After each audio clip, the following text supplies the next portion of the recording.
stream. Our ruler is on the cusp of dying, and before we start this bad boy, we're gonna take a look at our story here so far, do a quick recap, and then we're gonna dive into our game. And so, guys, hopefully you're having a wonderful Sunday here. Welcome to the live stream. We are gonna be taking a look here at my Twitter feed, and I like to promote this a lot because before I start my streams here, I try to put together a little story so that you guys can watch it, and try to give you something that you can kind of come back to after my streams are over. And so this is the Commonwealth of Yang. It's just a Commonwealth of Man inspired playthrough that I wanted to start. And if I scroll down here, what the hell? What are my trending topics here?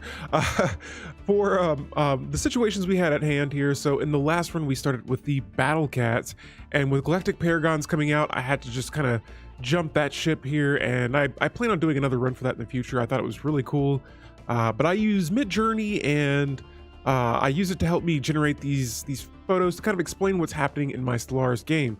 And so in the beginning of this Commonwealth of Yang playthrough, the Battle Cats declared war against us. And so that was pretty sweet, because seeing them in the last run and then seeing them now actually conquer us was kind of a wild twist right there.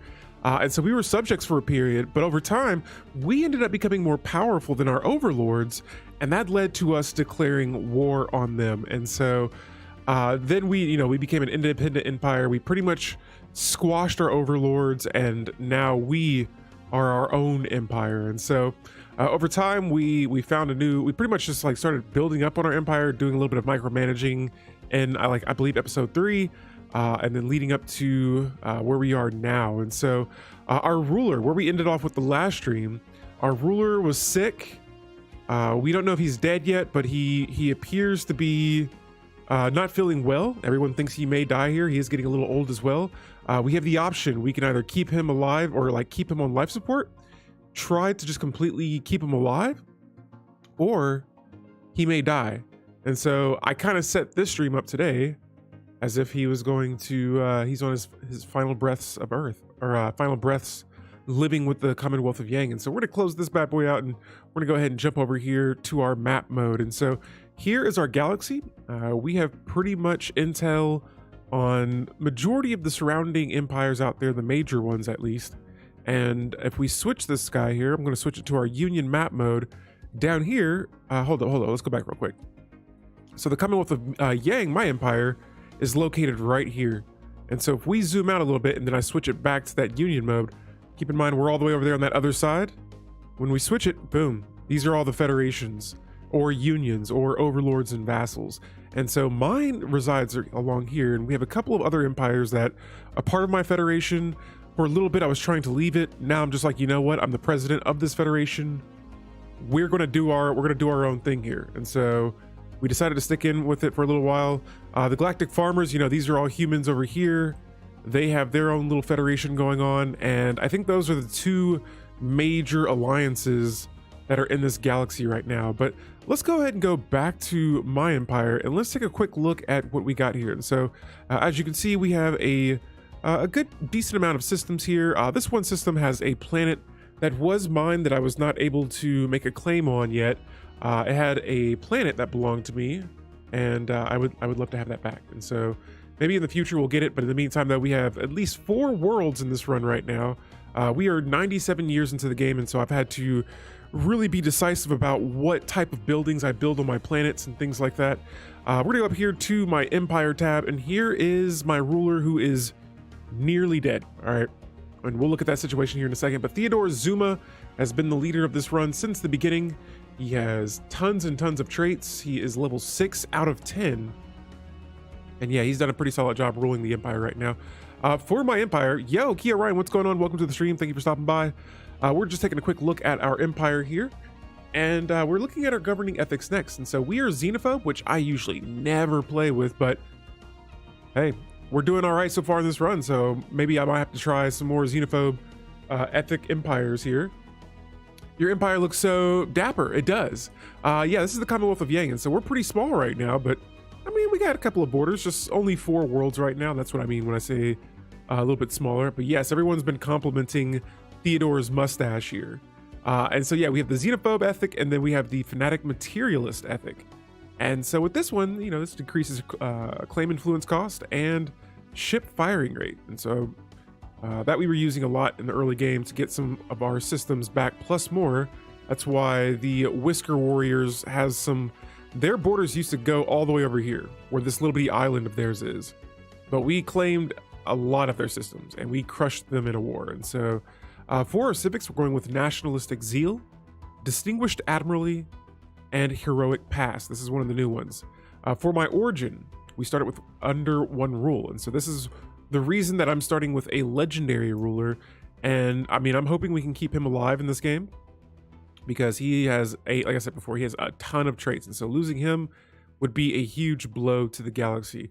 All right, so we're just gonna go ahead and go down this user interface here. Here is my my council here, and I think it looks epic. I like seeing the humans here just kind of in their portraits, kind of just staring at you like, what you gonna do? You gonna display, or you gonna activate an agenda? You gonna launch an agenda? What's the move? Commonwealth of Yang here representing. And so here is one of our renowned paragons, Mr. Baron, who I've seen in a few other of my friends' games. But yeah, he is our Minister of Defense. We have a head of research. These are all filled in. I think, I was gonna say, I feel like a lot of our leaders have not died at all. We've gotten pretty lucky in this run. And so for our factions here, we have tons of factions, but the main one that I feel like I think we are supporting right now. Yes, we've embraced this faction. Or no, we're supporting this faction. And so they are huge. The Military Officers Association, we seem to play the game how they like. At least for now, it's somewhat manageable, but they still want us to do a lot of things in the galaxy here. So, but right now, this faction has 97 pops in this faction. The support is at 60%. And we're getting 45 unity from that. And so the more I play their style that they want me to, the more we get more unity, more support, bigger faction. And so policies here, we're gonna check this tab out next. We're going with a belligerent diplomatic stance. And so all these things I usually don't try out a whole lot. I usually do not play belligerent at all. We have unrestricted wars, which that's what I wanted. That was the main thing. I want to be able to go to war when I want to and not only be at like liberation wars or things like that. Outside of that, everything else is pretty much the same. For our edicts here, we got fortify the border and fleet supremacy activated. But yeah, I will definitely be tinkering with some of these edicts here. Yesterday I got to play in another multiplayer game, and just watching some of the other players play, I kind of had an interesting look at how you can boost your ships and their fleet capacities before battling. And so next up, so we've looked at our government tabs here. We're to look at our society management. We have the expansion tree, supremacy, and now we are working on prosperity. But those first two are complete. The prosperity tree, we have 2 more traditions to work on this, and we'll have this one finished. For our ascension perks, we're going with technological ascendancy and 1 vision. For our relics here, we have 3 of these. We have the Omni Codex, and this one I've been enjoying. You can spawn pops from an extinct species onto one of your planets.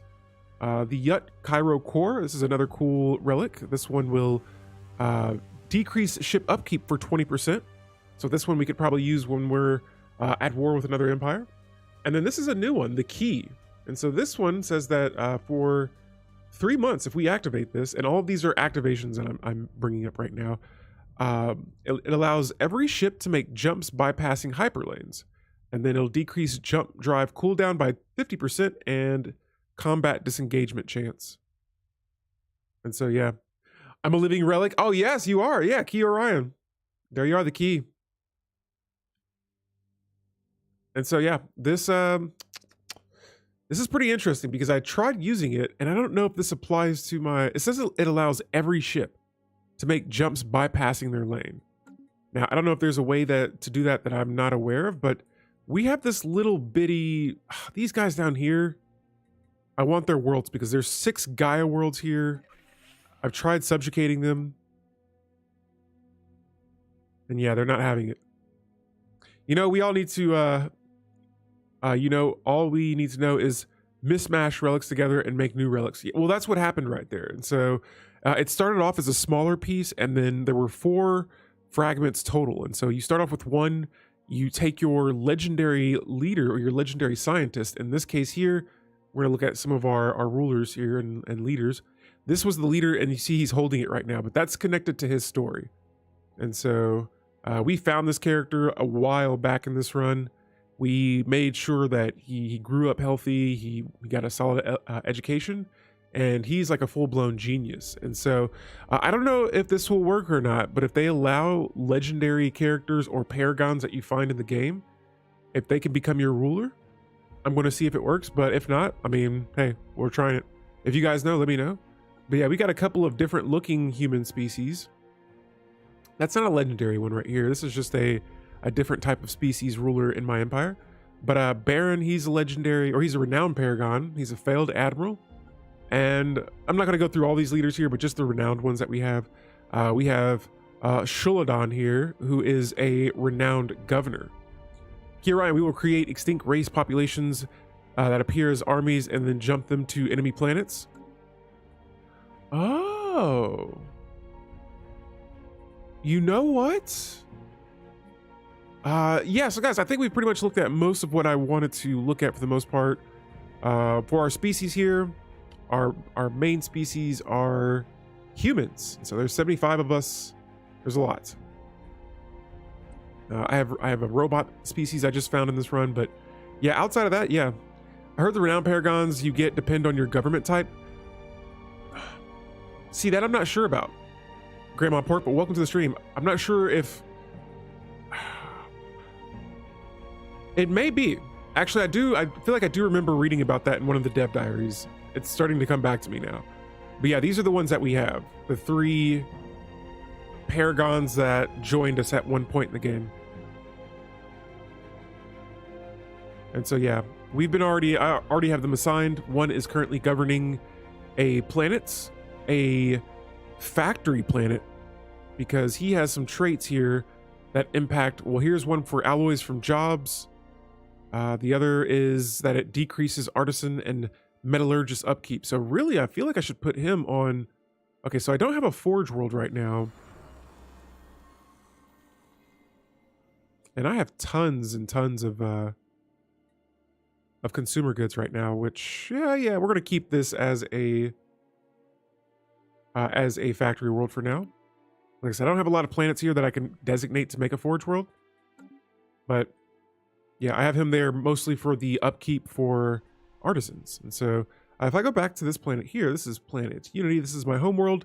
We got jobs, we got housing. Housing is running a little low, and so maybe I might have to switch my my districts up here and add more housing here, but we'll come back to this a little bit later on. We have planet Boom. This is a relic world. There's been so many situations happening on this planet. It's been almost hard to keep up with. But let me read the chat here real quick. Let me see here. Kia Ryan says, no, I was hoping someday in the future you can cobble together known relics to create. Oh, okay. Yeah, like a future mechanic to the relics. Yo, peace and love. What's going on? Welcome to the stream. We're in the middle of our Commonwealth of Yang Empire. We're just kind of looking at everything that we got going on in the game right now, and then we're going to be starting this up here in just a bit. But yeah, you and everyone that may be watching this on the VOD, thank you guys for tuning in for some of my streams. And yeah, thanks for hanging out and watching. Whether you're watching this on the VOD or if you're watching this on Twitch, very much so appreciated. And so here on Planet Boom, I'm going to go ahead and add another building, a city district here, so that not only it'll open up another locked building slot, but it's going to give us some more housing here, because one thing that I'm starting to see in my games here is that I'll build a bunch of city districts and then I'll start kind of replacing them along the lines, but then I'll need to go back and add more city districts later on eventually. And so I think that's why I kind of like splitting it between whatever primary resource I need and then housing districts, because then you start seeing here on your buildings these little yellow icons in the top corner of some of these buildings on my worlds. You'll be able to upgrade these. And so man, just upgrading them adds more jobs, and then that means you just don't need you need more housing eventually, because then your available jobs will go over your housing here. And so we have a city district made on this planet, and then you know what, I might just build districts first. We'll go ahead and get another industrial district up on this world. Back to our Flaxington world here. So this planet still needs pops on it, but we do have all of the technician jobs filled in. I'm going to go to my special resources here. I see that I have 2 exotic gases, and so we'll go ahead and upgrade this energy nexus first, since we're in the negatives for energy credits here. And then after that, I'm going to go ahead and just squeeze another generator district on as well. We'll just add, since that planet has, I feel like it has a priority for technicians to be working there. I think those moves should help me with my energy credits, and I mean getting my hands on some more consumer goods. And then back over here, let's see, Planet Unity. There it is. So this is one of the few alloy foundries that we have right now, and I want to see what it costs me to upgrade it.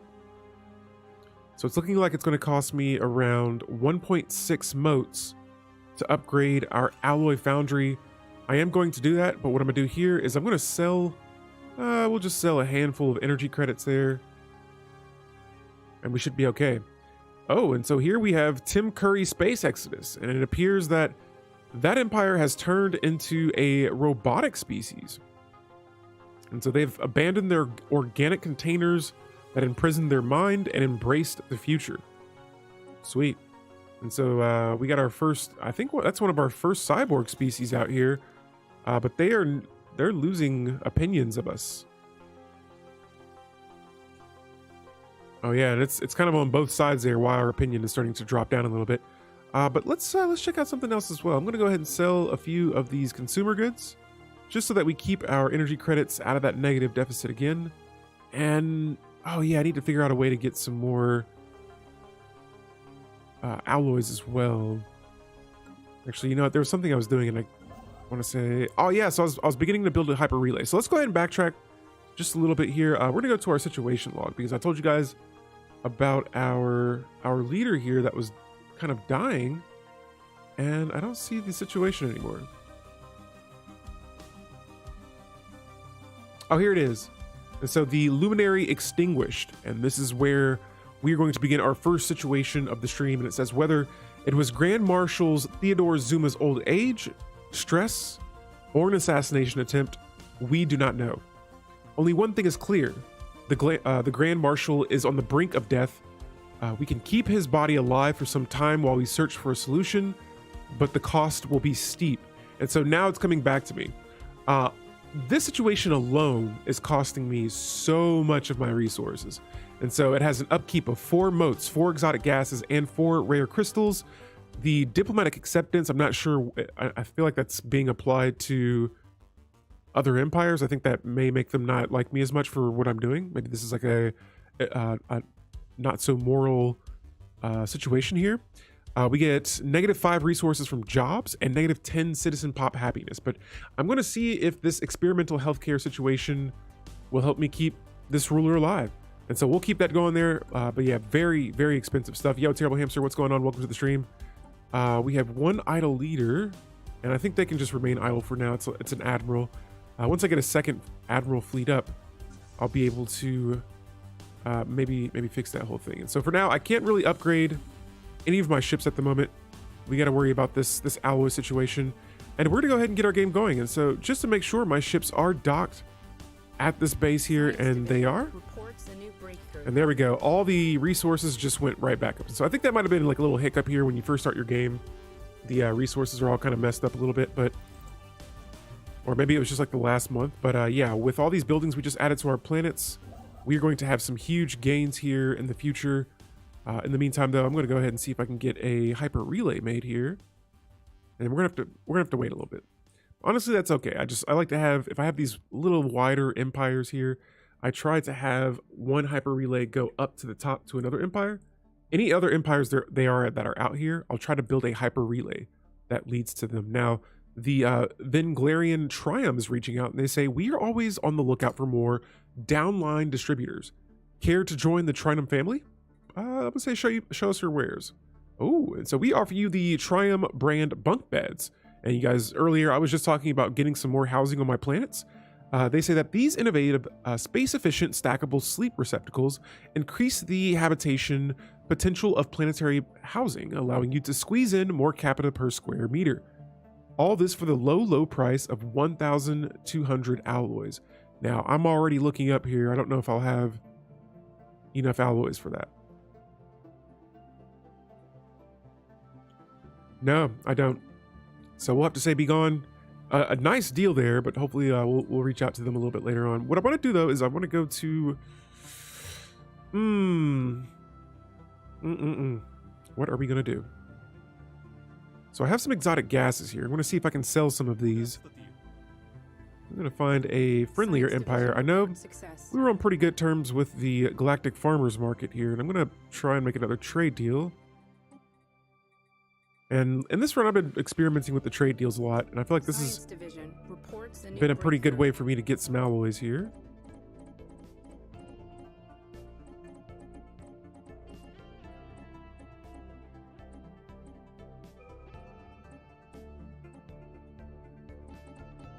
All right, there we go. And so I'll give them about 380 alloys here, increase relations, and they're going to give me a ton of, or I was going to give them exotic gas, and they're going to give me alloys. And then, yeah, we'll see how that goes. I hope you're doing okay. I sure am. I'm doing pretty solid here. I'm excited to get this game going again.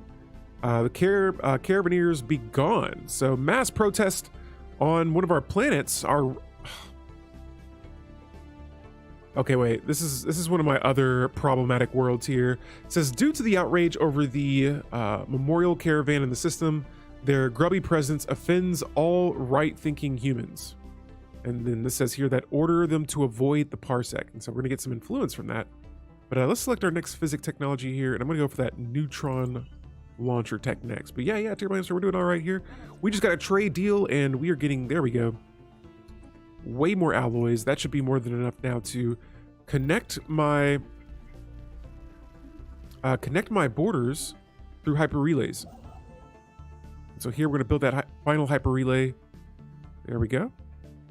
I'm going to head back over here to some of my other construction ships, and you know what? I got these hostile ships here. Yeah, we should definitely be able to take these guys out. And so what I'm going to do is I'm going to go ahead and start moving some of my science ships over in this area. I'm actually going to have my Admiral move in. Alloy minimum? Yeah, I think they only had so much right now. And so I'm not going to spend these alloys just yet. I'm going to start building up my resources here. And then as they're a little bit more full, then I will I'll start spending some of those. And so just so that we can build a stronger economy, because right now in this this federation, which I just remembered we are the presidents of. We're going to push the federalization or the federation centralization together. Federalization, sure. This is going to increase monthly cohesion. And it looks like majority of our federation will agree on that. And so you may see my alloys take a slight dip here, and there it is. It's succeeded. So now I feel like I got a whole new... Ooh. The Federation chooses its president by challenge. May the best win. That could be nice, but yeah, I'm going to be president for about until the year 2322, and that's about 24 years away. And so we got plenty of time here to maybe change up some more laws. I'll come back to this a little bit later on, but let's see here. For war declaration, let me see here. What do you guys think? Do you go for unanimous vote? I'm feeling like majority vote would be best, since there's 4 of us, so if it ties, I wonder what happens. We'll keep that the same for now unless we get another member in the Federation. And then we have separate treaties here. Trial by combat? I know, I'm like, what is that? Do you go to war against me over that? I'm actually curious. Let's try it out. So we'll pass that law on it if everyone agrees to vote on it. And then after that, yeah, we got our fleets moving now. Let me grab my science ships. Let's see. So yeah, the fleets are heading into the system here. And I'm going to try something out before they get there as well. On top of that, I'm going to get my construction ship there. Where are my jams? I can't hear my jams right now. Maybe an individual duel? Kind of Crusader King style? That'd be kind of cool. Your leaders, like, they get out of their ships, or they leave their battleships in one little bitty Corvette, and they just have like a little space battle. All right, so autocannons. I've heard so many good things about this weapon. Or maybe just so many things. Good or bad, I'm not sure. But autocannons, we're going to try this out, see how it works. Equip it to our ships. Let me double check the scientist again. I want to make sure. So my Paragon is all the way over here. I want to bring them back. Oh, that's right. So we had something weird go down as well here. We got this wormhole that formed in my home system. Grandma Pork says, I wonder if your members will get a Cassius belly on you. Oh, that could be it. Yeah. That I could see, Grandma Pork. Like if they challenge us, they get that Cassius belly and they can declare war on us. That could be interesting. All right, and so our fleets are about 2 systems away. I got my construction ship nearby. Let me find my nearest science ship. Appears they are here. And we're going to go ahead and start entering this area and clearing out some of these aliens. All right, and so yeah, here's my fleet right now. Oh no, I clicked on them and made them go somewhere else. Son of a gun. There we go. I just wanted to follow them. And so yeah, we're currently back on the move again. Pretty cool ship design here. I think it's the... Let me see what my ship design is.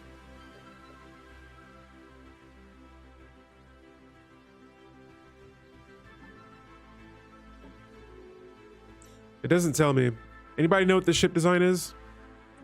I cannot remember. I've forgotten my ship design here, but yeah, that's what I got. It looks pretty sweet. I like it. I like those kind of like human-looking sci-fi ships. And so one more thing that we have not looked at just yet is the galactic community. And let's see what they are voting on right now. And so now it looks like the galactic community has formed the Galactic Council on the Senate floor. Some are voting against it, others are supporting it, and it looks like the support is much heavier than the opposition. I'm going to go against this for now because I don't have the Diplo weight currently to join this Galactic Council. But let me see what the resolutions are that we have passed. So yeah, we just need to get that economy up. We need to get our trade value, or no, yeah, we need to utilize the trade value. Yeah, just getting more resources. I think that's what we just need to do, and we'll be able to increase our Diplo weight here. Action underway. But outside of that, oh yeah, we get this battle going down. Corvette, frigate, destroyer, cruiser, battleship, Titan. I couldn't remember what type of design it was. And so here we got our first battle won. I could use some of my edicts here, and you know what? I think I might. I don't know if I need to. No, we just completely outnumber them, so they're going to get squashed here. Uh-oh. Guys. Guys. We got to have a moment of silence here. Our great scientist, Aline Futterman, has passed away at the age of 125. While in service to our empire, the people clamor for a memorial service to honor this leader's contribution to the Commonwealth of Yang. A grand event will give everyone closure and bolster our ideals. Let's keep it traditional. We've lost a scientist that has been with us for a long time. She was 125 years old. And now we have a traditional funeral. So it says, a deep sorrow has gripped the public as news regarding the passing of Aline spreads to the wider community.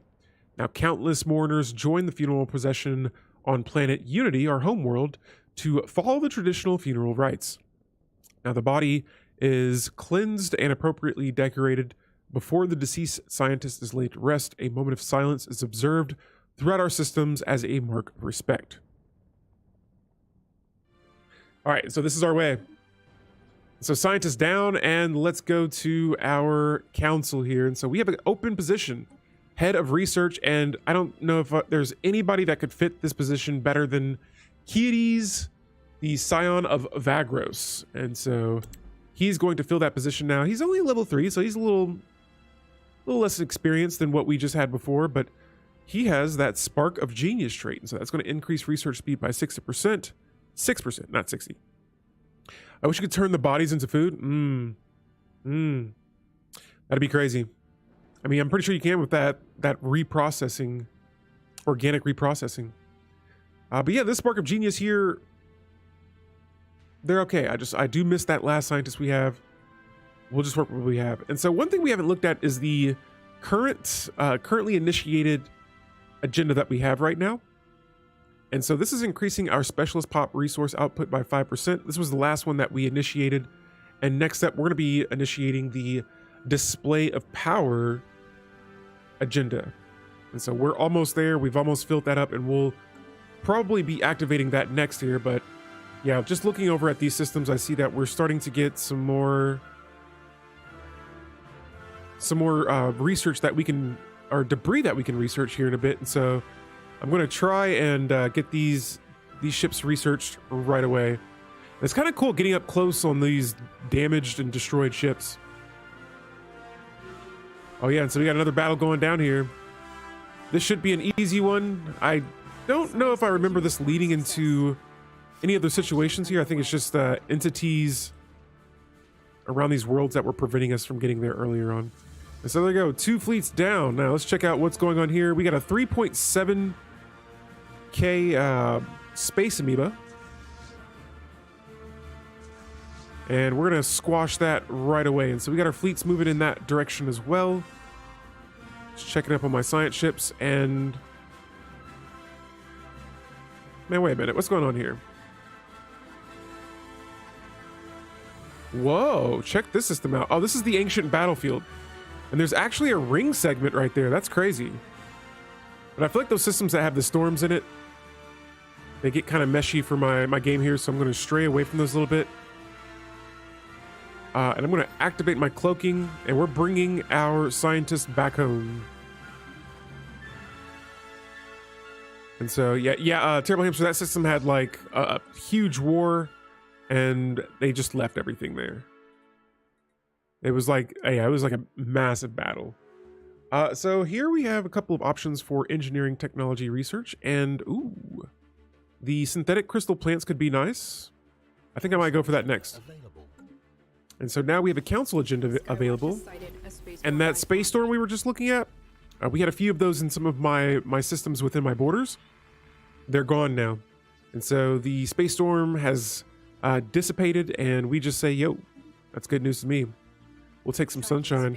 I'm going to let this launched agenda continue running for a little bit until it is done, and then we'll activate the display of power next. But I don't want to just jump over to a new agenda while we can still take advantage of getting these extra special pop resource output modifiers. Okay, and so after that, we're going to close out some of these tabs here so it's a little easier for me to see where these goes. And yeah, someone mentioned earlier about using the armies here. I'm going to go ahead and embark all these. And I'm just going to see if I can jump over here.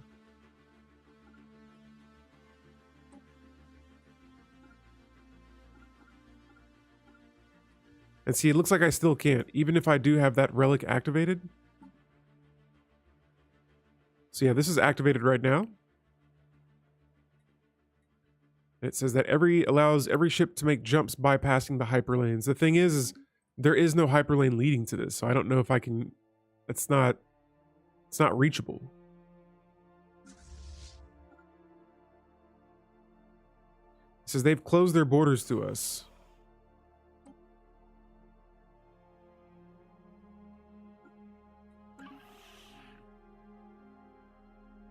You know what? I'm going to make a claim on their system. I need a lot of influence in order to do that. And so, yeah, maybe that power projection agenda would be kind of nice here. All right, so we have our science ship here now, and we're going to go ahead and start researching these projects in this system. And it says that I can't survey it, so I think we've already surveyed it then.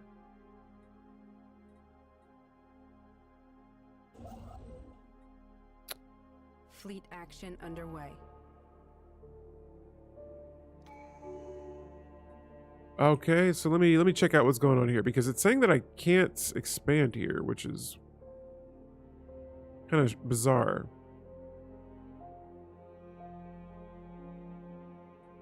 Oh, okay, so the system is still not surveyed yet. And this ship needs a scientist. So there we go. That's answering the problems here.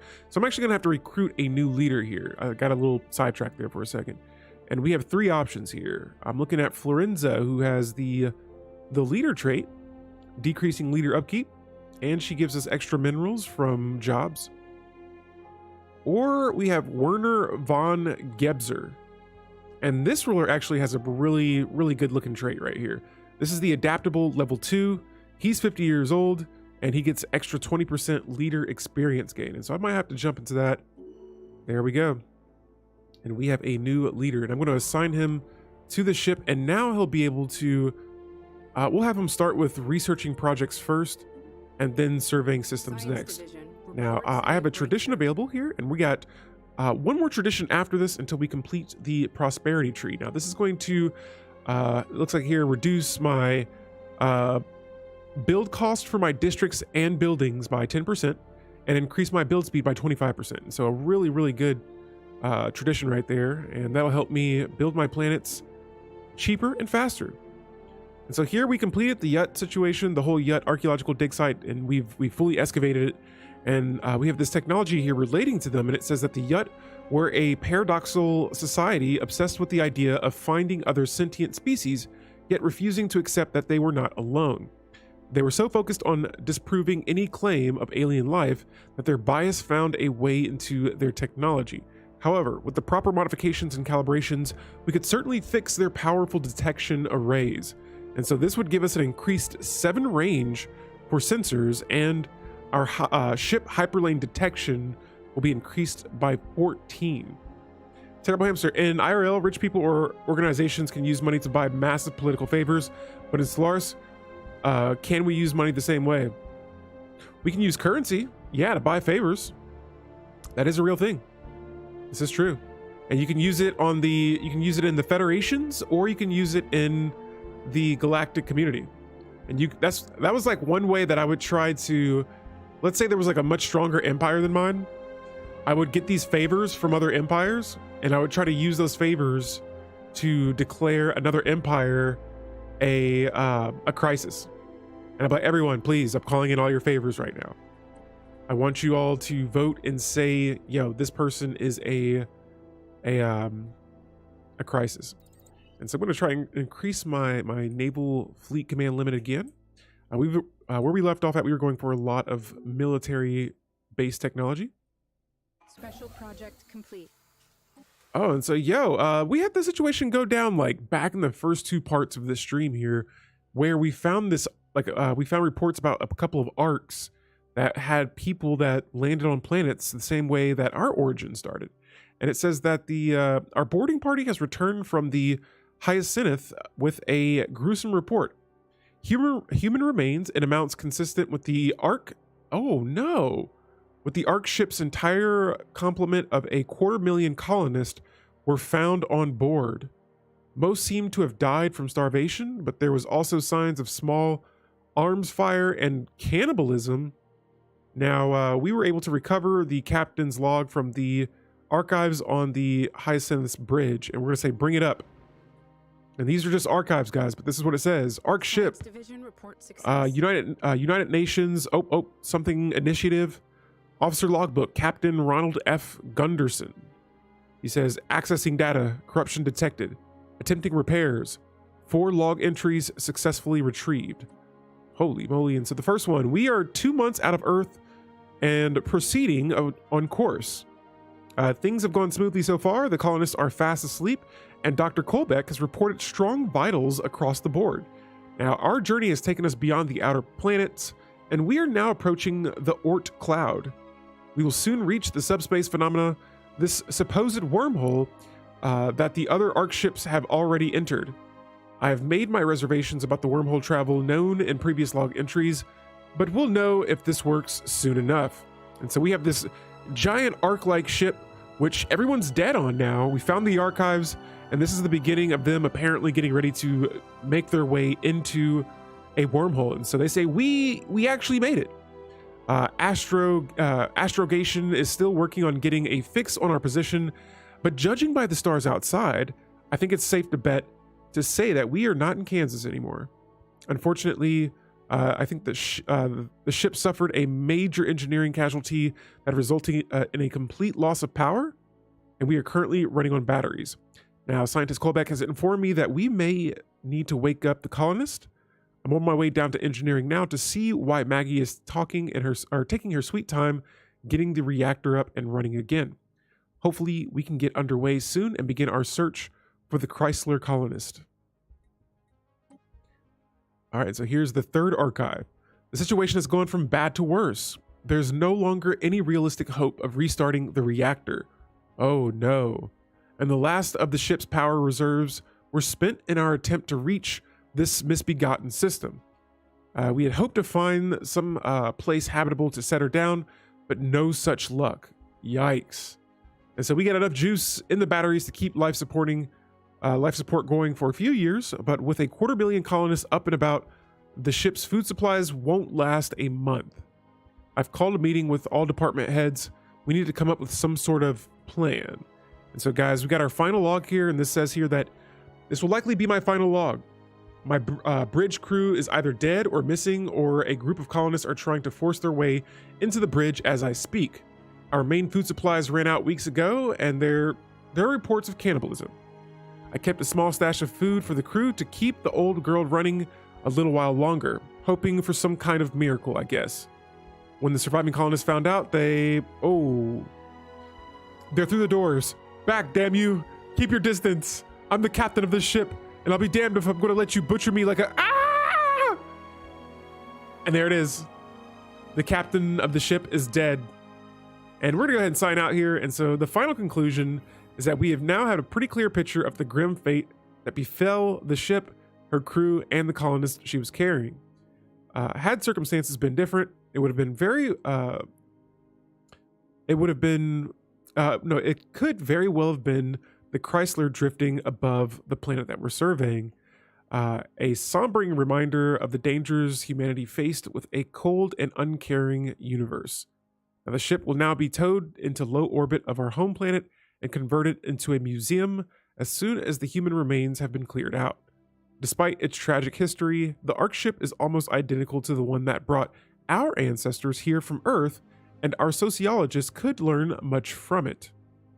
And so, sweet stuff there. And that's pretty much tying us to the United Nations of Earth that's in this game as well. Because I'm pretty sure they have the Sol system. Here it is. And there's Earth. And so, yeah, we come from there. Apparently we traveled through, I believe it's this wormhole. Made it over here, but I get the feeling that they ended up somewhere else, and that didn't turn out too well for them. Tracking spaceborne life form. All right, so we got another engineering tech. We got through that pretty quickly. We're going to go for destroyer hull points, getting a nice little increase there. 10% increase next. All right. And now we have a vote in the galactic community for a new... You know what? I'm not even going to go for it. I only have 2 envoys, so I don't know if that would help me anyway. Here, let me double check, though, and make sure. Yeah, no way. There's no way those 2 envoys will get me from 3.8 Diplo weight to 12 or even 7.9. So we're going to keep these guys spying, and I just now realized they are spying on 2 other empires here. The Batoxians, and so I've been mentioning before that I would like to go to war with the species eventually, or just try and conquer them. Come on, show me what this looks like. They won't accept subjugation, and this is the Great Storm Rider Empire. I highly doubt they'll accept subjugation either, but they're in my federation as well. They're this ginormous purple border here, and it's crazy because they only have 1 planet. This is their only world, but yet they've managed to cross over here and expand and take up all the space here. And so how they're such a powerful empire with only 1 world is crazy, but yeah, I can't complain here. And so I'm thinking I may probably declare war against the Batoxians here in a bit and see if we can conquer them. But we'll wait and see. We still got some ships here to clear out. So we cleared out this system, and we're gonna head over here next and see what's going on exactly. So yeah, this looks like some sort of like machine types of ships in that system. We'll get that scoped out. We're gonna go ahead and expand into these last couple of systems that we've left open. And pretty soon here, we're going to start moving our fleets up to the top, clearing out these systems as well. That's a 9K fleet. Nice. We got 49K, so this still wouldn't matter. Actually, this will be an interesting thing to try out because I've never cracked open a planet. Here we have a shielded world.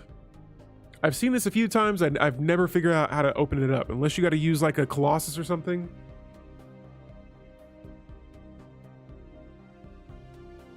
I'm not sure, but we'll see what's up with that world here in a bit.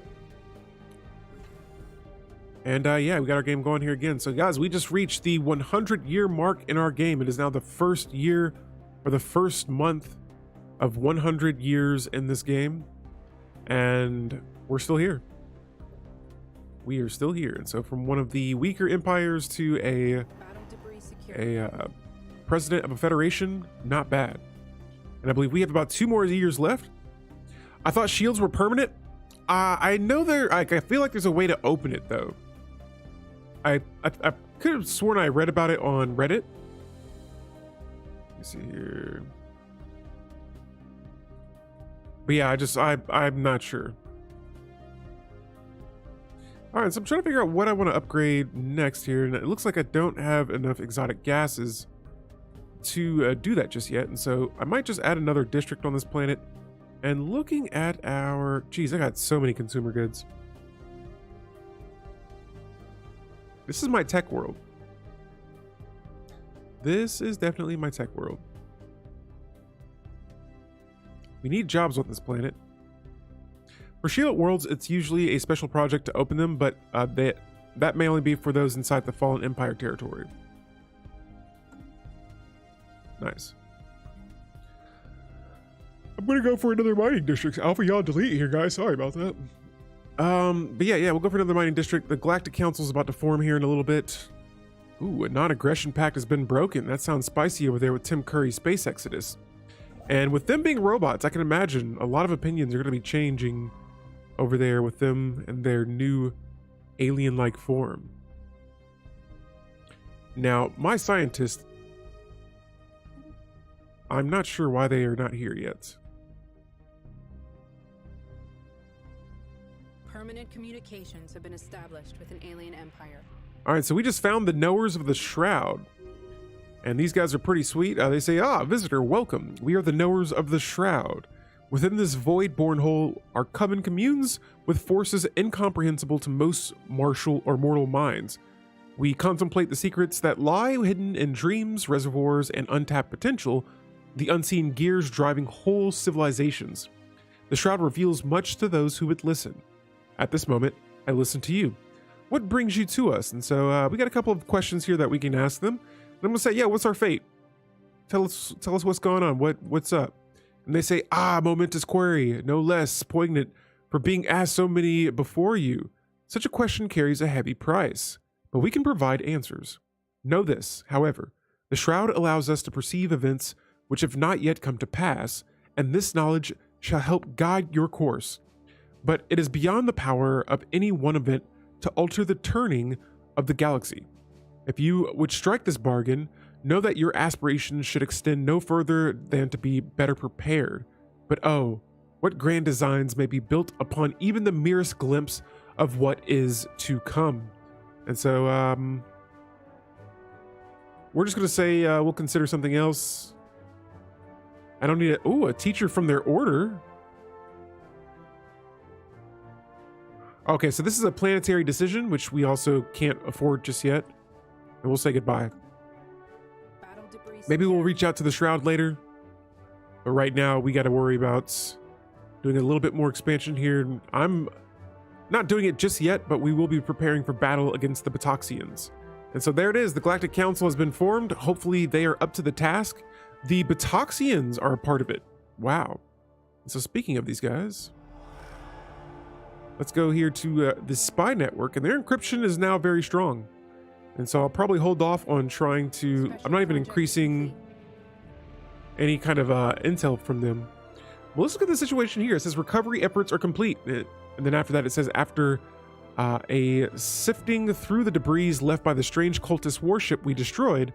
Oh, okay, so that's what we were researching. Our scientists believe that we may have divined the source of the ship's of the fist of God has been throwing against us. Fragments from a file mention some kind of abandoned alien shipyard discovered by the cultist ships fleeing into Neb. They have been using the automated shipyard to reinforce their numbers, and now they are even producing new ships from alien templates found within the station's memory banks. This cannot be allowed to continue. And so I think now we have found a massive shipyard somewhere.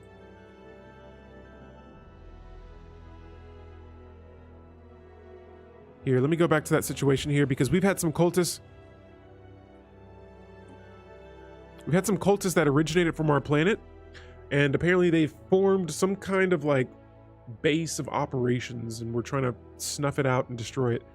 And so pieces of a puzzle here. Let's see what's up with this situation. I don't know if I recognize this, but various research stations across our empire have detected subtle distortions in hyperspace centered around the starbase at Unity. The effect presents a real space as a localized aurora. Oh yeah, I do remember this. And so this is where my planet and a couple of other planets that are in our Federation have these kind of like auroras that are like going on or something. And so I'm going to say fascinating, and I'm going to go for it. We're going to figure out what the source is of these auroras, and we'll go from there. And so neutron launchers is our next technology we just completed. And after that, we're going to go for the colony development speed here, because we will have the ability to build habitats here in a bit. And actually, I might go ahead and get a start on that here in a moment. Yo, Trojan, what's going on? Welcome to the stream. How you doing? I'm trying to figure out how to get my scientists back over here, because I do have... Okay, you know what? I know how to do this. We're going to disband the fleet. Since disbanding a fleet will also disband all ships that are part of the fleet. Copy that. We'll disband the fleet, and then we're just going to build another science ship in my home system. Where is the science ship? There we go. And then we'll come back. Man, it's crazy. Now that I'm using the fleet designer a little bit more, I'm not used to using my shipyard tab over here on the right. Do I have a Colossus? I do not have a Colossus. No, we're not that far yet. We're only 100 years in, well, I'm sure some people will probably get that technology earlier than I do, but I don't have that technology just yet. Are you bringing that up in reference to the shielded world? But yeah, pretty much right now I'm just trying to increase my economy a little bit, get some more resources here. And we're taking out some hostile like ships and things that are like nearby. And so like in this case here, we got like some sort of alien robot. I don't know what that is. They're like drones almost. And we're just clearing those out. And what I'm gonna do next is we're gonna bring these guys back up to my home system. Oh yes, just saw the image. Oh yeah, for the shielded world, yeah. And so is that the way how you get into it? Because we were trying to figure that out. Some said that it was like a situation that you could research. Oh, the Galactic Council has declared a emergency measure. Let's see what we got here. So banning organic slave trade. Me personally, I don't have any slaves in my empire. I'm going to support this, and it looks like the support outweighs the opposition right now. We'll come back to this resolution a little bit later on, but I feel like this is kind of a waste of time. And so the Galactic Resolution has been proposed. Word has reached us from the contacts of the galactic community. Legislation is in the works that could ban enslavement for all organic pops. Oh, so this doesn't impact my empire. For us, there could be no compromise. Slavery is staying upon the galaxy. We do what we can to end it permanently. So wait, did that just... Oh, okay, I was like, did that pass already? But yeah, since my empire does have that policy set that we allow it, even though I'm not using it, they're like, yo, this is a important resolution here. And so now that I got my scientists back in my home system, we're gonna research this project first. Oh wow, and everybody actually did it. And so we had these auroras going on above our planet as well as my allies in the Federation. It was kind of weird. And it says that our investigation of the aurora-like cloud at Unity raised more questions than answers. Distinct tendrils of cloud form whenever we beam communications to our allies' research team, but only then. Their deep brown hues seem unusually equate.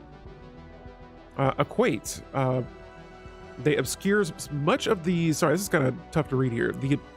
They obscure much of the star cape one would normally see from within the starbase. Now, on our own, we are unable to discern any further meaning of these behaviors, but the Star Information Coalition expects to have more answers once every member's results are collated. Now, early theories suggest three-dimension spanning entities somehow harmonize with our hyperspace communication bands.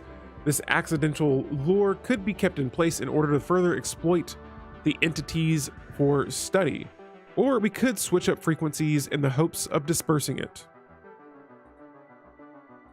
I'm going to say set it free and see what it does. Yo, Tier, what's going on? Welcome to the stream. We're just reading through some situations going on in our galaxy right now. And, oh, okay, well, this makes sense. The Chosen. Let's see where you guys are located at. So these guys just sent us an insult, and I don't think we're too worried about that right now. We've increased our fleet command limit by 20, and here in Society Technology, let's see here. We got a couple of options. Ooh, zookeepers turn consumer goods into research points. That could be good. Let's go for the vitality boosters. And so we got that activated. And then for engineering, lastly, we got we're gonna go for the superfluid materials. Now, guys, my resources, look, they should be much higher than where they are now. All right, they definitely should. We are keeping this character alive, but I don't know for how much longer we can even support this. We go to that situation here.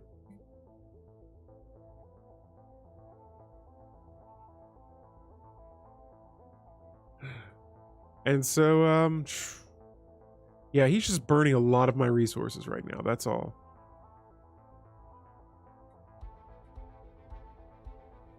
And so this is it.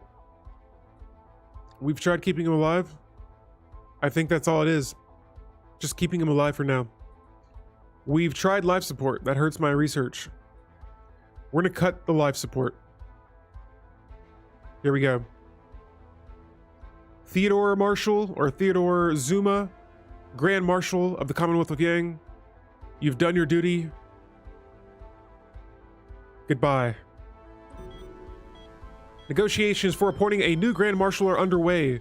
The decision will be announced. Let's see here.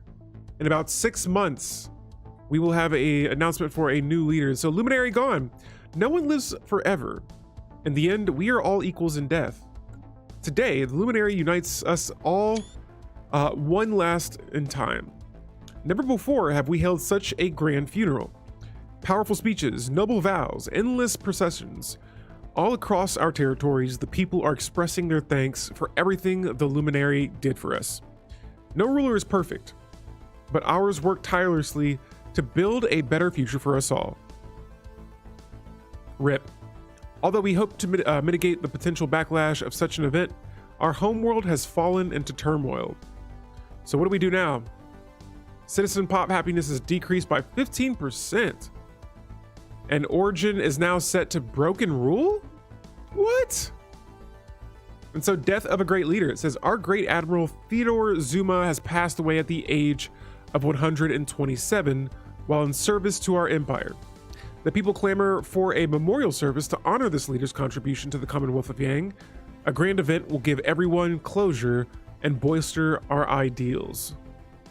And so a private procession will suffice. Our origin has been changed. We'll look at that in a second. And finally, our private funeral has taken place where Theodore Zuma is laid to rest in a private ceremony with their closest family members and colleagues. Their contribution to the Commonwealth of Yang is an important one, but now is not time for exuberant expenditure. I mean, look, we kept him alive for a long time, but it was destroying my economy here, and so just had to cut the plug. And so an appropriate farewell here. And geez, this is just hurting my planet. All right, so yeah, let's check out our origin here. A broken rule. And so amidst the political turmoil and without the Luminary's guidance, the people must make their own way in the galaxy. And so, yeah, this was a different name. Under one rule, and now it's broken rule. Wow. And so rip to our leader there, Theodore. He did wonderful. Now we're going to wait and see who this mysterious ruler is going to be next. And let's go ahead and recruit another. Oh, so I can change the council position here.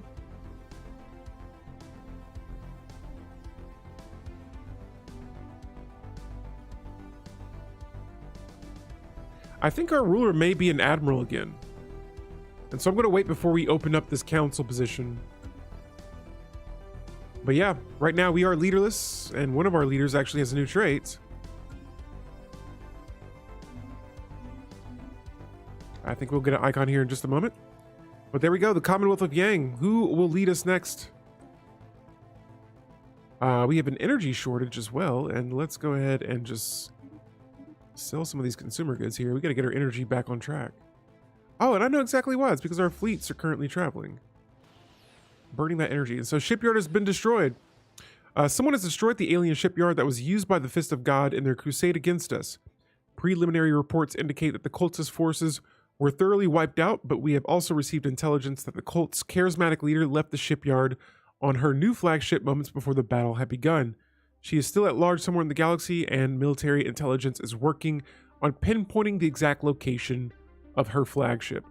She will be found. And so yeah, we had those cultists in the beginning of the game, just kind of messing around with our empire, and they are no more. No more. And so let me see, we got our scientists back in our home systems here. Let me see. We're gonna have them now go ahead and explore this wormhole here in a second. See where this leads to. We have this home world in my home system. And here we go, legendary leader gone in hot. Where does it take us to? Oh, this must see, what is this? Let's survey this. Hostile fleet. Oh, hopefully my scientist does not die here. Can I get you out of the ship now? Oh, thank goodness. I'm going to replace you with Mr. Werner von Webster. All right, so at the other end of the relic spawn wormhole lies the Sursket system.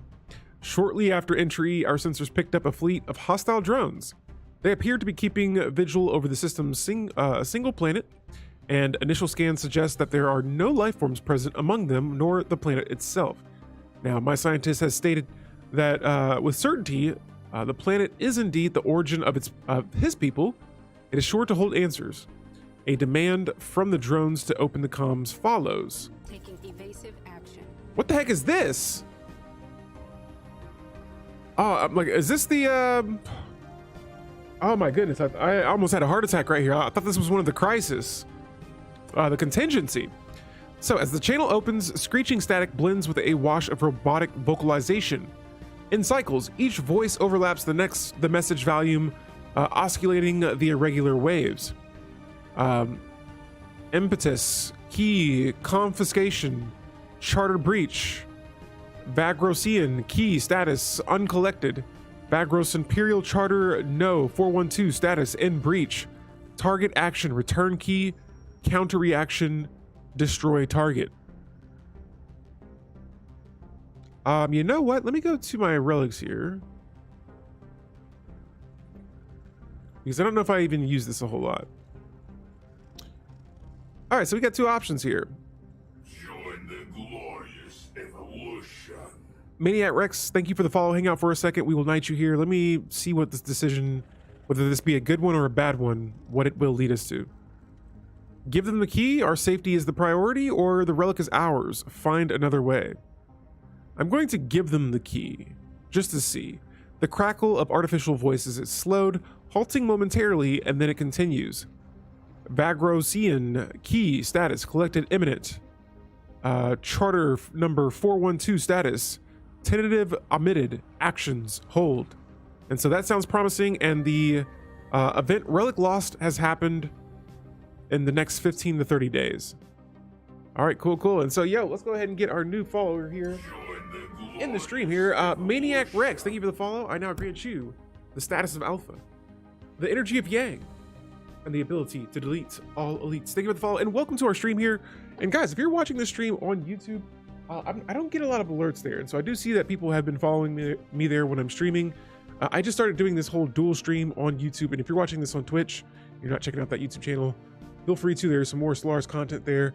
But I'm still trying to figure out all this YouTube streaming things and Twitch, I feel like I kind of got it down a little bit, but yeah, right on.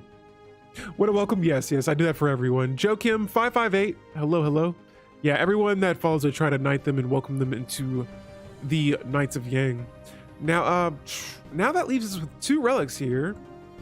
And my scientist, I don't know how he feels about us giving away that relic there, but I think he'll be okay.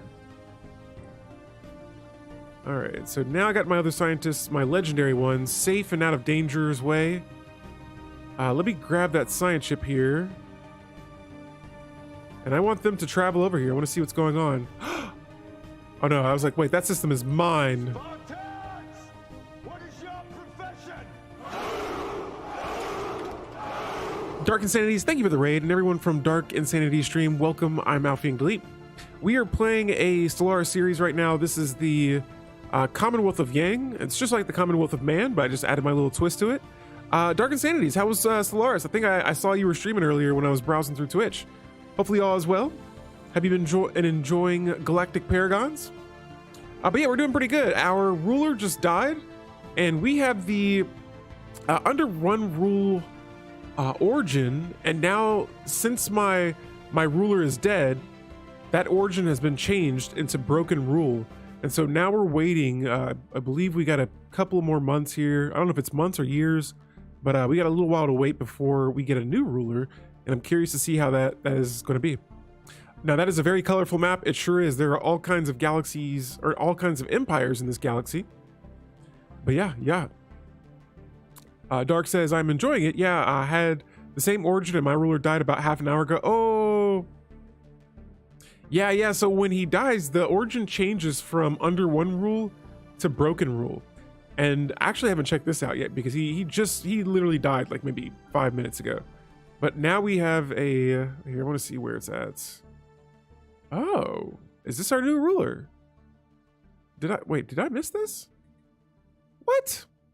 So yeah, I guess they start you with a level 1 ruler then. And so this is our Grand Marshal Mozame El Ghazali. Nice.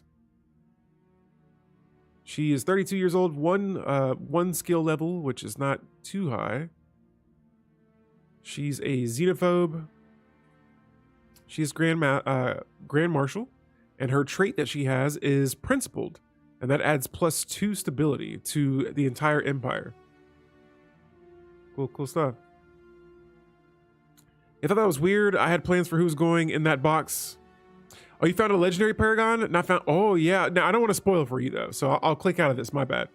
But yes, I do have a few legendary paragons that I have kind of working around through my empire. Now this is not a paragon here. Don't want to get that confused with anybody. This is just a different looking species that we have in my empire. But yeah, some of the legendaries, they're pretty sweet, and I like them a lot. And so we're gonna skim through here, and we're gonna look at some jobs that we can get opening on some of my planets. Especially now that my past leader is dead. Look at that. 5 exotic gases, 5 rare crystals. It is go time for... I found the 2 renowned xenophobe paragons. Do you know their names? Because if you know their names, we might have the same paragons, because I'm a xenophobe empire as well. But yeah, we're going to go ahead and start upgrading maybe a research lab here. We'll go ahead and upgrade 2 of these on this planet since there are low jobs here right now. Let's see. There was another world that I wanted to check out. All right, so Flaxington. Wow, they have all the technicians that we have right now, and we still don't have a whole lot of energy credits. And so, geez, 2 planets with fully upgraded energy nexuses. Look at that, another one.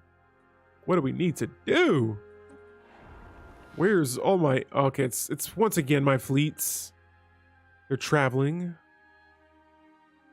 Let's see. Yep, ships. 347 energy credits are being consumed from them alone. All right, so we got a relic loss. Upon handing over the key to the fleet, the drones promptly departed through the wormhole on their own. Afterwards, the wormhole closed behind them. We are now free to explore the system and its planets. What? That's it? That's it? The wormhole closes? No! Oh, wait, here it is. Okay, I was like, wait a minute. I was like, can we not go in there anymore? I gotta know though. And so we're gonna go to cloaking here. And I'm surveying the system. I gotta know what's going on here, because if we can get that relic back, we might. We just might. And so I got a council position open here now. And we're gonna go for the standard bearer again, since it increases naval. Actually, oh man. What sucks about this leader? Okay, she doesn't suck, first of all. But she is I don't know what category. Oh, she's a governor class. So going back to my government here, this Lord High Admiral, it wouldn't help her as much. But I'm gonna go for it anyway, since we do have more admirals than anything else. And so Sergi here is going to be our new Lord High Admiral. Atori, oh yes, I had him too. He died though. So we got in a battle with him, and I had him commanding one of my fleets, and he died in battle. But I was pretty bummed about that, because I wanted to like use him in my empire. And it kind of sucks with this though, because it looks like you can't select your ruler for your empire. I know, I was bummed. I was like, man, I thought he was gonna like really kick some butt in that war, and then he died right away. All right, so next up for society tech here, let's go for some naval cap, because here in a bit I'll probably be building some more ships here. Let me check my diplomatic weights. It's still pretty low right now, so I've been trying to increase my economy here to help gain some traction in the galactic community and make my voice a little bit louder, but my cash just isn't doing it. A probable cultist flagship location has been discovered, and it says that the cult's missing flagship is the most probable source. We should send forces to search the system as soon as possible. Ready the fleets, and I want to see where this is located. We're gonna look for the cultist ships.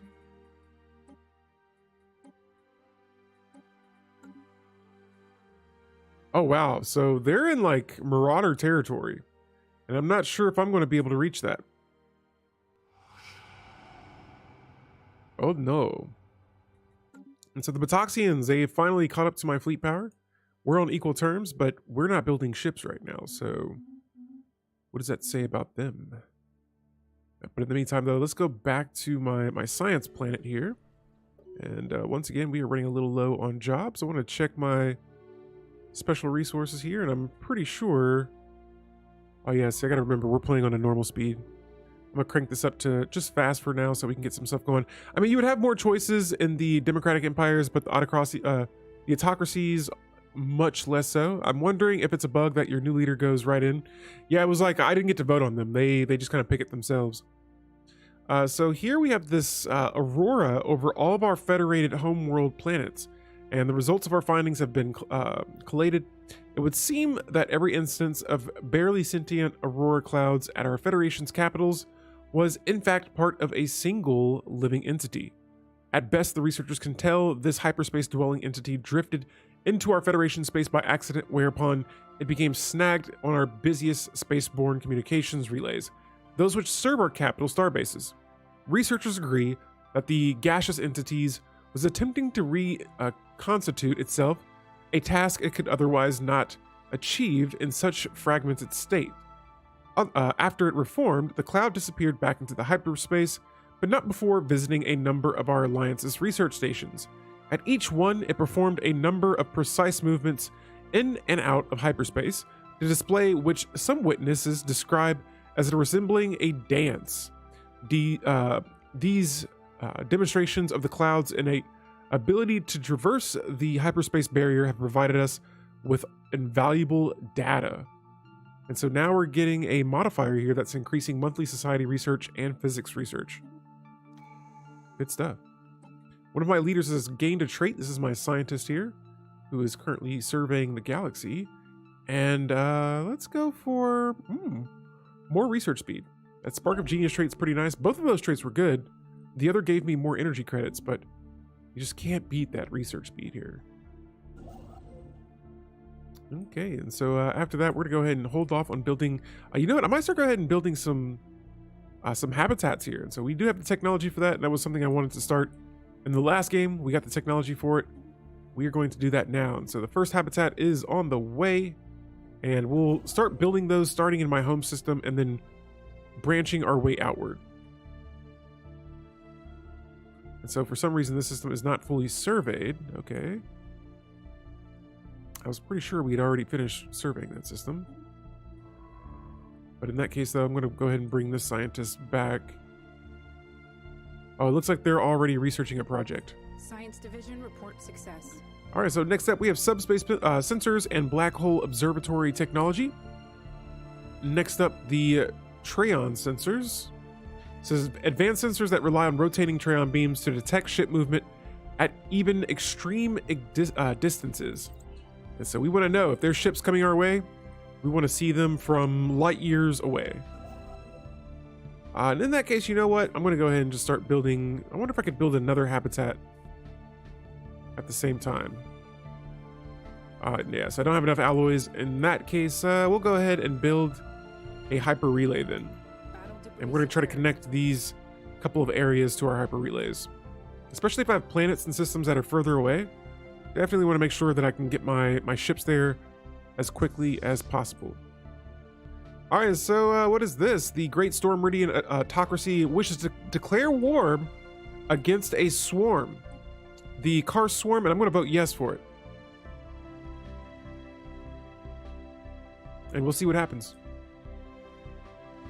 And there it is. We are now at war with the Swarm Empire. I'm going to let them deal with that because as soon as that is over, this is usually the right time that I like to try to make moves on other empires. And really, if they end up losing, if their fleets get destroyed, I might just, like I said, I've been wanting to leave this federation for the longest. But I'm still going to be president for so long too, so I'm just so indecisive about that right now, guys. Let's see what's going on here. Yeah, we even have low cohesion as well. But we're so close to... There we go. I assigned an envoy to them, so that's going to increase our XP per month. All right, so just keeping our eye on the Batoxians over here. Construction complete. Again, their fleet power is on equal terms with ours. Oh, and here we have it. We've surveyed the system, and there are no ships here. Nice.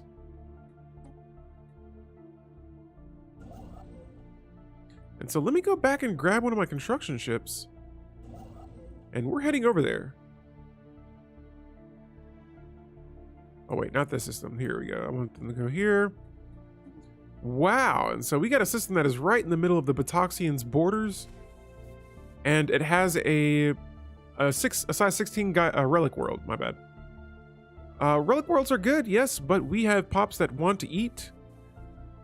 Maybe in the future we could go for some cybernetic technology or even full-blown robotic technology. I'm not sure, but yeah, with these relic worlds, they're not really serving us a okay purpose. We could build some, not refineries, but habitats here in the bit. And I'm not sure if those have food or if all of them have food or not. Construction complete. And so there it is. Oh, and there's an excavation site going on here too. The Vagrosian ruins. So it says that the planet the drones were protecting is tidally locked in, one side facing the cold darkness of space and the other bathed in perpetual light. On the warm, light-filled half of this world, we uncovered the ruins of what may be a Vagrosian city. And so our scientists, our renowned paragon, our legendary scientist, Keates, trust that the details of his past are buried here and hopes the findings might reveal the planet's history. And so this site must be excavated by Keates himself. And yo, Elder Shadow 86, thank you for the follow. Let's go ahead and get you united into the Knights of Yang. And so Elder, I now grant you the Knights of Yang. Elder Shadow 86, I now grant you the status of Alpha, the energy of Yang, and the ability to delete all elites. Thank you for the follow, and welcome to our Stellaris stream today, where we are trying to conquer the galaxy as always. With my human-led empire, we are playing with the new origin under one rule that is now a broken rule because my ruler died. And yeah, thanks for kicking it. Also, by the way, we now have that border. Wonderful. And I want to check and see if that dig site, yeah, the dig site is on this planet. And so let me grab my legendary scientist once again, and I'm gonna do a little tricky trick here. We're gonna select this science ship, and we're just gonna replace them. Cool. So now he's in this ship, and we don't have to activate the Renaissance or anything. Construction complete. There we go. So cloaking is now deactivated. We've made another encounter with another alien species out there, which is kind of crazy because it's so late in the game. And we are beginning a new excavation dig site. This is one of the first times I've done this site, dig site. And next up, we're gonna go for the launch agenda for display of power. And this is going to give me another max influence point from power projection. And so right now my influence that I'm getting per month is at 4. We'll see if that jumps up. And then we have a couple of available agendas over here on the right side. And so let's see, superior colonies could be good. Infinite opportunities is kind of nice. Evolving society, not bad, not bad. A lot of these look good. Let's go with the infinite opportunities. I've been using this a few times. Increasing happiness on planets. Happier pops work better, produce more. That is what we want. And so I'm going to assign the other leader here and have them travel back to assist in research on my homeworld. Actually, better yet, we're going to have them finish surveying the system. Does this system need to be surveyed as well? Okay, yeah, so we got 2 systems that need to be surveyed. And we'll get those squared away. All right, so yeah, now that the ruler is kind of like gone, my economy is starting to come back a little bit. We still need food, but this right here might be exactly what we need. The fertility preacher, and so this increases pop growth speed and it increases food from jobs by 10%. I think that alone might be enough, but we'll see. We'll see in the next month that's going to change, and oh, still not enough. But I did increase it just a little bit, and so man, with this world here, oh, it actually has more generator districts than anything else. No food because it is a relic world, and it has pulsar flares, and so this might have to be designated to technology. Science division report success. 2 categories get hurt, but 1 is good. And here we go. So the Vagrosian ruins. This is the first time we are researching this excavation dig site in any of my playthroughs, and the planet must have played a vital role in our legendary scientists' homeworld society. Now, early in the excavations, it has come clear that much of the infrastructure was centered around administrative work, the city potentially serving as a hub for communications. There was no shortage of places for those in leadership to gather, and several public squares of truly massive proportions have already been uncovered. And so promising. We'll continue this and, yeah, continue leveling up our scientists there. We got some new physics tech, and let's go for dark matter drawing next. I would like to be able to exploit dark matter and maybe sell that on the markets. But in the meantime, though, let's go to our special resources here. I got a handful of minor artifacts, but I'm not going to sell those. Completed. I am willing to sell some of these special resources, though. Tim Curry Space Exodus actually has a... Okay, they have some pretty good technology there.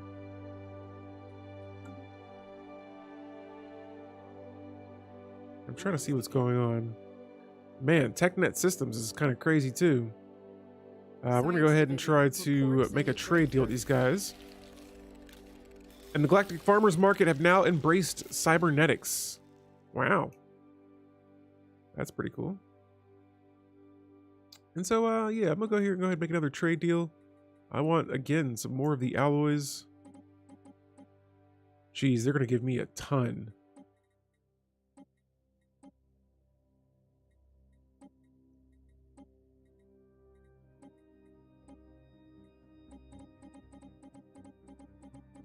Yeah, keep it on good terms with these guys, but yeah. 7,000 alloys is going to be a whole lot. All right, cool. All right, so on top of that, we got an increase to our naval capacity, and we're going to do that again. And next up, let's go for, we got a couple of options here. Let's go for reactive armor. This unlocks a component for my ships. Maybe I'll use it, maybe I won't. But we will go to our ships now, head to our fleet designer, and let's see what we got here. And so we could reinforce all of these ships.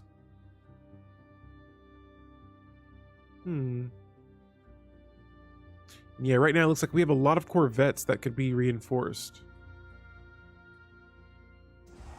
All right, so there we go.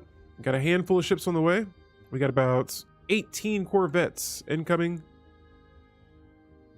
And that should be an easy fix here in just a little bit. Permanent communications have been established with All right, so we found I believe this is an enclave. It sure is. A commerce exchange. We're going to say well met. I don't really reach out to those guys a whole lot. And there we go. These guys just gave me 7,000 alloys in exchange for, if not all of my special resources. And the ban organic slave trade resolution has failed.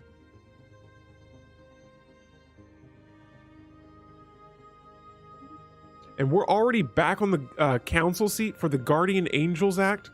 Come on. This is not what we want. I'm going to call in a favor here.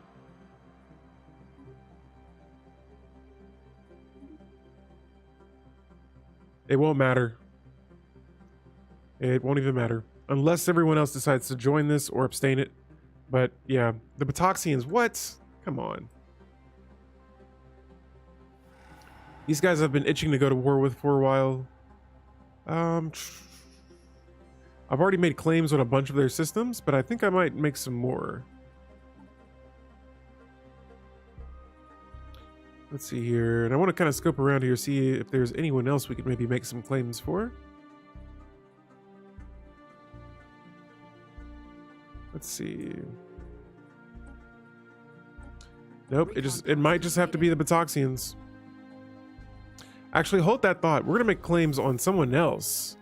These guys down here, I just remembered. Thank goodness I did not do that. And so this little bitty place I want. But I still need... I'm lacking 900 influence for that. That's craziness. All right, so advanced Corvette hulls. I'm going for this next to get nice modifiers to my Corvette ships. We'll constantly be building those throughout this run. And the particle lance. This is an extreme weapon. It's going to have some crazy long-range distances. We're going to try that out. Now, the Vagrosian ruins is back with the next situation here on this excavation dig site. Something just happened in the background we're going to look at as well, but thanks to the fortunate discovery of an underground vault, our legendary scientist Keyades has not slept for days, and he is convinced that this place holds the key to his existence. Deep within the vaults, he discovered row upon row of cryostasis pods, all of them empty. Circuits integrated into the floor led to a larger structure, a throne-like pedestal at the very center of the vault. So I wonder what is its purpose? And we'll look at the next chapter of that dig site. We have a relic activation. And I think I might go with another Omni Codex here. And so we're going to put another species on, let's say, what world would be a good world for... Flaxington. All right, so that's going to add 3 more. Cryostasis or Cryostasis? Is there a difference between both of those? Or am I not seeing something here? I think they were like frozen. And so, yeah, this scientist we found frozen, and then we unfroze him and kept him alive, and he hangs out with us now. And so I think we got a new species. Oh, the Wasari. The Wasari. They might have. I can't go back to it now though. Or actually maybe I can. Let's go check it out. Check it out. Oh, it doesn't show all of that I was reading before. Cryostasis? Yes. Okay, and so back over here though, I see a deposit of dark matter. And we're going to get that. We won't be needing it exactly right now unless we use it for trade. Oh, this system has exotic gas in it as well. But yeah, that dark matter is going to be huge though. We could use that for there's a specific building that I've been wanting to use it on for a long time now. It's a mega structure, but I've never made it that far enough to build it. And so my scientist cannot explore anymore. He's like, there's nothing left. And so we're going to go back to our home system and assist in research like we were going to do before. And one of my pops is on the slaves market. That I cannot have.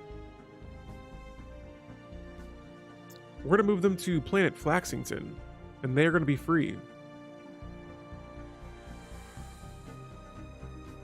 And so I want to just make sure, yes, everyone, I want to set the default rights. I would set it to full citizenship, but I don't know if that'll be allowed here.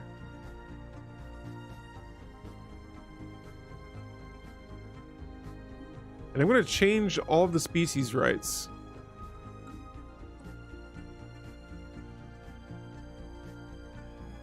All the living standards have now been moved up to decent conditions. This may hurt the consumer goods, it may not. But I think all of my other resources go up, so perfect. The energy credits went up. Minerals, I think they're just kind of doing their own thing, but consumer goods did drop down just a little bit. Now, my leader, Keaties, here has a new veteran level that has been reached. He can either go down the explorer, analysis, or researcher path.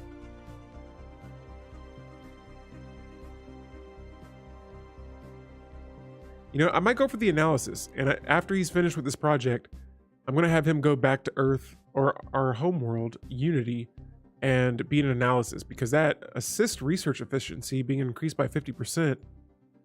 Sounds like that could be very useful. And so there he is. He has a new upgrade there available. And speaking of homeworld, let's check this place out. And so, yeah, we'll have 2 more clerk jobs being filled. That'll probably up the amenities a little bit. Go to my decisions here, and not really a whole lot that I want to select right now at the moment.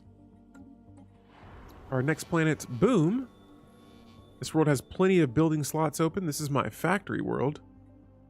And for this world, I will be jumping back and forth between consumer goods and mining districts. And so for starters, we'll go with 1 of each. And then on top of that, I'm probably just going to go ahead and add, unless I don't have, oh yeah, I have 3 exotic gases. We'll go ahead and upgrade a research complex as well.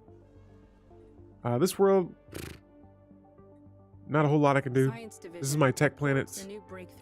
I'll probably just go with another industrial district. And I go kind of heavy with those industrial districts because I want a lot of tech. Don't have a lot of worlds yet, but we are building our first habitat. And I actually want to see. Construction complete. I thought we were doing that. I wonder why we're not anymore. And I'm pretty sure it's probably because of my own mistake here. I might have moved the ship on accident. But yeah, we'll get that habitat made right away. And I got plenty of alloys right now. I could probably build another one. Cool. So 2 of those are inbound. Hell, can I build 3? Wow, I can build 3 habitats at once. And so yeah, we'll get 3 habitats on the way. I just put another one there, but I honestly don't know if I want it there. We're going to keep it all in the home system.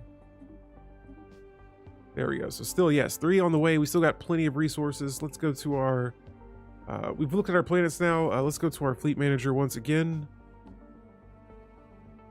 And we are going to reinforce all of these corvettes once again. Jeez Louise, this is a lot of ships right now. I wonder why they want me to make so many of these here.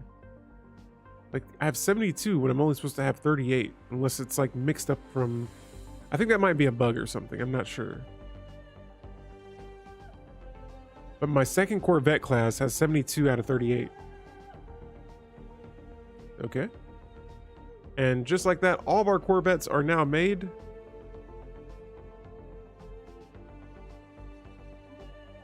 I was like, I'm almost afraid to make it go up again.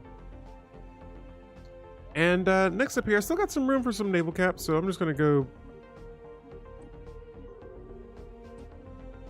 build a handful of these, and then I suppose we'll try and increase that, see what it does, but yeah, it doesn't do anything. I have all these extra ships here. It's just over my Corvette command limit that we have in that fleet designer. But yeah, back here to my home planet, we're gonna go ahead and build or upgrade another one of these research complexes, and Skywatch has sighted a spaceborne life form. I might replace a generator district with another housing district.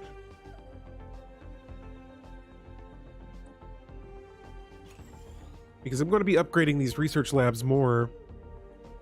And I want that tech, that good tech. That's crazy. I got 1,000 tech with only 4 planets right now. And so that's right there is kind of exciting with me. And I'm checking my Federation members here as well, because if we lose this war, I'm telling you, I'm leaving it. From what it looks like over here, oof. I'm seeing a lot of ships here. And we found some artisans, which I may or may not use right now, but let's check out this fleet, see what's going on. Oh, yep. They're moving. It looks like they backed off though, but yeah, they definitely, my allies are, they're going through it right now. That's for sure. All right, so back to the Vagrosian ruins. This is this new situation we have, this excavation site. And it says that against the protestations of the science teams, Kieres made the decision to sit upon the throne like machine. No sooner had he sat down, he lost consciousness. Whoa. So even as his expression slackened, his body was racked by convulsions. No amount of effort from the science team was able to free him from the throne, and hours had passed. Finally, just when it seemed his young body could bear no more, Kieres awake, and his report was forthcoming. Bold as ever. What? So we almost lost him there, man. You gotta be careful with this dig site. And then for weather control systems, this is gonna be some good technology here, because it's going to add 1 city district or 1 housing to each of my city districts. Yeah. Stakes are higher than spirituals hopped up on Zero. Yo. Yes. Yes. We got to make sure that he lives though, because if he dies, that's bad. We do not want a dead. What? Okay, I was going to get furious right there. I was like, how did the Gex get my system?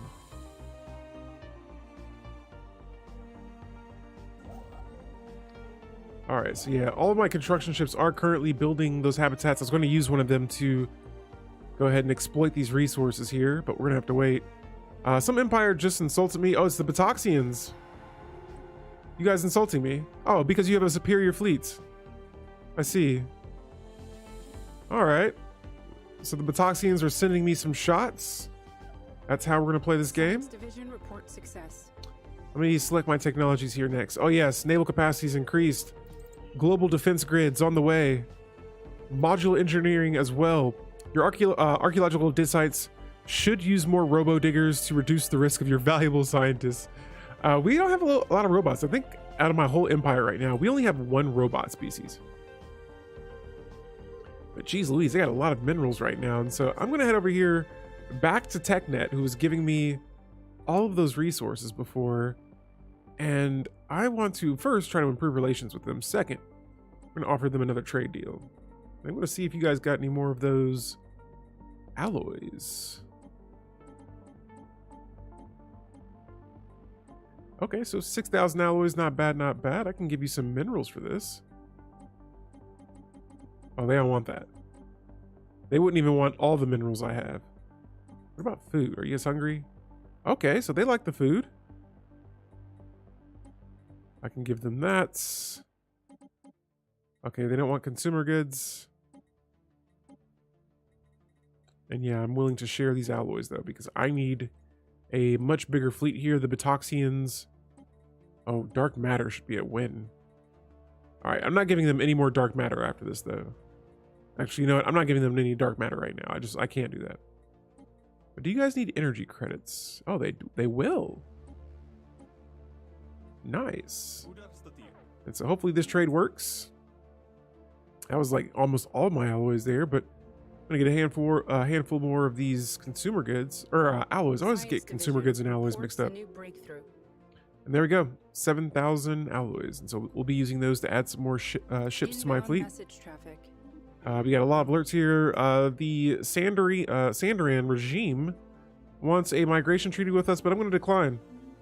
No thanks. I don't want your species running to my planets when you get destroyed by this battle you just initiated. And yeah, the Great Storm Meridian autocracy here. Oh, it looks like they're getting conquered right now. Oh no. And so we're finally going to go ahead and complete our prosperity tradition tree here with the Public Works Division, and that's going to give me another housing for each city district that I have. Let's go to our Ascension perk here. And so the Flesh is Weak. This is one that we can go with. We could become the Crisis. Let's see. Galactic Force Projection would be nice. Grasp the Void. I have a lot of... here it is. Voidborn. So I gotta go with this one. We've adapted to permanent habitation in the depths of space, reducing our infrastructure needs and yielding more on our habitats for other functions. The effect of selecting this Ascension perk will increase habitability. Habitat habitability. Habitats owned by our empire have 2 additional building slots, and our upgraded habitats can support advanced housing buildings. And so this is going to unlock the option to research habitat expansion.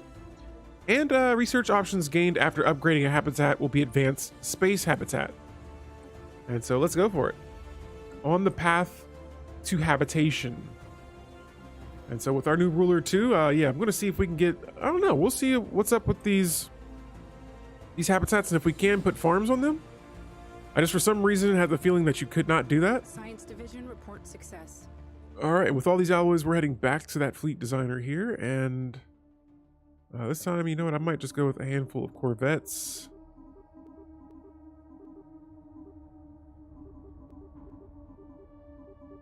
And I'm just going to push it up to like 72 where this is at now.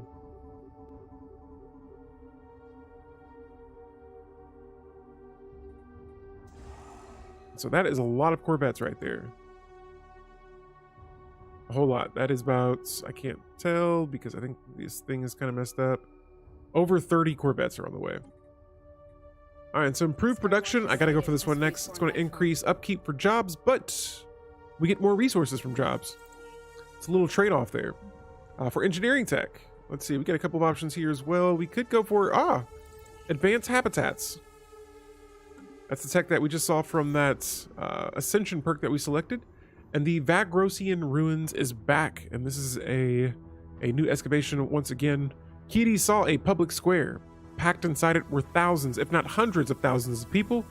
Faces turned to the sky, they watched as a massive ship descended from the upper atmosphere. At once, a single voice boomed out. "Attend," it said, "for the time of judgment is at hand. The keys will be taken.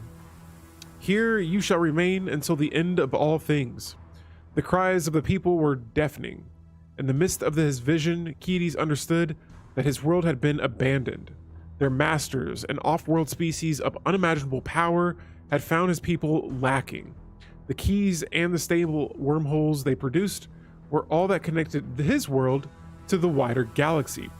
Cut off from the galactic trade, the foundation of his people, prosperity was suddenly and irretrievably lost.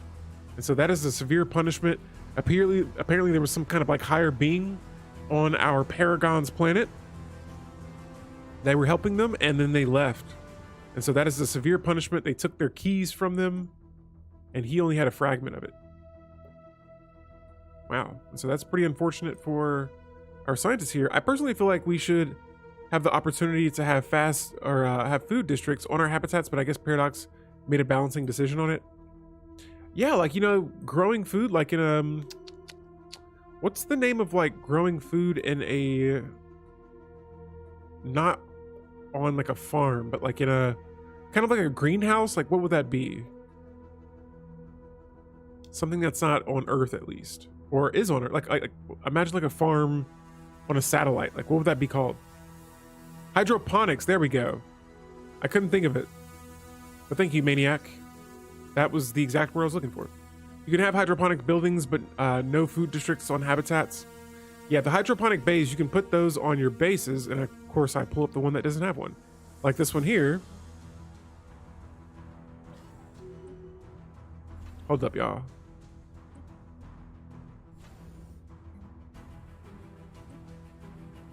I love this song. It just gets me fired up. Ready for galactic conquest. All right, so now that we have control of these, I might switch one of these over to an Anchorage. And oh, look at that, the Federation has leveled up. We now have language of science. Federal research agreements have their research speed increased by 5%. Scientific inspiration says that rare technologies already unlocked by another Federation member now appear 2 more times than the normal rate. This effect would change a 1% chance to a 2% chance. And then finally, the third trait that we got from reaching a level 3 Federation is we get extra diplomatic weight from tech. Do you read the comments from bottom and upward? Yes, so from down, my comments appear below, and then I have to go up. Did I miss something? I don't know, I think I got everything there. I thought you were saying or saying that because I might have missed something. Okay. And so outside of that, though, yeah, we are still the weakest economy out of our other Federation members. The Whisker Warriors, what kind of fleet power is that? From where? How? What the heck? This is insanity, all right? I have no clue how they got all that fleet power.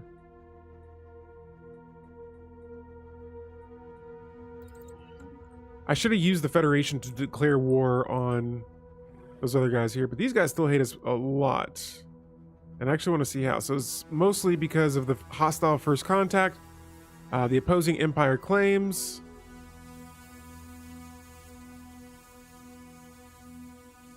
Oh yeah, they hate us. But we're in a Federation together, so they got to deal with it. Sorry. We got about another 12 years to go in our war here. Let's check up on what's going on with the Swarm. And it just looks like a lot of mismatch going on. All right, so we have an agenda, but we're going to keep the display of power active for now. This is the Infinite Opportunities agenda. Yeah, I think we'll be okay without it for now. On this world, oh, now we got plenty of housing available, and so I'll be able to upgrade some of these buildings a little bit later on in the run. Here on planet Boom, 8 jobs. We got room. Oh, this planet has some low stability, though. Okay, well, we'll go ahead and just clear out a flooded reactor here. But I'm wondering, what is causing this? Oh, it's the Pop's approval rating. And so I'm wondering if it's like a faction not liking the way I'm playing the game here. Now, guys, once again, back to this Vagrosian ruins, the second vision report. As a mercy, the Vagrosians were given a month to yield all keys and related materials. In truth, it was more insult than mercy and not nearly sufficient to save themselves. As a administrative world, the planet did not have the means to sustain its vast population. Now, the best they could hope for was to ration what they had, delaying the time of their starvation. Their off-world masters were well aware of this. However, even in their despair, the planet's leader hatched a plan. Recent forays into advanced cryopreservation and genomics, here we go, had afforded them an unlikely opportunity. Okay. Very nice. And so, yeah, their rulers, their masters, whatever you want to call it, they told them that you have a certain amount of time to, you know, give us this relic back. And they watched them as they were prepared to starve, but then they decided, you know what if we start rationing and saving their food instead? All right, so now that I see that all my ships have been made, back to checking out the Patoxians. You know what, I'm going to sell a handful of these minerals. Same thing with the consumer goods. I'm going to hold off on buying anything for now. You know what, I got room for one more base, and so I'm going to go ahead and upgrade this base here, and maybe I'll add a platform or two to it. And we're just getting ready. We're getting ready for some action here. We got a lot of claims on the Butoxians, and I totally have the option to get some of my claims there. But I'm going to wait until our Federation is not at war. And Advanced Research Complexes is going to be the next technology that I complete or work on. For Society Tech, we got to go for that foreign soil enrichment, increase that habitability. I don't know if it's going to impact or how it impacts my 3 construction ships here, who are almost finished, each of them building a habitat. My army is already up here as well. Yeah, here in a little bit, guys. We might be declaring war in a second. I'm checking out down here. It looks like a lot of the fleets are in this direction. Now, I don't know if we are building ships in this fleet or not. And see, I don't know what was going on with the Whisker Warriors, but oh my goodness, yeah, their fleets are just so insane right now.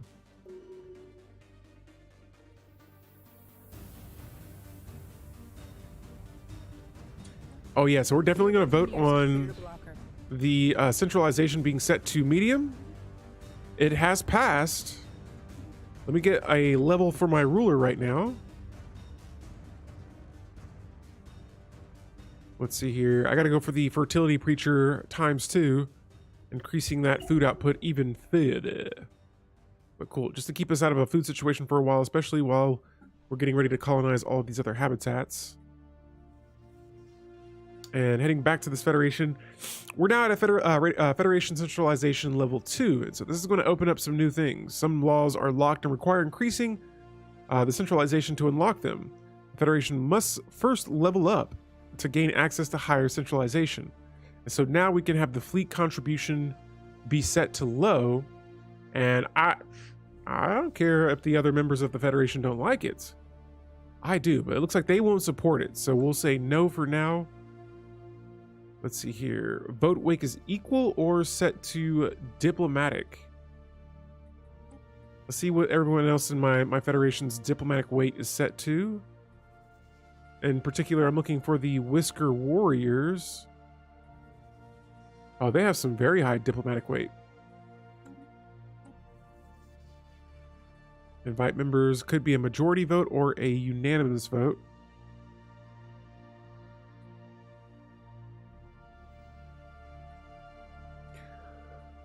Oh, there's also free migration as well, excuse me, and separate treaties.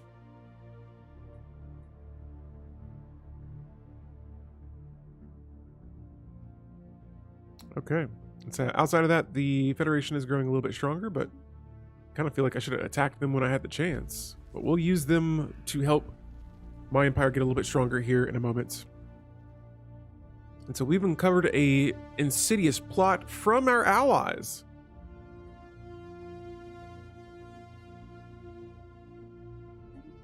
We're gonna let them know we don't like that.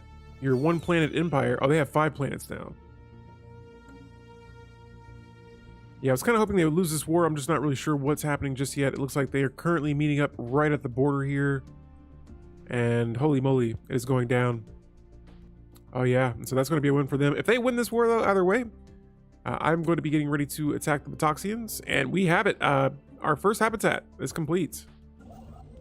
I must see this with my own eyes. Here it is, and it has no food districts, as I thought. We have a second one up as well. We'll colonize that one in a moment as well. We'll get to work on this one right away, though. And all of my characters here, it would be habitable for all of them. And so let's go for preferably someone that has some traits that would benefit this.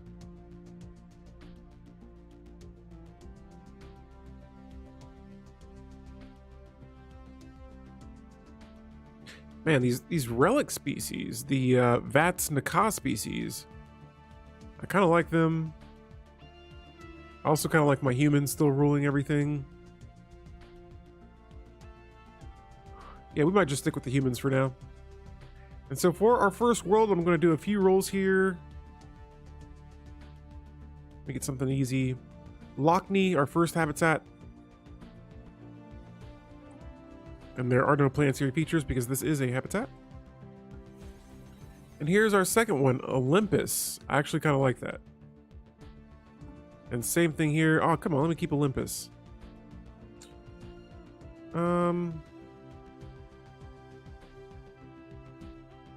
Hawksworth. I can get with that one.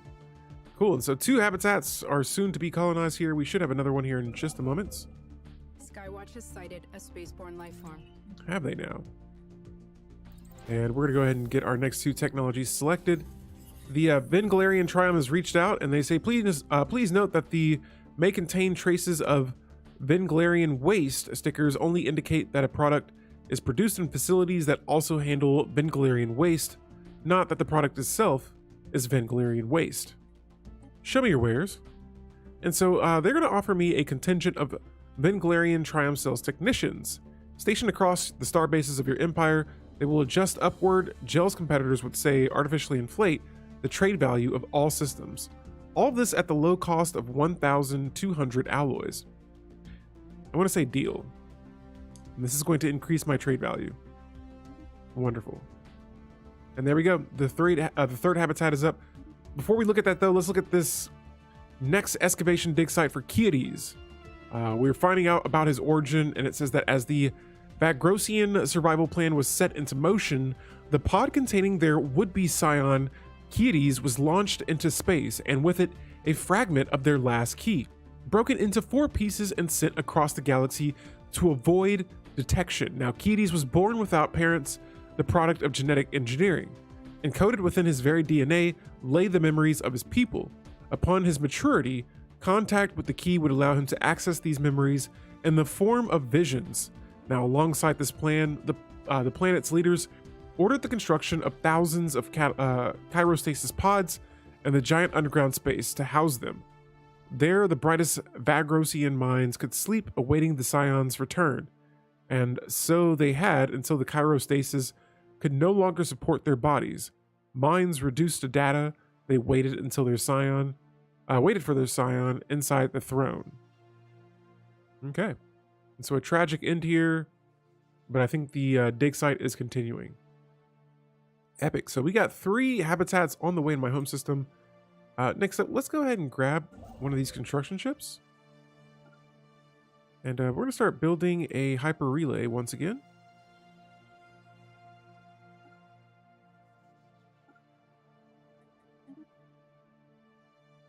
Wait, can I not build a hyper relay right here? I'm a little confused. All right, well, in that case here, we'll just go ahead and build it. Jeez, man, these ships travel so fast through those hyper relays. It's wonderful. Okay. Oh yeah, and another thing too is I believe I have ring world technology. We've learned of a new strategic resource. Okay. But I think it's outside of my system. But let me go to my home world here, Planet Unity. Where are you located? There are lots of habitable worlds here. There it is. Okay, it's buried under everything here. We're going to grab a free construction ship and let's build a ring.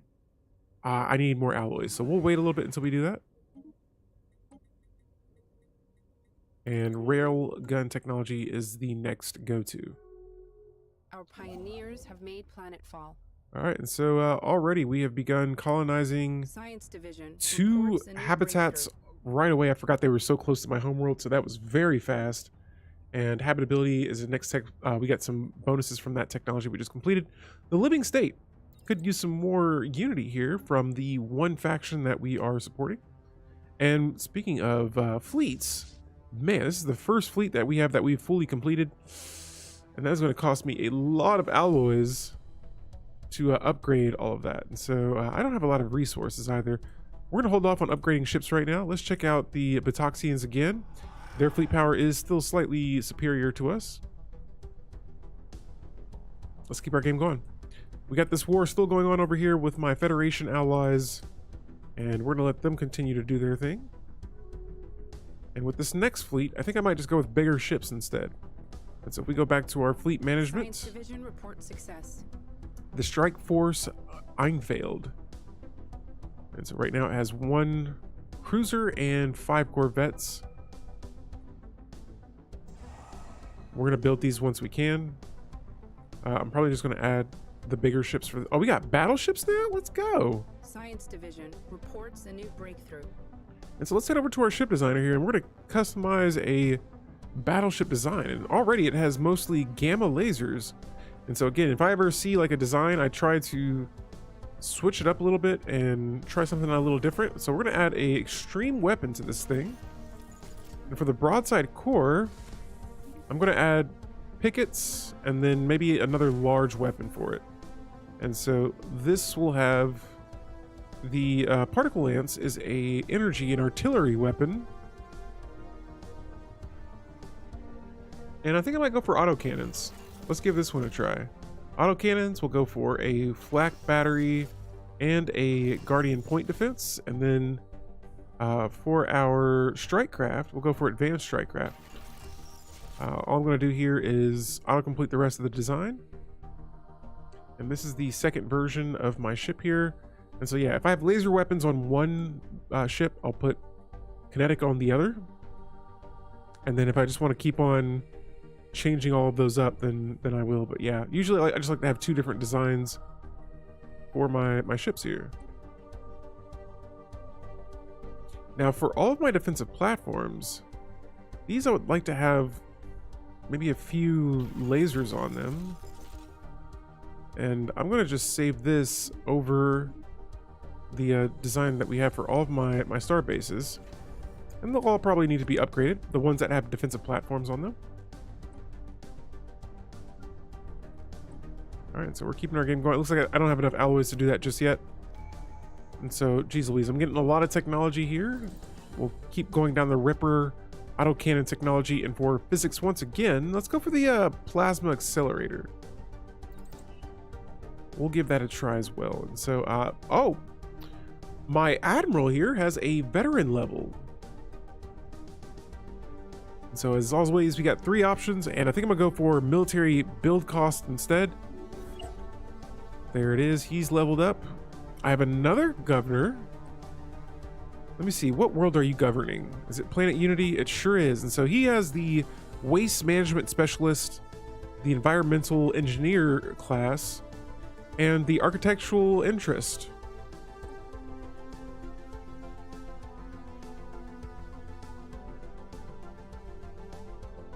Industrialist, increasing resources from jobs and decreasing pop amenity usage. Makes your pops a little happier. We'll see where this jumps up to. So we're at, oh, there we go. From 4 to 11. That is very nice. So I got 1 exotic crystal that I'm bringing in per month left. We're going to upgrade 1 more research lab into a research complex building. Planet Flax. Let's check it out. Build another city district here. Get some more jobs ready to go here on planet Parsax 2. Stability went all the way up. That is phenomenal. And so let's go ahead and maybe upgrade. Do I have moats? I have 1 moat. We'll upgrade this fortress building. I'm actually going to do that first so that we can get some jobs on this planet. Division reports a new breakthrough. And once again, society technology, the living state giving us extra faction unity. And we're going to go for the synthetic thought patterns that gives us extra resources from jobs. And so the more resources we can get from jobs, the better. And we'll get that squared away here in a moment. All right, so I got too many consumer goods at this point. I have way too many consumer goods. Like, what I can even do with that right now. Okay, so we could make this a forge station, but I want to make sure that the other station has... Yeah, so a lot of these stations actually have industrial districts as well. So we could use those, or we could turn our generator planet for our colonists. into something else. Maybe I'll keep this as a generator world, or maybe I'll make this a fortress station instead. And so finally, we have it. Yeah, we're going to make this a generator station. And the first thing I'm going to make on this is a energy grid, probably the same thing on this one as well. And so these 2 will be designated to energy. Oh, can I not make another one? Okay, so this one for some reason cannot be a... Oh, here it is, generator station. All right, so there it is, 2 generator stations coming up. 2 energy grids on both of those. Once those are finished, the planet that I have here, we are going to turn all of this into a fortress world. Or no, this is my tech world, my bad. Flaxington here. We're gonna turn this into a fortress world. And while we wait for all that to go down, I'm gonna go ahead and do it anyway. We're gonna build a stronghold here just to get it started. So we received intelligent reports of a significant fleet movements within the Batoxian Trade League. They seem to be centered on the ISIS system, suspiciously close to our borders. What are the Batoxians up to? Oh, is that right? And so, let's see here. Where's this system at? They're messing around here, and they're about to find out. The Batoxians are acting kind of iffy. Oh yeah, okay, so we got a huge fleet right here. 32k fleet power. Uh-oh. Do we have an empire that is about to declare war against me?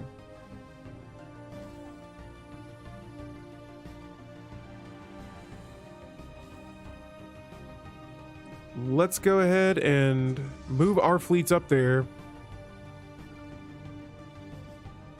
Just in case they want to attack. And I was pretty sure, did we not colonize this planet yet? Or this habitat? Let's go ahead and get this squared away as well. I guess not. All right. And so, yeah, we got the Batoxians here. They're making some moves, and so we're going to let them know that we can do the same thing here. Let's start selling some of these consumer goods. Maybe not that much. All right. So, yeah, again, guys, we got some hostile activity going on near our borders here. And already I got my fleet literally just one system away. Oh, they're there. Boom. What's up? Batoxians. Let's make the move. You want to get funky? Let's get funky. We can do this. All right, so the Batoxians are here. We are there. Let's go ahead and make some moves. Let's go to our council here. I have the Infinite Opportunities agenda. We are going to launch this. Oh, I can launch it early? Let's go. Oh man, that cost me a lot of unity. Never mind. Never mind on that.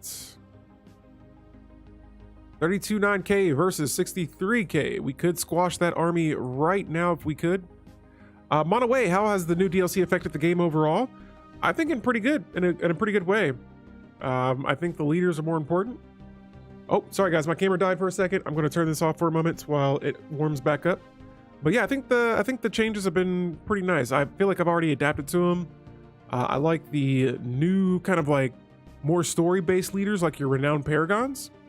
The left user interface is it's a little bit cleaner. Wanderer 77, wait, you can launch agendas early. How have I not noticed that? Yeah, I actually just noticed that right here. And so there's this little bitty icon that says to launch early, but it does cost you some unity here. So just keep your eye on that. If you want to launch something a little bit earlier. I wanted to, but I was like, I don't want to spend that much on this agenda at least. And so, yeah, that's an option there. But in the meantime, though, let's go back to we're going to go back to our government tab. I want to go to my edicts here. I just noticed it too. Yeah. I think we all just learned a little thing here. I'm going to deselect the fleet supremacy because as soon as this battle starts, which I imagine we may be at war here sooner than later, I may use some exotic gases as fuel. Use some weapon-based edicts here just to let these guys know we mean business. And so let me grab my other fleet as well. We're going to move them up here too. All ships are on deck right now. Now I am losing some energy credits because we have our fleets not in orbit above some of our planets, which is A-okay. While that's going on, we're going to build some more of nothing because we have no resources. But we do have technology here, and we are learning all kinds of new things. The energy credits are going back up here. We're now at -10. I think I was building those. Oh yeah, let's go to our new anchorages. Sorry, the Batoxians are butting in our business right now. Engineers have cleared a blocker. Oh, is that right? And let's look at our worlds now. So I'm going to need... Oh, I got plenty of rare crystals. Well, spiritual agenda rush may be a thing. Ooh. Ooh. Oh yeah, with all that extra unity, that'd be crazy. Let's see here. We'll come back to this planet here. Some of these I don't want to move anything around just yet. This is planet Parsax, and so this is my tech world. Options. So many decisions here. I don't know what to make. You guys. This planet, it has one job available. I could use some more. I would love to build one of these or upgrade one of these. I just need some exotic gases. And what do exotic gases require? Minerals. And so actually, I'm gonna go here, and the exotic gases, I believe they require minerals to upkeep. Let's see here. If I were to build an exotic gas refinery, yeah, gas refineries turn minerals into exotic gases. And so I'll get a head start on, let's see. You know, one of these is a generator station. I think I might turn this instead. All right, so I have a third base on the way. We're going to be getting ready to colonize a third habitat here, which I thought we had already.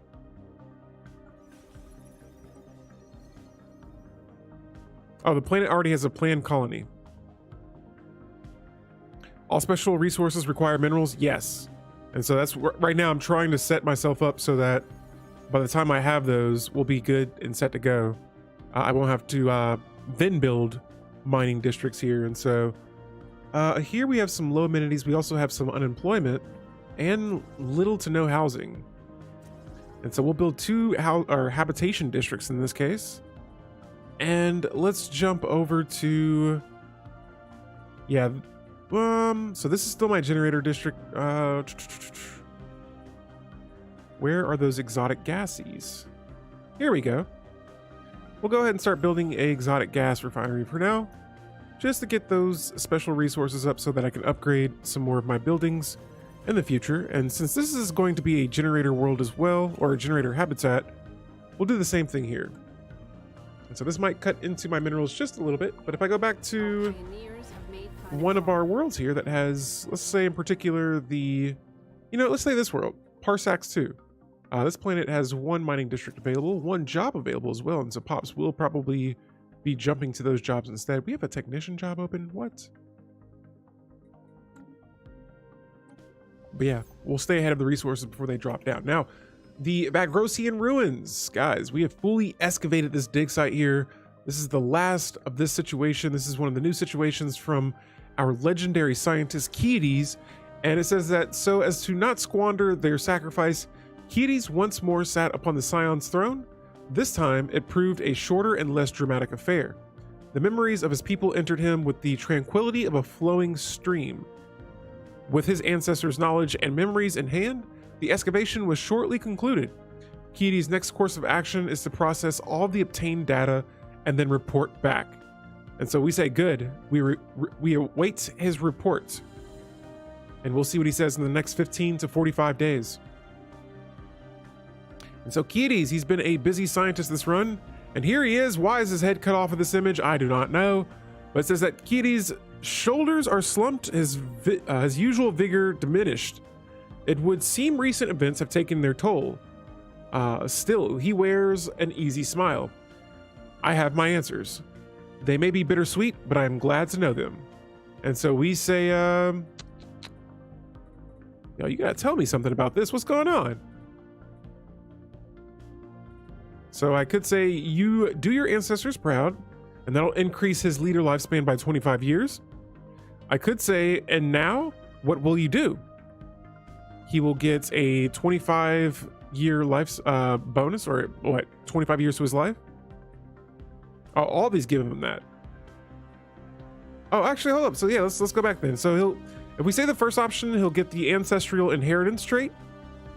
Oh, he'll get him for all of these.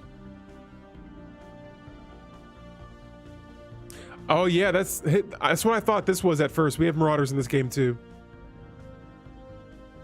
I'm going to say let science remain your passion, and this will remove all negative traits from Keates. I don't know if he even has any negative traits right now.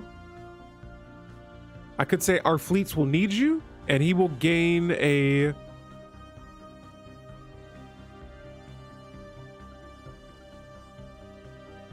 Oh, he could become an admiral. But no thanks. Same thing here. I could have him become a governor, or I could say the armies lack knowledge and have him become a general. I think I'm just going to let him remain a scientist. And so now it sets him back to like level 1. And I got a trait here. It says a tad too late. Let's see what this is all about. And so a tad too late says that, okay, cool. We've discovered Teity's origin. And now he gets another trait. Wow. And so he is, he's level 10. Holy cow. That's probably the best choice. Yeah, yo, he's a level 10. That is insanity. This is the highest skilled level scientist I've ever had. Wow. That is wild. And so we got a level up point here too. Yeah, he jumped up from we went from level 3 all the way up to level 10. So we got some options here. We have the civil engineering. Increases planetary build speed, could be nice. Increase amenities on planets, or let's see here. Chance to salvage ships are increased. I'm gonna go with the manufacturer because I kind of like these amenities. I like having more amenities. And so there we have it. Oh, not only one trade, he gets another one? What? What?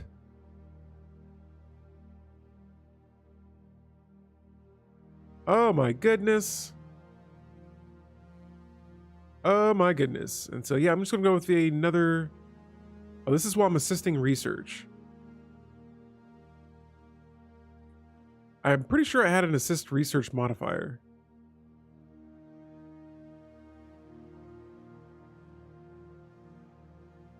Did I not? I thought I had something that helped me research planets more effectively. Oh, here it is. He has the veteran class, and so this allows him to assist research efficiently by 50%. If I add that collaborator, though, that's another 15% to researching efficiency. Oh my goodness, yo, this is insane. I got 3 more points.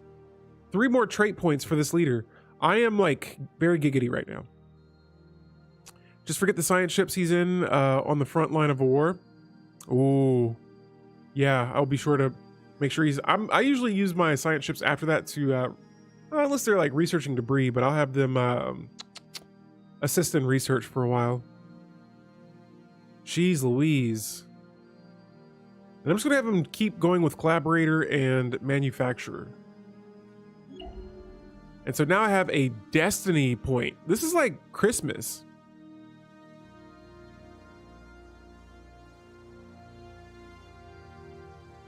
Dude. Planetary analysis, deep space explorer, or perceptive mentor. An additional leader trait option +1.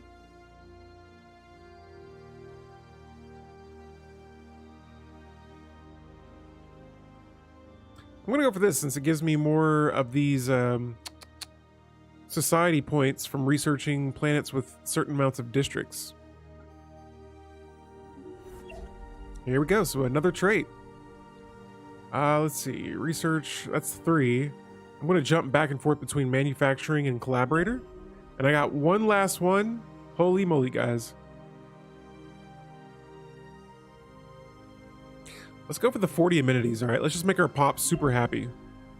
So anytime he's assisting in research on one of our planets, the pops just celebrate. More amenities with research help on a planet looks good. Yes. Yes, yes, that is what we will be going for here. And so if we go back all the way over here to our home planet, I'm going to swap this guy out. But while I'm doing this, I kind of want to see what my planet looks like. So here's Planet Unity right now. The amenities are at 11 and my tech is at 1K. So I can't really tell how that's going to be. All right, so 230 for my technologies here that we're producing on this planet.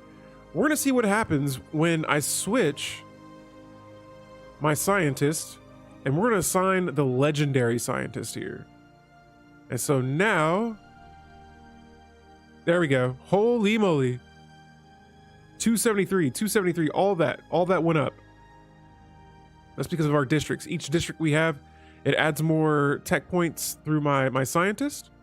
And then the amenities. Oh my goodness. 53 amenities. We went from 11 all the way up to 53. Looks like a character people can min-max a lot out of. I know.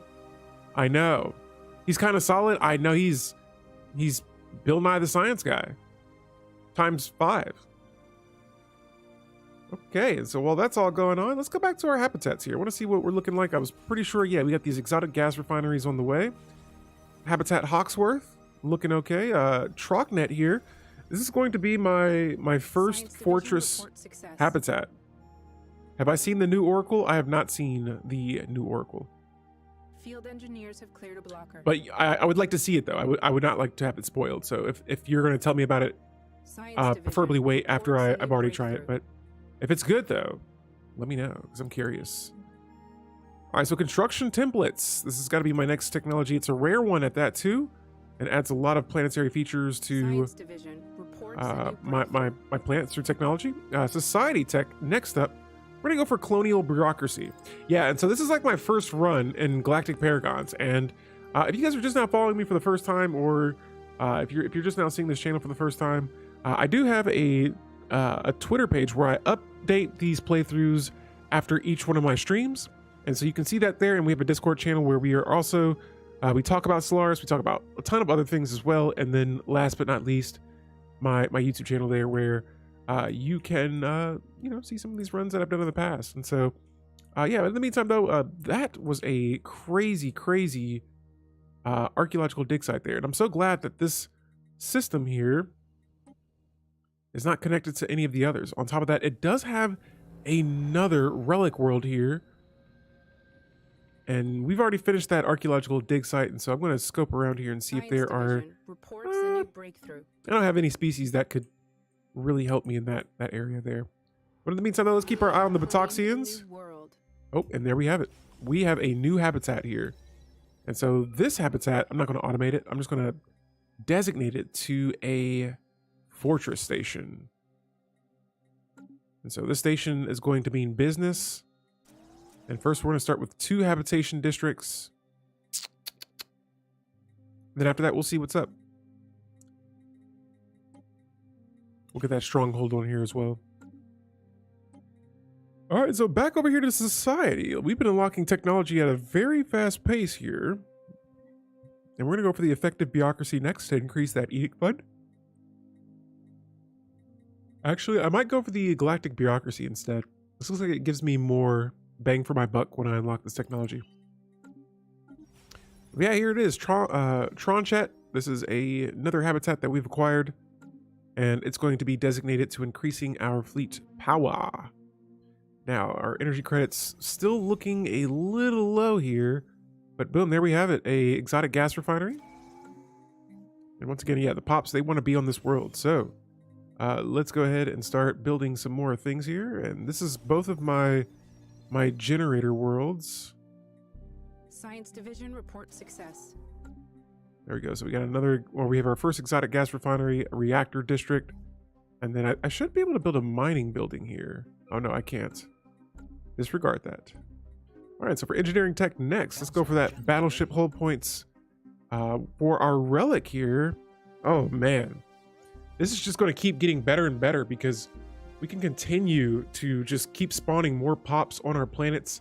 The Omni Codex, I'm going to use it again. And this time we're going to put it on, let's see, Hawksworth.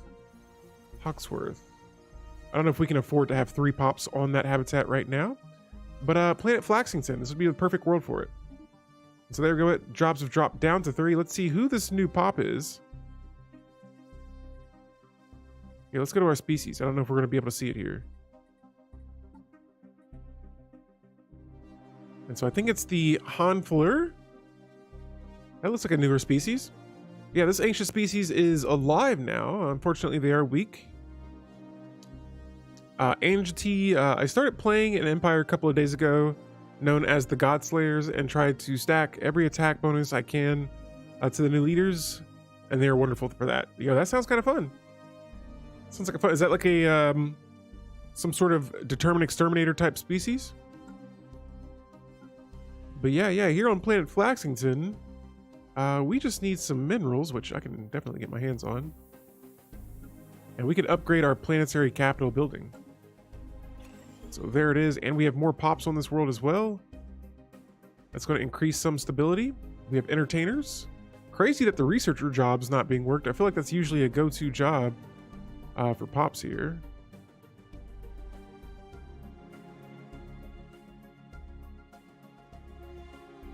It's Crusader Spirit. Nice. Sounds like a fun time. Guys, what also sounds like fun is infinite opportunities, increasing our happiness by now 10%. And let's select our next agenda. And so military buildup, I gotta go for this one. Especially with war on the dawn, I can feel it now. It's on the way. Pretty soon here, one of these empires are gonna feel brave enough to try and attack us. And we'll be waiting for it because we will have a fleet already built up, hopefully, in time. Reports a new breakthrough. And next up for engineering tech here, let's go for gene tailoring. Give that a try, maybe modify our species a little bit. High consequence protection is our next resolution that we are voting on in the galactic community. And yeah, sure, I'll support that one. I'd love to get my hands on another, maybe a mercenary enclave. But that could be very helpful to me and my empire. All right, so back over here on planet Trontech, we have plenty of housing available. Now we have building slots and we have just whatever we want to build here. And so let's go with maybe a holo theater next, just to keep the amenities high. And then after that, we're going to keep adding strongholds. And so with this does have a requirement of energy credits, which we already knew that. Let's see where we are with, oh, nice. We got 5 exotic gases now. And so that means we can go back to one of these planets here and we can start upgrading some buildings. And so I'm going to buy a handful of minerals here. Let's see.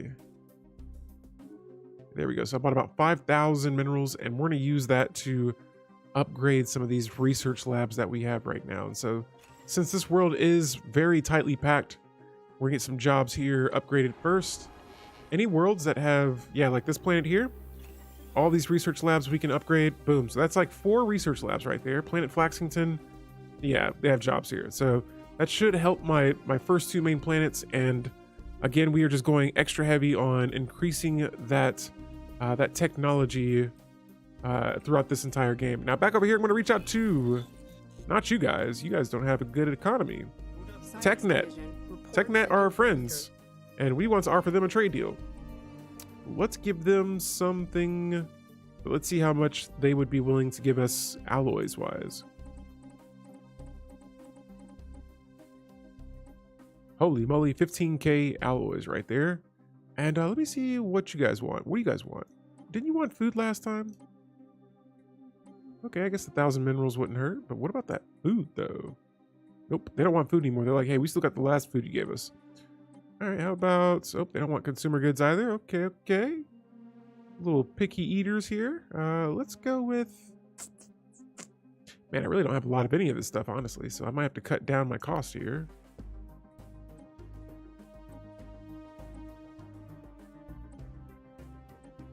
Well, I was like, did that increase the opinion of it? Dude, 1,000 minor artifacts, man. That could be super dangerous. Hold up. Let me see if I got any situations going on that will require me to use minor artifacts. Yeah, no, I don't have anything here right now. So yeah, I guess I wish I can go back to that deal. I don't want to have to reset this all back up. I'm having a hard time breaking away from the artifacts, but I don't know if I'll have any situations going on right now. And if I need a building to make those, I just will. So I think they were going to give me about 16k alloys. Man, that hurts to see. I'll just give them some minor artifacts then. And so they're going to review that proposal and we'll say hasta la vista, bebe. And here it is, the Faculty of Archaeologist, our Archaeo Studies. Minor artifacts, you do not need them until you do. Yeah, and right now, I don't need them.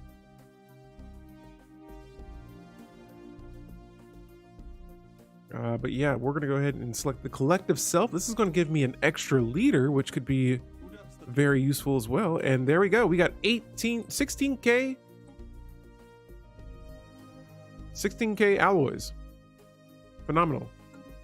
That's absolutely wonderful. Let's use those to upgrade our fleets again. So those fleets and these fleets both will be upgraded. Awesome. We're going to go travel back to our home systems. The Batoxians, I see those fleets ran away. And now we have a human supremacy party. This is a new faction. Let's take a quick look at our newly formed faction here. And let me make sure this scientist... Yeah, we gotta make sure that the scientists are always... They gotta be researching. And so I know that... Oh, hey. Let's destroy this fleet here. We got some pesky pirates. We're gonna move them out of the way. And I'm gonna have my scientists head in this direction. Actually, we can just assist research right here. Wow, this system has a lot of trade value in it as well. All right, so what do we have here? Oh, that's the Batoxians, not you guys. We have a tradition available. And so we've completed our first 3 traditions. We've got some good stuff here. Next up, let's go for, what do we want? I was thinking politics.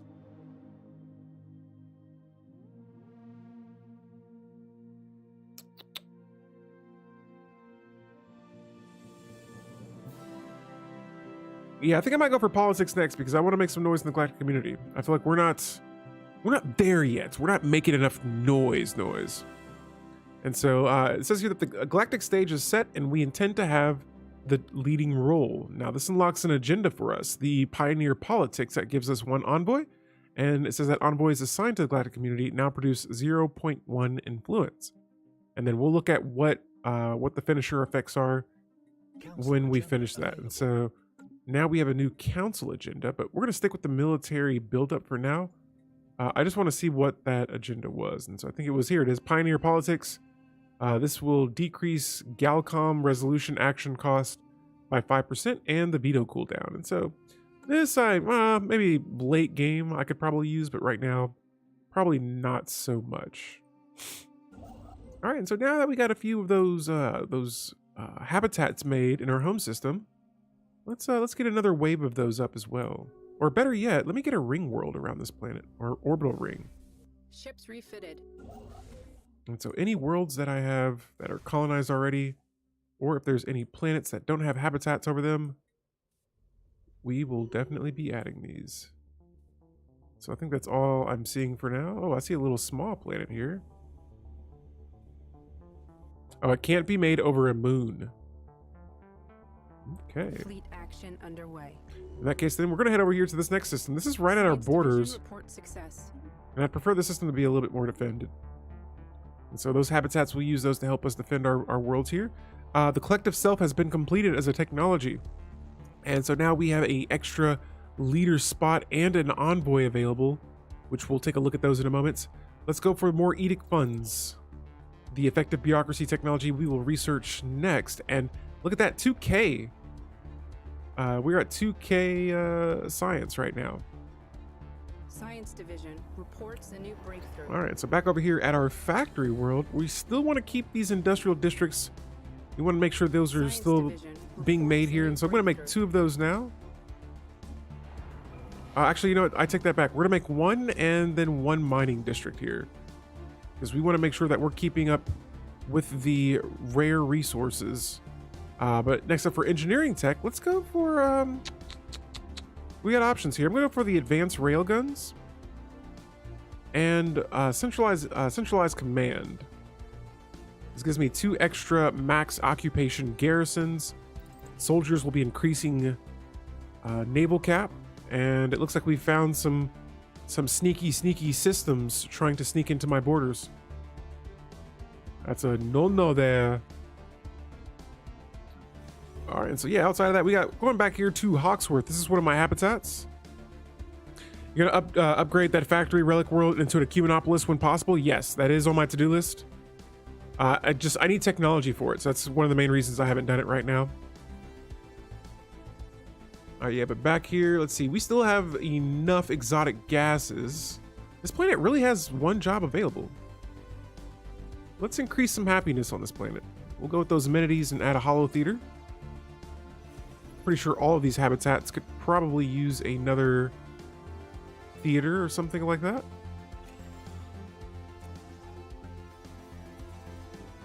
And boom, this world just needs people to work. But yeah, if we go back to Planet Boom here, this is the relic world that's Agnity. I'm trying to say her name as best I can. I'm sorry if I'm butchering it, but yeah, this is the relic world. We have the decision here to... We have the Yut cleansing process. But yeah, here it is. Restore Cumanopolis. I need anti-gravity engineering technology and 20,000 minerals. And so a very expensive project, but one that has some really good results from it.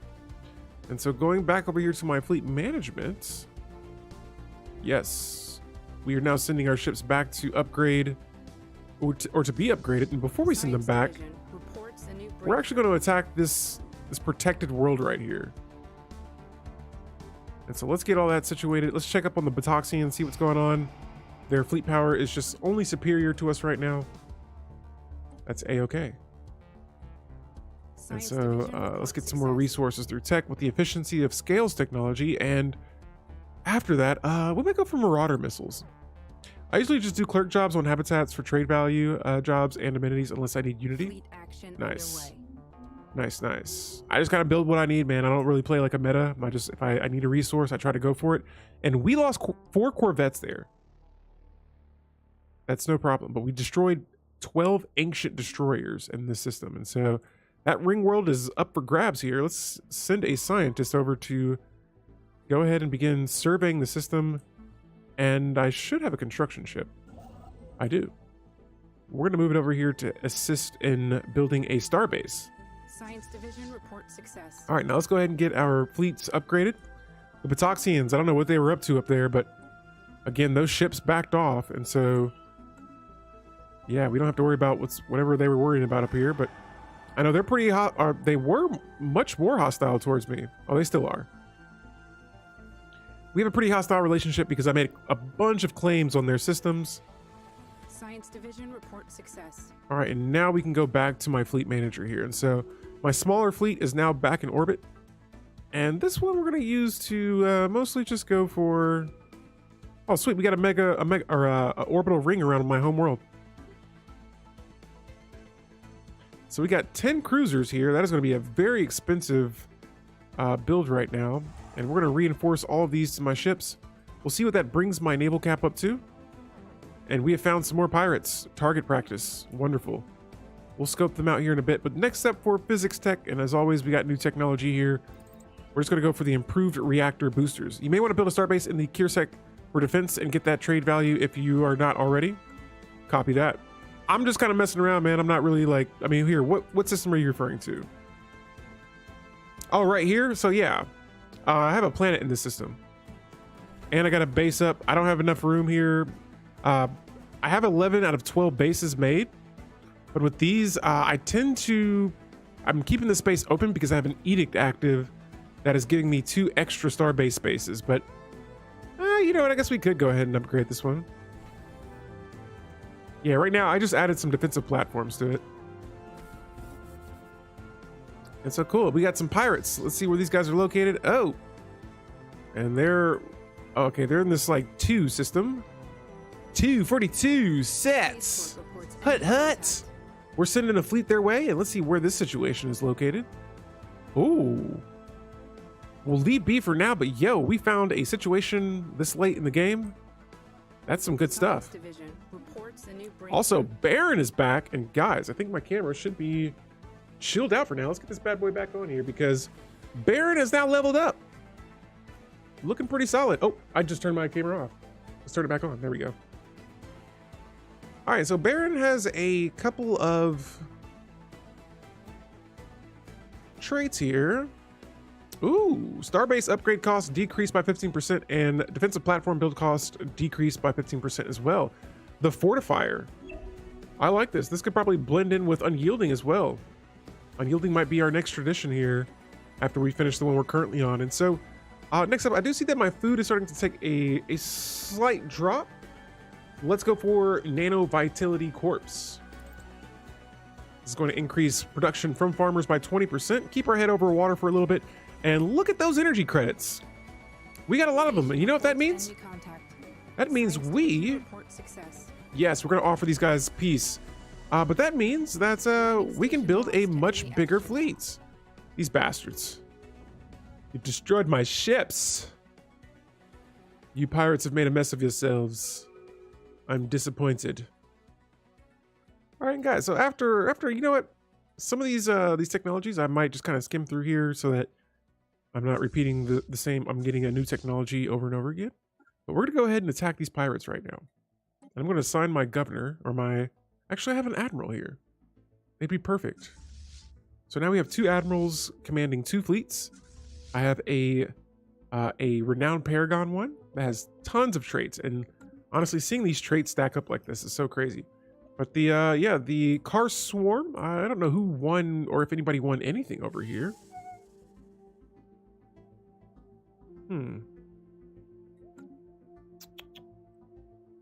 Yeah, that seemed like a silly war right there. Yo, I'm starting to say, let's kick these guys out.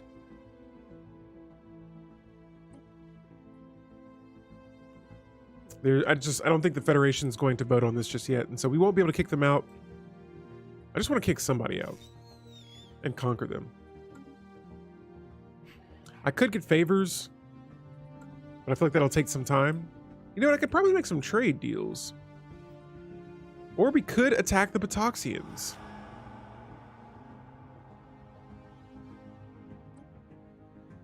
So if we were to go to war, oh my goodness, this would be 3 wars versus 4, or 3 empires versus 4.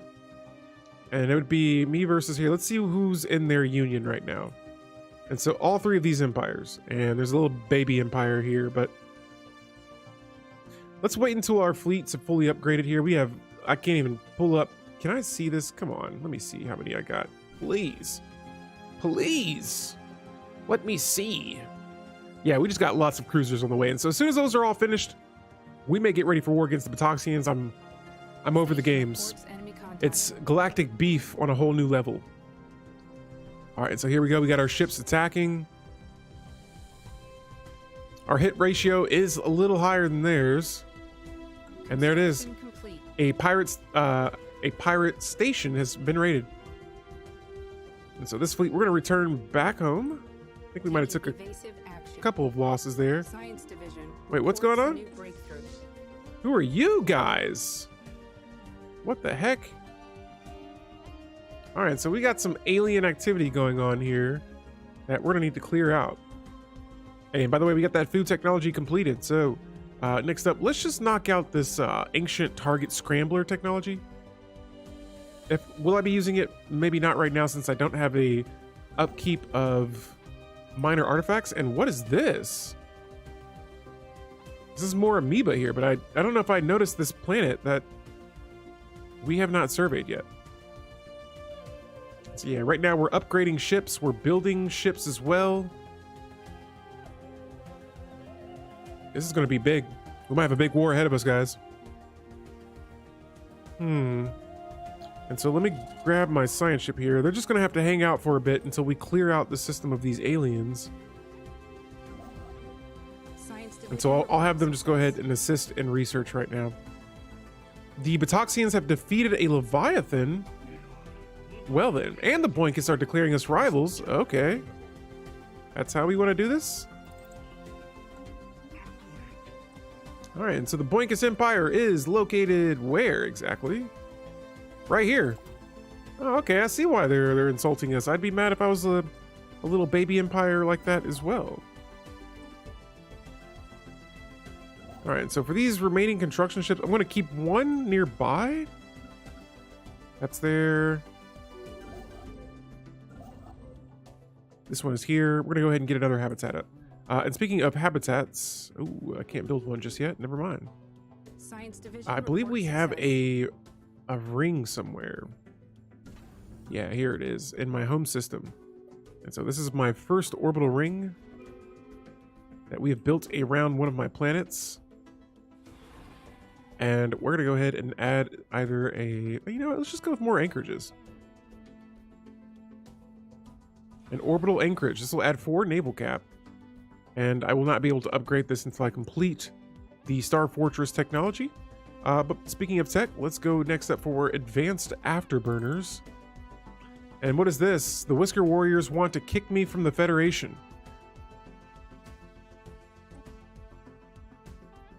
Am I president?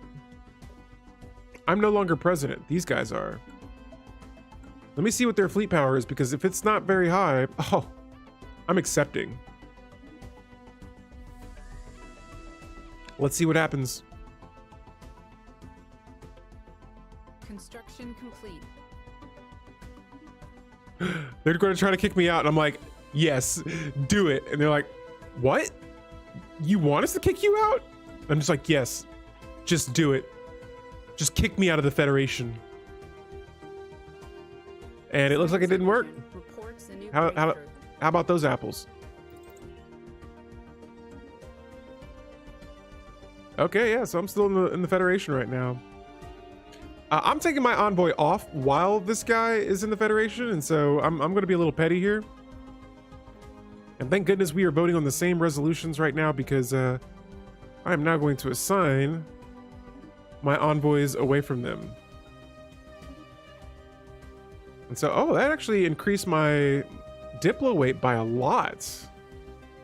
By a whole lot. So we might have to use some more of those envoys a little bit later on. But in the meantime, though, I could go ahead and declare war on these guys. I want to see if I can make a claim just yet. I need 104. So I need 999 influence to claim this system. Jeez Louise. All right, the Mega Cannon. That's our next engineering technology. And for society, let's finally go ahead and knock out terraforming tech. The Whisker Warriors, they've sent me an insult. I mean, what are you guys going to do about it, though? That's the real question, though. Like, we're in a federation, so if you want to go to war with us, and here we go again. Their fleets are starting. Wait, they got 15 planets. Oh, they must be habitats.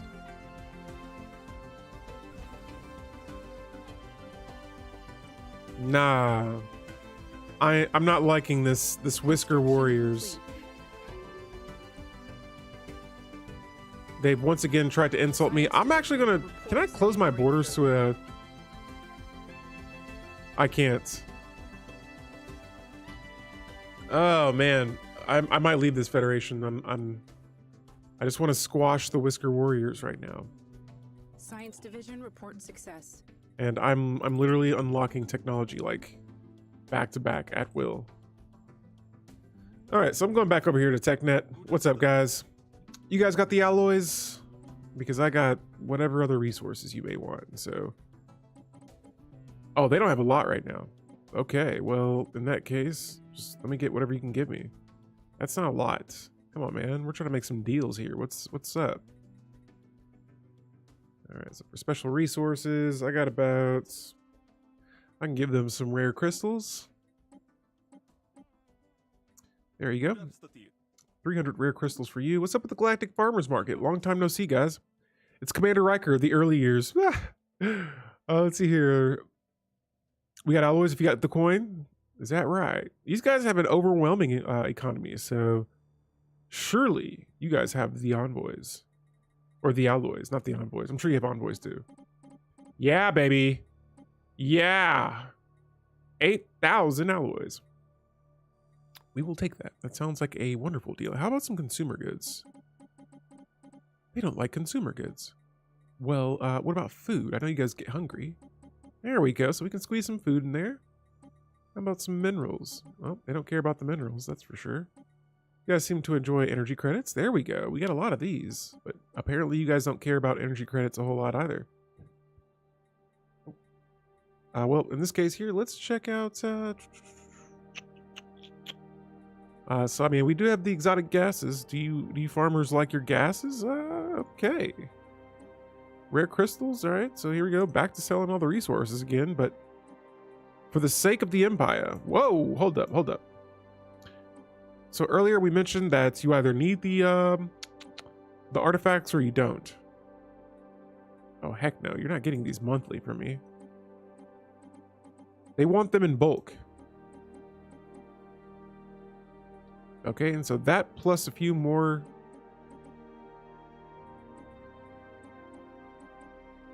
There we go. That should be enough. That should be all of my economy there going right at them. But yo, more alloys are on the way. This excites me. And so both of those agreements were accepted. Opinions have been increased, and politics will be learned with our next tradition here. And so we got two options. We have the quid pro quo, and this will it says that whenever a resolution that you supported passes, you gain one favor on the empire that proposed it, or we can go with -25 influence cost to veto or propose resolutions, and each envoy assigned to the galactic community provides an additional 2.5 diplomatic weights. Ooh, and so this one right here is what I want. Persistent petitioners. And so I'm going to go with this one first. But the next one after this says that after a resolution is passed by another empire, I'll gain 25% diplomatic weight until one of my own resolution passes. And so that is what I want. But right now we have these two here, and let's see what our diplo weight goes up to. And so now we're at 7.4. We're almost close. Actually, we're tied now with, oh, we're past Tim Curry's space exodus. And so that is pretty good. And look at this. The Whisker Warriors failing the Federation here. They want to go to war with me, but little do they know they are terrible leaders and they deserve all the insults in the galaxy. And so let's go ahead and colonize our fourth habitat here. We need a little bit of food though. And we're to go next up with the... I think this time I might jump to my humans.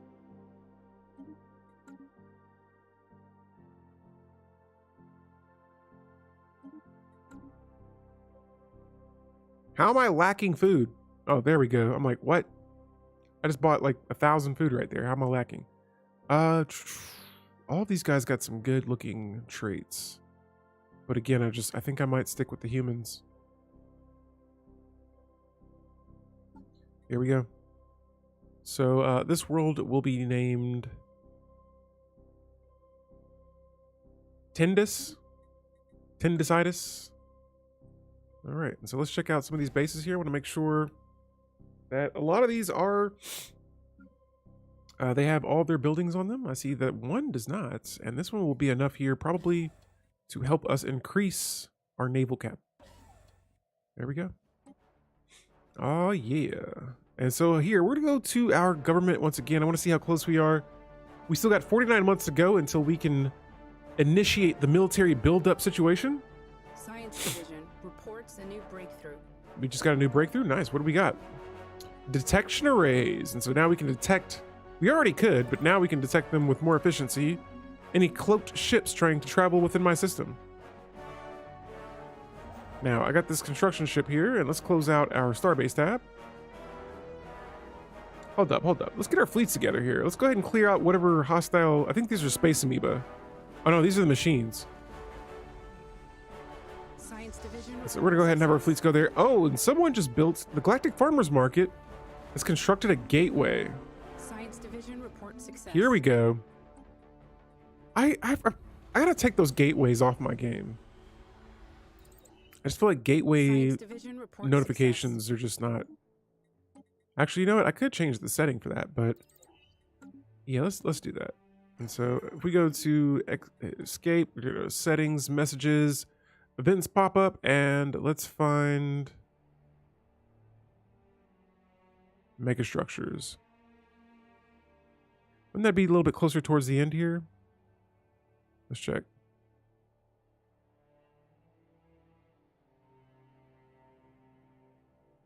Where are you, megastructures?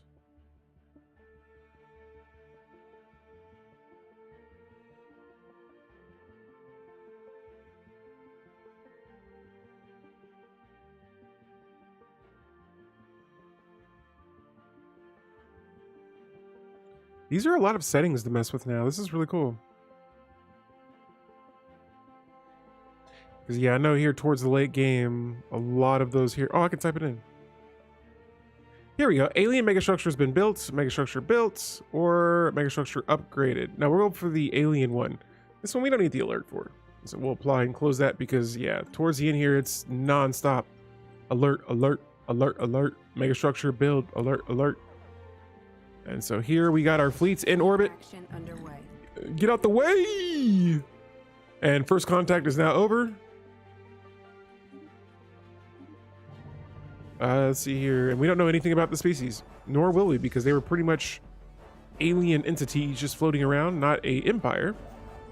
And so here next up, let's go ahead and, I'm gonna look for a habitat to build in this system next, because both of our systems leading to the Whisker Warriors need to be protected. Even though we are in the Federation now, war is never not possible with these cats.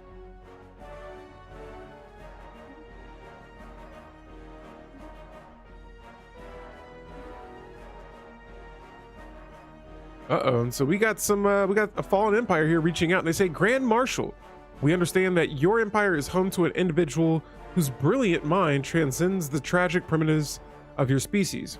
What? While the talents of Kedes, scion of Vagros, are sadly wasted in the Commonwealth of Yang, we, Von Akon, have always had use for a skilled scientist to work in our archives. As such, we are offering you a unique chance to earn our favor by allowing us to take charge of him.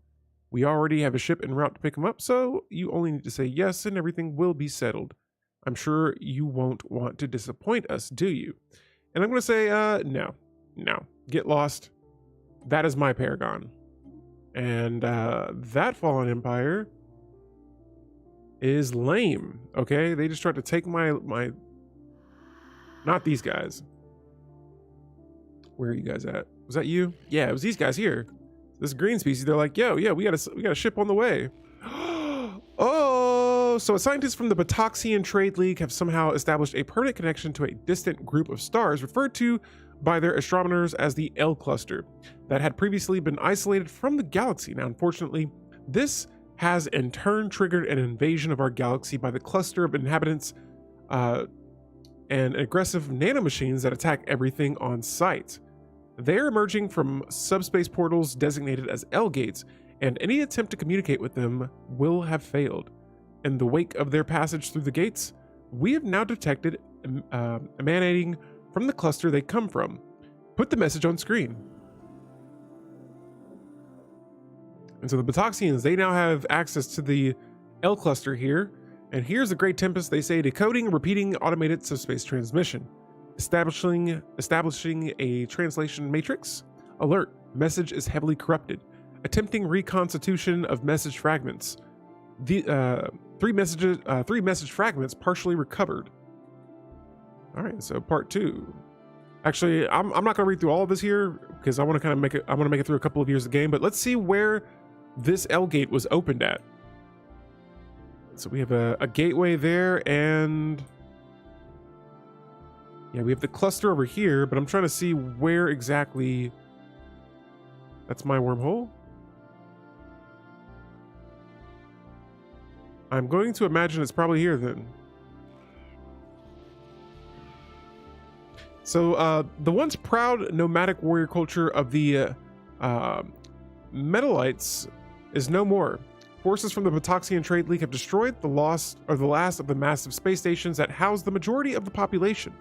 Refugees from their surviving civilization population have scattered across the galaxy, and although some of the pirate and mercenary fleets may still be unaccounted for, the loss of their space dwellings is a devastating blow that they cannot recover from. This puts a definite end to their rating. Indeed. Yeah, the We Come For Your Leader event is a lot harder to say yes to than it used to be. I know, yeah, and I'm like, now that I got Kedes up to level 10, I'm like, yeah, no. We lost our ruler. I'm not losing my legendary scientist. No way, Jose. And so we're gonna go ahead and get started on that Star Fortress tech next. Science Division. Here, though, I'm very curious to see. Will they be able to? Yeah, I can't even see what's going on here. You know what? I'm not letting that situation go by unseen here, and so I'm going to actually travel through that L gate.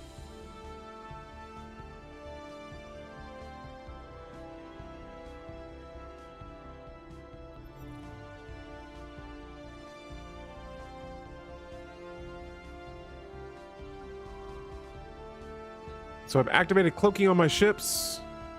Oh, I don't even have gateway activation technology, or Hey, let me double check. I don't know if I'll be able to. So my fleet is currently not cloaked. I'll have to wait until it is cloaked. And we're going to see if we can travel through the L cluster here. All right, so who is this? Our Grand Marshal has a veteran level, and we'll just go ahead and use the Visionary since it's the only option, but it decreases pop upkeep and increases trade value.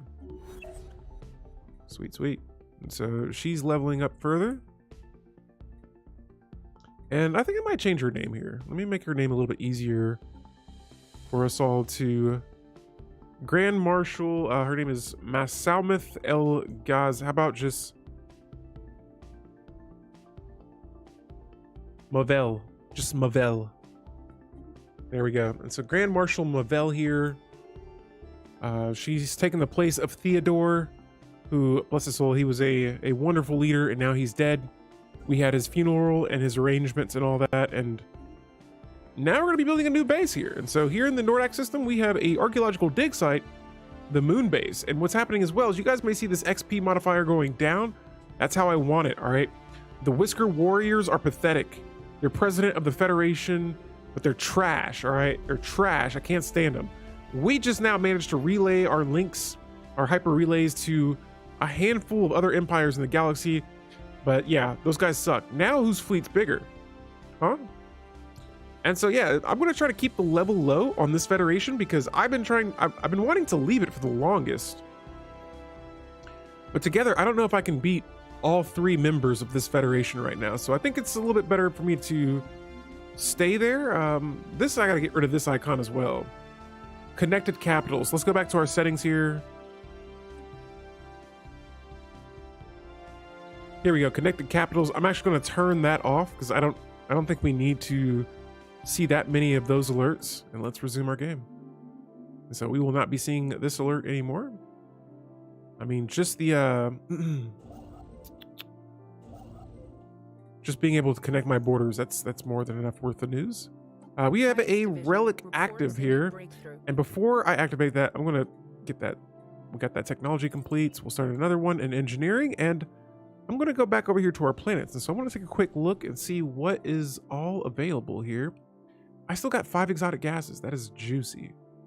That is very juicy. And so we can probably upgrade a few more of these now advanced research complex buildings. And I'll just start with one for now. Here on Planet Boom. I mean, we just need pops on this world. That's all it is. But Planet Boom still has some decent jobs. We may add pops to that world. Parsec 2. Again, this is another one of my planets. Trouble is now your middle name. It sure is. It sure is. I've been looking for action for a while, but it may or may not have to wait. We're gonna get a mining district made on this planet. This is my tech world, and it kind of has a lot of different districts here, and I know this is probably not the most efficient. But again, I'm not really going for efficiency in this run. I'm having some fun here and making sure our resources all together kind of climb up. But if you guys got any suggestions here, let me know. Just right now I'm having a little bit harder of a time. Like usually when I get more buildings up, I start to designate things to more specific things.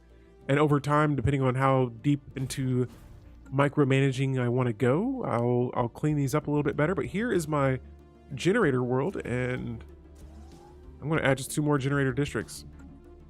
Actually, hold that thought. We'll add just 1 for now in case I want to add more housing laser. Now here is Habitat Hawksworth. This habitat has 1 job left, and I mean this planet is filling up with a speed, and so I need advanced space habitation, which I was pretty sure I have, and I need to have no districts available on this world in order for me to upgrade this. And so you know what, since we'll be getting some more districts on it, let's just go ahead and add another reactor district to this one. Same thing with this habitat. 1 reactor district, and then we'll add another habitation district just to open up another building slot. Our fortress station here, this is where we're building most of our armies.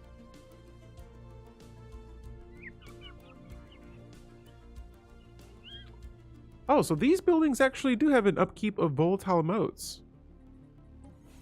So since I'm using this as a generator station and energy credits usually go back into, exotic gases go into upgrading your research complex buildings.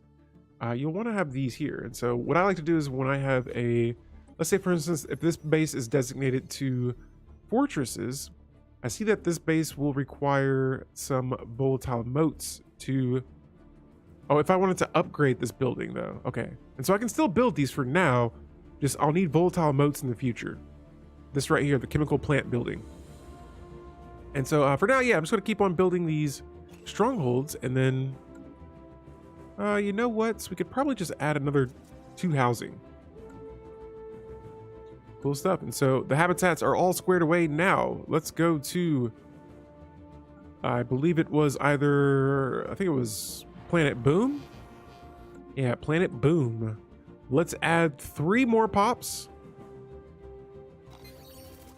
onto Planet Boom. 3 pops of a new species will be spawned on Planet Boom. Trika, what's going on? Welcome to the stream. We are using our Omni Codex right now, and we are, yeah, adding some new pops to Planet Boom. So let's see who we got. The population now has, here, we'll just go look at it from our species tab. Who could it be? This mystery species that I can see. It's a Shrek species. Look at it. And it has a relic world preference. And so anytime I spawn a species onto this planet, they always have that modifier there. But yeah, it's going pretty good. Our ruler died. It changed our origin. And so we started with under one rule. And now our origin has been changed into broken rule. And so now I have a new leader, Grand Marshal Mavel, who is taking place of Mr. Theodore. And yeah, we were trying to keep Theodore alive as long as we could, but he was burning all of my resources. And like that dude could have wrecked my whole empire right there. If we would have kept trying to keep him alive, yeah, that was just getting way too expensive. I find it strange that habitats must have all districts filled before the habitat can be upgraded. Because if we clearly have the resources for it, why not build the final upgraded habitat right from the get-go? That is true too, yeah. That is true, but I feel like after a while though, I mean, a fair argument could be that you need resources inside to perform operations that massive. Or, I mean, that's my best bet. Like instead of just like sending resources to a spot to build something like that, imagine just having the resources be made inside of that place, and then you could just build it faster from the inside out, and you just have to do it in parts. That make that seems like a okay argument. I don't know. That's the best I got. Terrible hamster. All right, so we have this this Etic monolithic. Our scientist is uninhabited with indeed uninhabitable, but not unvisited. Oh, this is a world. Its surface is littered with tall cenotraphs carved from some mineral not native to the planet, evidently placed there by some artistically inclined spacefaring race. Now, the monolith's flowing lines definitely chart a history so fantastical it must surely be fictional. Surely. Image them for archives. So this is going to give me a bunch of engineering tech points. I believe we should be able to. There we go. We've expanded our borders once again, and we'll go ahead and start mining all of those resources. Now we got the advanced food processing technology, and next up we're going to go for the maximized productivity. This is going to really increase the upkeep of jobs, but increase the resources and everything as well. And so, excuse me, a little hiccup there. We once again still have 5 exotic crystals here, but as you can see here in the top right, I have a lot of jobs queued up, a lot of buildings that are being made, and so this is going to be a busy galaxy here. The vote to ban organic slave trade has failed in the galactic community, which is unfortunate because I do not get any Diplo weight for that. But yeah, we'll see what's going on here in the next couple of these here. I want to go back to my traditions here and make sure that I have the right idea about what I want to do with the policy here. Oh, so I don't have this one yet, but after a resolution is passed. Okay, I was scared for a second. Dang, this was a paragon. He's dead. Guys, I guess this is the stream for dead leaders right now. So, our great governor, Factorator Sholodon, has passed away at the age of 117. While in service of our empire. Okay, we've read these situations with people before, but their story does not have to end here. Oh, it's ending here. We're not keeping this guy alive. So a deep sorrows grip the public. Everyone's crying and they're unhappy. It's okay though. I mean, he was a good leader. Don't get me wrong. But he's dead. That leader is dead. And so You know what? I have the option to recruit 2 more leaders here. And I think the 2 leaders we're gonna have to go for are going to have to be governors. And so these are the 2 current governors I had, and I had to pick this one up because he has a psionic trait. But yeah, that's like our 3rd leader dying in this game today. Instead here, we're gonna go for, let's see. Celine has a army build speed and army cost modifier. Florenza, ooh, a ship build speed modifier. Honestly, Jesus Diaz here might have to be my go-to option. He's the youngest. He has the trade value and ship build speed and cost modifiers. You are the guy. And so we will hire this leader, and I'm going to assign him to a world. Let me see how much trade value. So Planet Boom has 34 unity or trade value. 73 on Planet Unity. Boom has 34. 61. I want to find the planet that has the most. It looks like the second most, Parasac 2. We're going to assign Jesus to. And so yeah, that's going to, I wonder if it's going to increase the trade value here. 68, so cool. All right. That we can work with. On this world too, we do have some buildings on the way, so I'm not going to bother building anything right now. This habitat here has all of its districts made, so we can upgrade the habitat now, and then it's going to add a handful more districts. Same thing here. We're going to upgrade this, and this changes the size to size 6, which I personally feel like that is not a lot. I mean, we're going from 4 districts now to just 6, and that takes you about 700 days to complete. And so that'd be my only gripe about habitats, is how expensive it is to upkeep those. Now, my consumer goods, they were shot straight through the roof, and that's because the Paragon that I had a lot of skills with the production of consumer goods. Miss Marvelous, yo, nice name. The ship build speed cost reduction works in the same system as the planet. I always have them in my system with shipyards. Oh, so let's go to Planet Parasac here. This is where I have this leader at. Ah, I see. Good eye there. Well, the only system that I have a shipyard in is my homeworld right now, but my homeworld is currently being governed by my my rulers, so I'm going to keep them there for now. Or I wonder, can I trade them out? Does the ruler have to govern the homeworld? Oh no, they don't. In that case, yes, I will swap them out. On top of that, Planet Unity has the most unity, but yeah, we can add this here. Planetary effect. Thank you, Miss Marvelous, for the tips and tricks. The marvelous tips and tricks. And yeah, let's go over to let's see. All right, so hold up. Now that we have this other governor here. Oh no, we don't. Oh, we have a sector governor. Nice. In that case, I want to see what the other ruler's trait is. And so we go to our governors here. We have 3 governors. We have Mavel and Jesus, and then we have Fori, son of Fora. And so this character has a building district cost modifier, a clear blocker cost modifier, and a building upkeep. So I actually think he would be the perfect governor to send to this planet. And I'm going to see how that impacts my consumer goods. So we're at -19 and boom, -6. And so I think with us building maybe just one of these industrial districts, you know what, we only have 3 jobs available. We'll just build 2 and that'll knock that whole thing out of the park there. And so we did take some losses from that governor dying. No worries. And I'm actually selling consumer goods right now. Okay. And so yeah, guys, right now it's just been a little bit of a micromanaging run. We're trying to manage these plants as best as we can. We're trying to add more habitats into our empire. I'm trying to keep them within my, here's my sector right now. And so I'm trying to keep all of my planets that I've colonized in my sector. And that's where you'll find most of these at. And here we have fleet maneuvers. So our Admiral Baron, who is our legendary leader, has drawn up some plans for a major fleet exercise that will involve a substantial portion of our navy. The location he has chosen for these maneuvers is the Region system, which is close to the borders of the Whisker Warriors. Now, the Feral Kitties may have seen this as a major provocation, but if we cancel the exercise, our military will consider it a sign of weakness. After all, Region lies within our space. The Whisker Warriors has no right to tell us what we can or cannot do in our own backyard. And if that's not the truth, I don't know what. Carry out the maneuvers. We do not care about the battle cats. Battle cats mean nothing to me. All right, so we have to have we have to send our fleets one system away right here. Construction complete.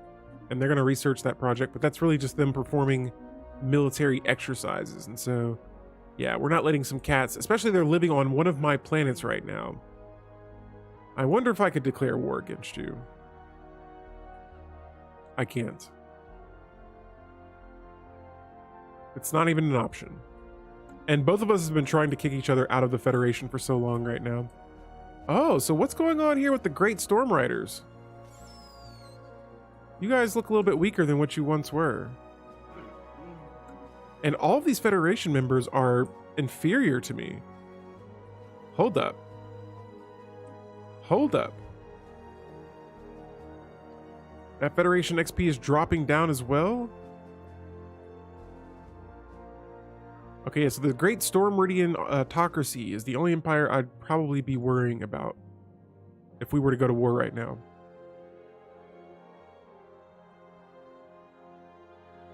In that case, no worries. We got to just increase our naval capacity even more. And so let's upgrade this habitat next. Let me check and see. I have no volatile motes. Our pioneers have made plans. And so maybe we'll jump over here. And I'm going to build another mining district as well. And so 2 industrial districts and then a mining district both are on the way. Report success. And one of these, I need to build another habitat here, and we need to Inbound designate message that traffic. to, no thanks, we don't want your migration treaty. We need to designate that to, oh, is this cloaking detection? Sorry, I'm just getting sidetracked here right now. I need a habitat to designate to alloy production, because right now we're kind of hurting in that department as well. But yeah, here we got a construction ship ready to go, and what in the world? I'm so confused what's going on here. Because now the Whisker Warriors are starting to expand, and that, for me, is an issue. This system has 3 suns in it. Oh, it's the Grey Tempest. Nice. Oh, man. So, I'm like wondering what in the world is going on here, and it's literally the Grey Tempest just cutting through these empires right now. Holy moly. And so actually, I think right now would be the perfect time to break away from this Federation and start subjugating. Because the Great Storm Meridian, they have that to worry about. I don't see their fleets anywhere. Where is the Great Storm Riders fleets at? These guys don't stand a chance.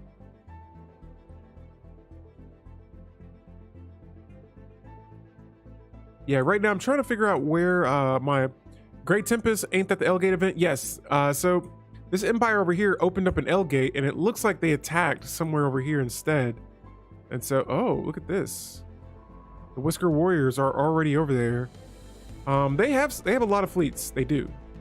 But I've been trying to leave this Federation for so long, and I think now might just be the perfect time.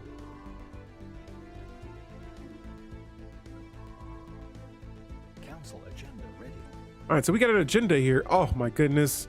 As much as I would love to use this right now, I think I will.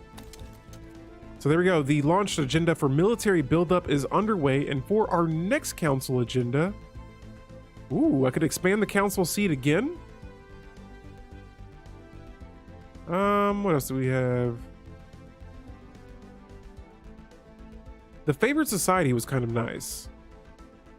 But let me see what's up when you expand the council again. I want to see what the next seat will be when it opens. But right now we have 4 council seats We have 2 renowned paragons, or one's a legendary paragon, the other is a renowned.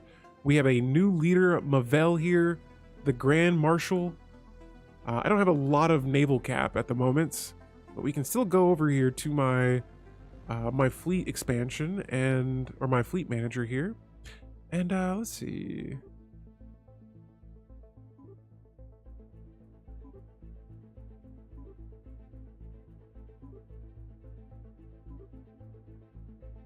There it is.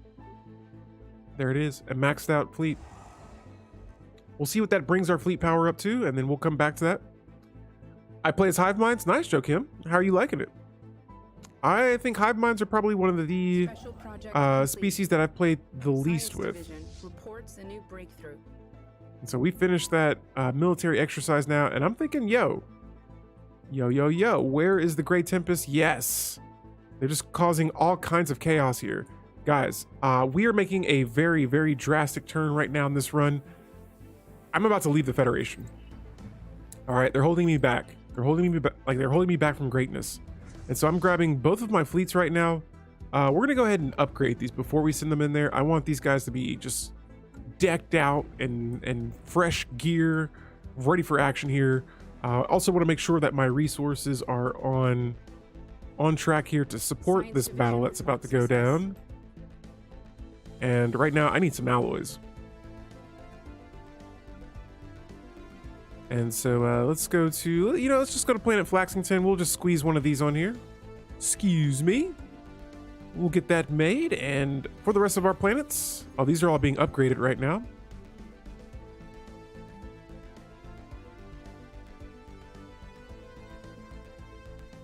I can build these on this world. I just don't know how much that's going to produce. With me not having, I think it's just going to be the amount that the alloy guys are going to be working, but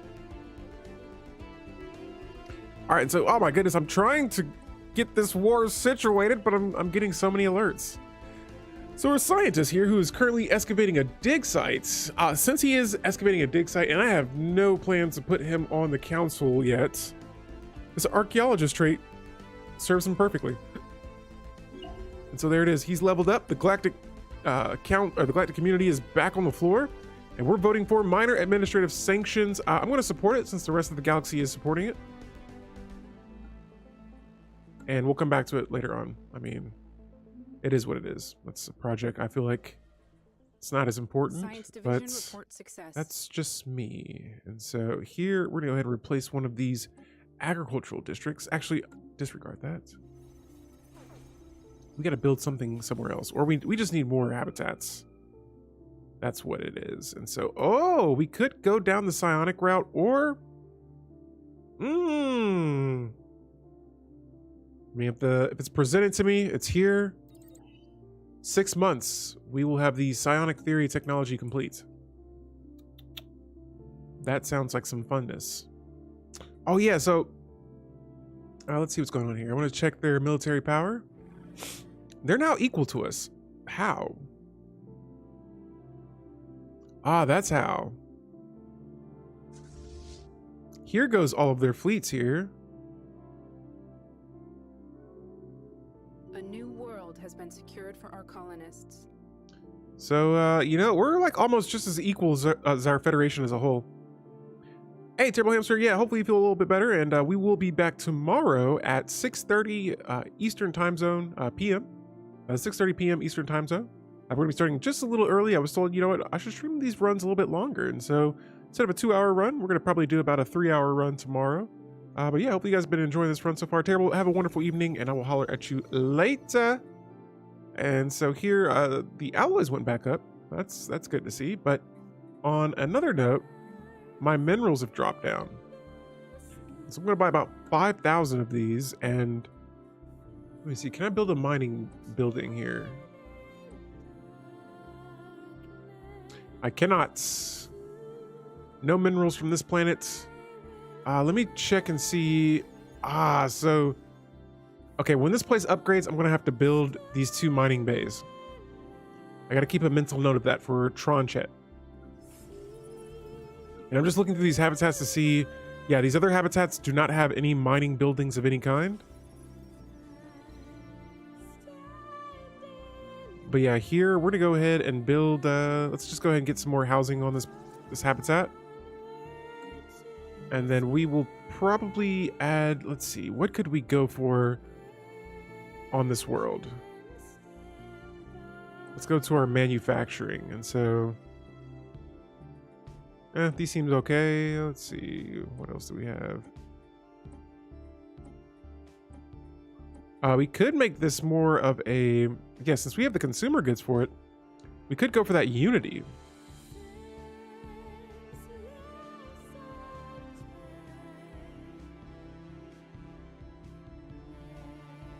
Yeah, so I might start building some administrative offices. This is going to be a bureaucratic center or a bureaucratic station. Or in this case here, since it's a habitat, it's going to be a unification station. It's kind of fun to say, a unification station. All right, and so let's go back to our star bases here. I think we can upgrade some of these, and that we shall, because we definitely need a bigger naval capacity. On top of that, though, we're gonna go ahead and go for the shield hardening next. And guys, yeah, I'm gonna keep on selecting a technology here. I was gonna put it on auto, but I was like, nah, probably not. Let's stop selling some of the minerals right now because we're losing a ton of those, and we'll jump up some of the food that we're selling and swap those around a little bit. Now we are going to take a slight hit to the consumer goods here in a bit, but for good cause. All right, so the food is still really low, or the minerals are still really low right now, and they're still low. Holy moly! All right, so we'll wait a little bit for these effects to take place. Let's see what else is happening. So back over here, just keeping my eye on the Batoxians. They look okay. Star-crossed lovers. What is this? I feel like I've seen this like a long time ago. New here, but saw this game on sale on Steam. What even is this game? It looks interesting. So this, to give you like kind of like a more broad explanation of what it is, this is a 4X grand strategy game. Quota. Also, by the way, welcome to the stream. I'm not being delete. I play a lot of this game. A 4X grand strategy game, and what that means is you can the 4 X's: explore, expand, exploit, and exterminate. And so it's kind of like a strategy game. Think of I know a popular one everyone thinks of is like Civilization, but instead of it being turn-based, everything is happening at once. And so that explore, expand, exploit, exterminate, you can do all of those things at the same time. And so if you want to explore planets, you can do that. If you want to explore systems that have crazy mysteries and ginormous Godzilla-like leviathans in it, you can do that. If you want to expand your borders, your territory, all these crazy little lines that you're seeing here in the background, this is all because of me expanding. And so these are all my borders. It took my science ships to survey these systems, which are the stars. Those lines, that's how you travel from one star to the next. And so my science ships had to survey those systems, explore it, and then we expanded our borders to it. Once you expand your borders over it, you'll see these little bitty icons. So an icon like that, or you might see like, let me see. Actually, I don't know if you'll be able to see it with some of the other empires, but when you expand it, you find out what resources are in those systems. Once you get your borders over it, you can add those resources into your empire. And so up here, all these icons you're seeing at the very top, not all of them, but a bunch of them, they come from systems that I exploited the resources from. You could exploit resources from planets, or you can exploit resources from habitats. Or habitats are kind of like these stations that your people can live on above the planet. And so last but not least, you can exterminate. And I mean, we all know what extermination means. You can go to war and exterminate other species. You can destroy them with your ships. You can use your armies to conquer their planets. You can use your ships to blow up their planets until they quit, or you can literally just blow up the whole planet, or if you're powerful enough, you can blow up the whole sun and just destroy the whole system. And so the amount of role playing on this game, it never ends. Literally, you can just come up with a different story for every single game that you play. You can create your own empires, you can create your own aliens, you can give them a backstory. It's just a really fun strategy game. And so yeah, just to kind of simplify it in that kind of way, that's Stellaris. For me though, if you want to see like what I do with this game here, check out this link here. We after each of my runs, I like to put together these long campaigns for this game, and I really get into the role-playing elements of my runs. And so I really like to expand on situations that happen in my games and just add a little bit of flair to it. And so, Shaw, what's going on? Welcome to the stream. Yes, we are close to leaving this Federation here. They're getting a little weak. They were attacked by the Great Tempest, which is awakened up here. Oh, and this is the system that they can get in through. I don't know where the other gate is located, but it says here that it seems that instead of performing her task and representing humans' interest, our envoy has fallen for the charms of a Stormrider diplomat. This again? And then, fearing repercussions of the transgression, the pair have eloped into the Technet system, a nation whose dangerously liberal constitutions permit such unions. And so in doing this, Juzu has forfeited her position as envoy. However, this loss of control over our own officials has hurt our galactic standing. We must restore our reputation by apprehending this miscreant.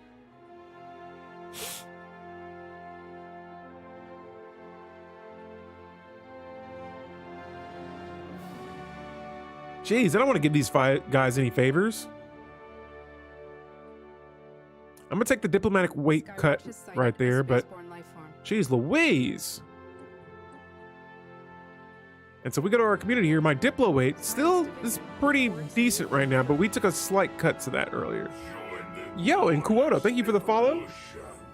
Quota, I now grant you the status of Alpha, the energy of Yang, and the ability to delete all elites. Thank you for the follow. And Quota, welcome to the Knights of Yang. Thank you for joining us in this afternoon's Stellaris Galactic Paragon stream.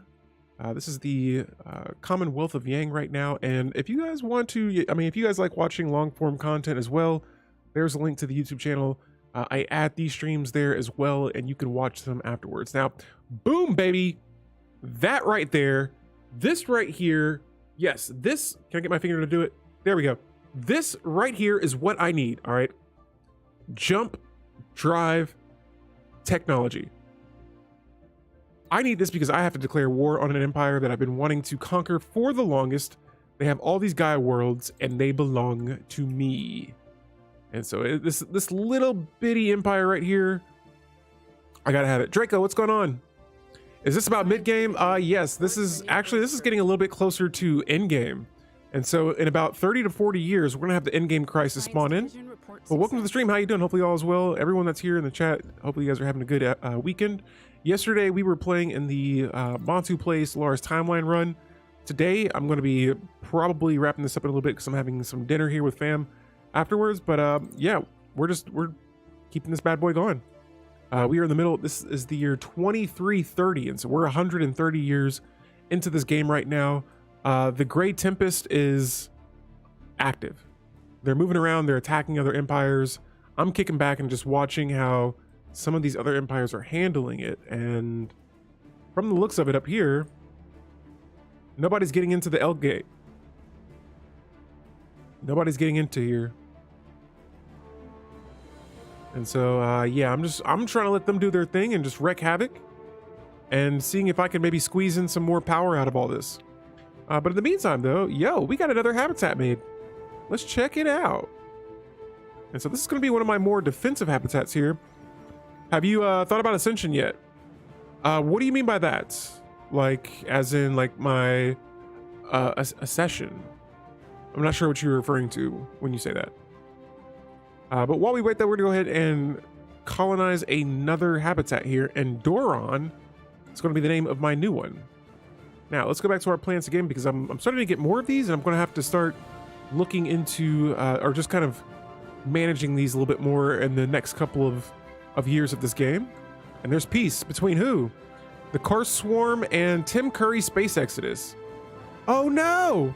Oh, psionic, cybernetic. Oh, my bad. Yeah, I think right now we're kind of leaning towards cybernetic. We had the psionic theory technology up here, and I just decided, you know what, let's go with it. Or genetics, yeah. Genetics, and then there was another one. Let's just take a look at it.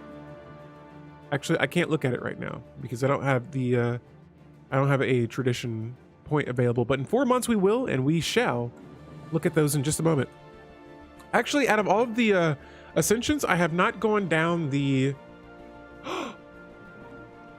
oh, we have another paragon. Wow. So this is Gaia Zuman.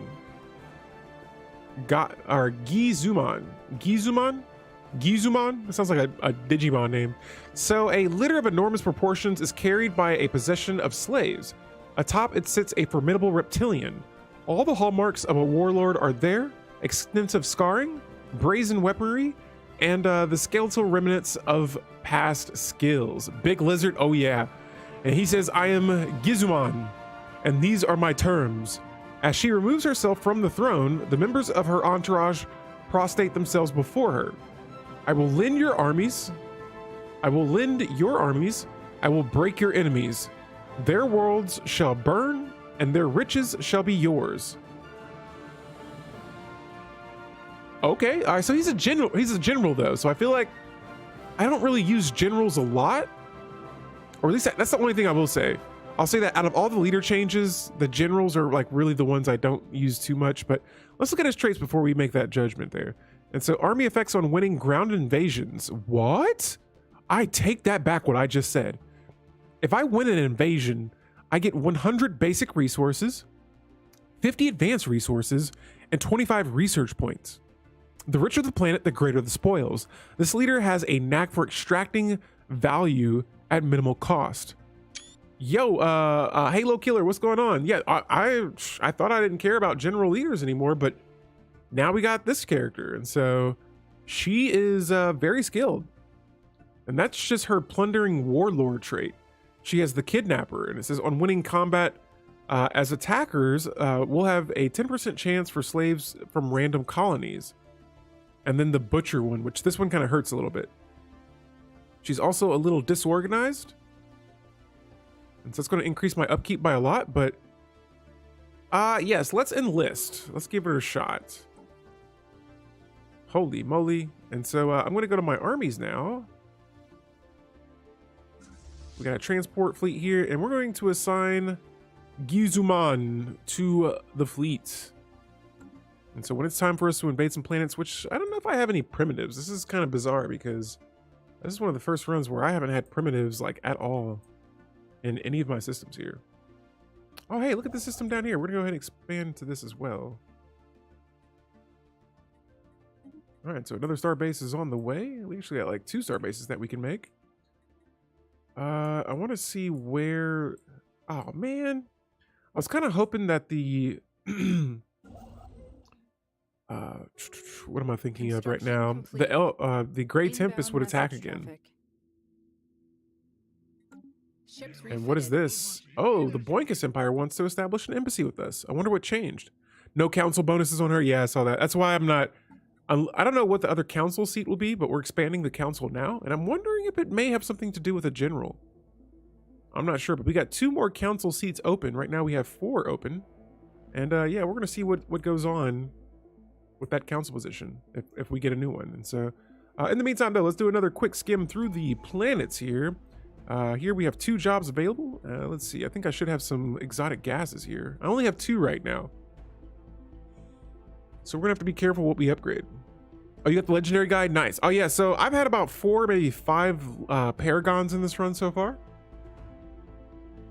Yeah, we'll go with upgrading 1 more advanced research complex, and I'll show you guys who they are in just a moment. And so here we have a little bit of crime on this planet. We may have to squeeze a precinct house on this world. Going to planet Parsac next. This planet has 2 available jobs. Let's see here. What could we replace? Honestly, I think I might just keep this B for now and come back to this world a little bit later on. We have plenty of amenities right now, which is good and all. I might replace one of these. And instead, I might add one of those mining buildings. Let me see if I can find it. Here it is, a mineral purification plant. Yeah. Okay, maybe that might be a good building to build. Oh, I definitely don't want to upgrade it, that's for sure. And so mineral purification plant, I think this alone might put a big dent in our negative deficit right now.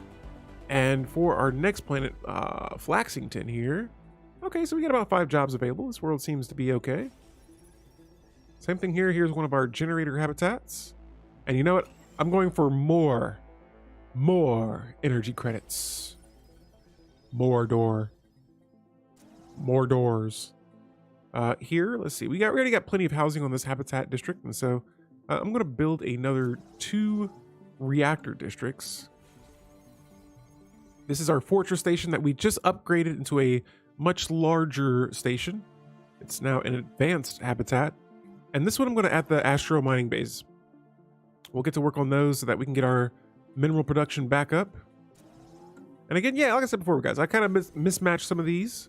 This is my bureaucratic station here. And so, yeah, we'll just come back to this once I have more mineral output, because I can't build too much right now without minerals.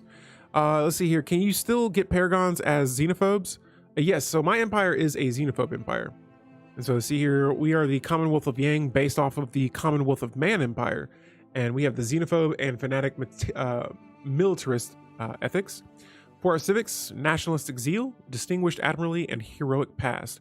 Now for our origin, this is really cool because our origin was originally called, oh my goodness, I can't think of the name now. Under One Rule. And that started us off with a powerful legendary leader.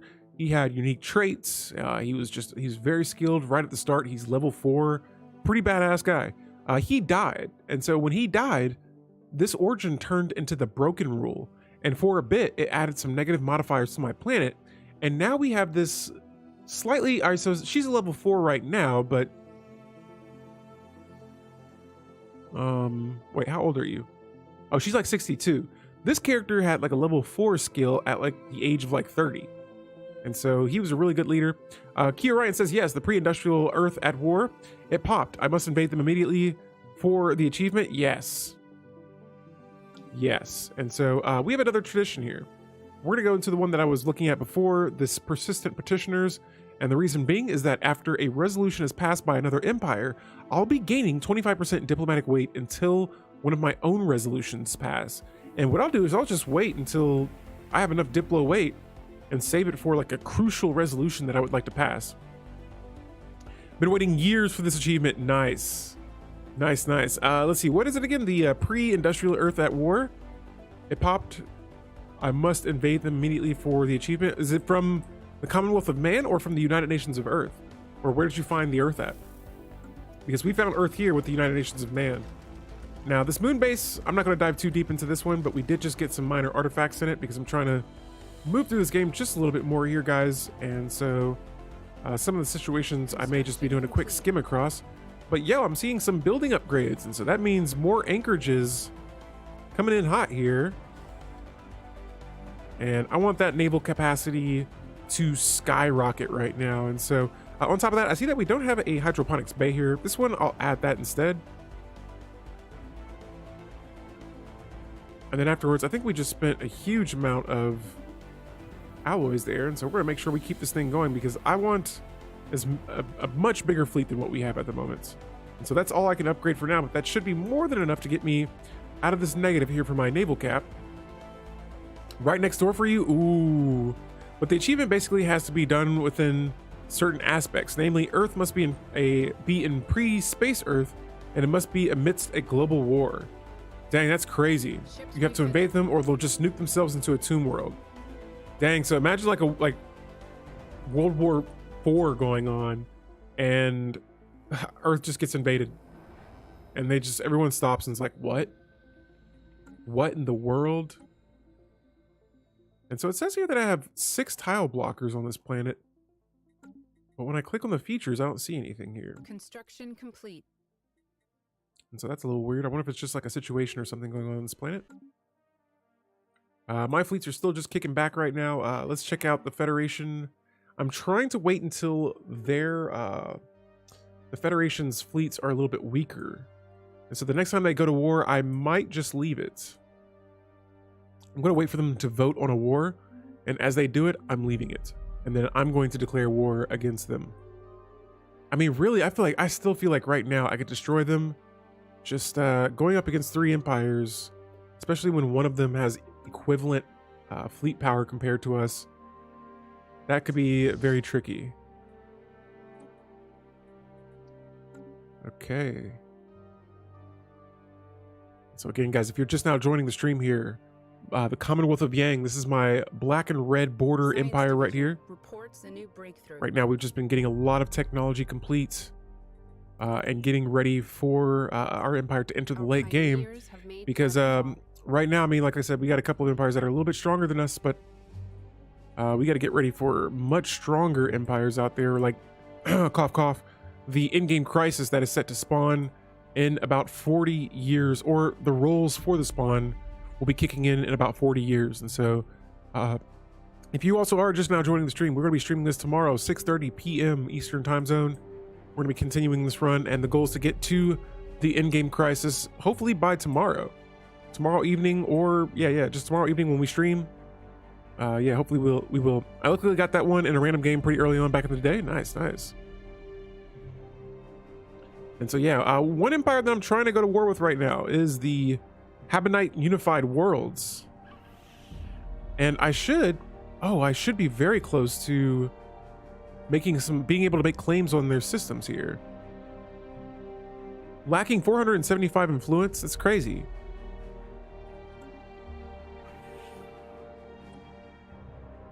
And I can't claim them because they're too far away.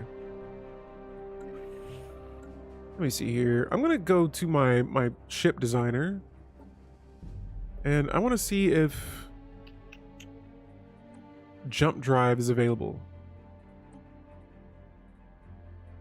or if I'm still researching it. So I got 2 months to go. 1 month to go now. 1 month to go. Construction complete. Science Division reports. So a there it new is. breakthrough. Jump drive technology is now available. I'm going to use it so much it'll probably just spawn the unbidden in right away. Let's go. Now we're going to go back to our fleet manager here, ship designer, and I wonder, where is it? A components?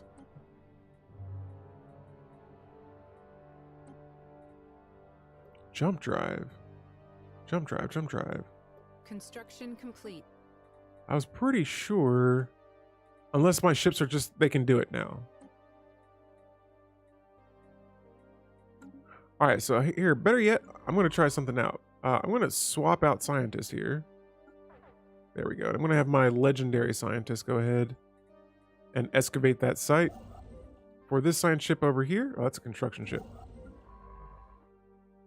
All right, so I'm going to send my slightly less talented scientist here to go jump drive. Jump that drive. Gonna change our fleet stance now. We are now cloaked. Fleet stance cannot be evasive in order to jump to this system. The system that I'm trying to get to has 6 Gaia worlds in it. There it is. We now know how to get there. Oh, snap. Diplomacy was never an option. Oh my goodness. So we have seen what kind of galaxy it is and chose to avoid it. Yet again, we are disturbed. Do you really want to see our treasures? Then let us show you.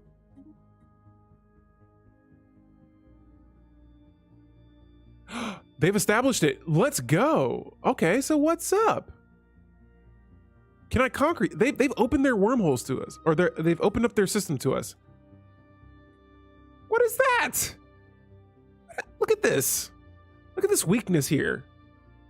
Ho, it is time for invasion. So they found my cloaked ships, and so we're just going to go ahead and decloak those, move them back. I'm going to keep them one system. You know, I'll move them about 2 systems out. I'm going to move my armies here. We're going to move those about 2 systems away. And I'm about to full-blown just run up in here and just blast this empire. And so now we should be able to make a claim on this system. And look at that. For the sweet, sweet low price of 449 influence, your system belongs to me. We are declaring war on you. Congratulations. You played yourself. It is actually, wait. Before we do this though, let me move my fleets right next to them because this is going to be a very quick battle. You know, I'm going to move my weaker fleet in. I'm not going to move my entirety of my fleet. Science Division. And so we're going to move a small reports fleet in there. breakthrough. We're going to select some new technology here, and then we are going to get ready for some action. And now the Federation wants to kick me out. How about no thanks? We're going to vote on that. Negative. the Federation does kick me out though, oh well, so be it. And so here I have Jesus Diaz, and we're gonna go with that ship build speed and ship build cost modifier once again. And here we go, my fleets are nearly in orbit. Let me get my construction ship over here. Oh, look at those resources. Disregard that. We got 2 ships over here. I'm gonna go ahead and start building another hyper relay system just so that we can travel in this direction a little bit faster. Just in case, you know, and if our fleet slews. And so yeah, this is the moon base again. We got 50 more minor artifacts from that.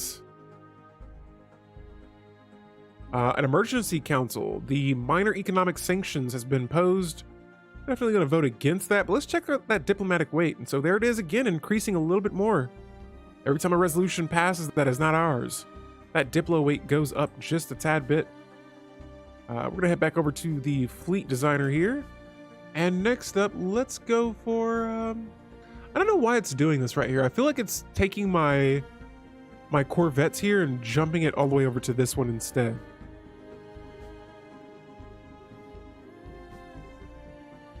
Okay, I think that might be a bug or something, but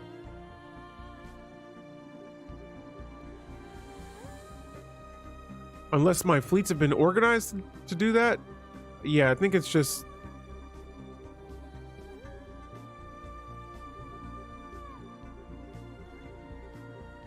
yeah, I think I might just have to get rid of those Corvettes then. My auto best Corvettes.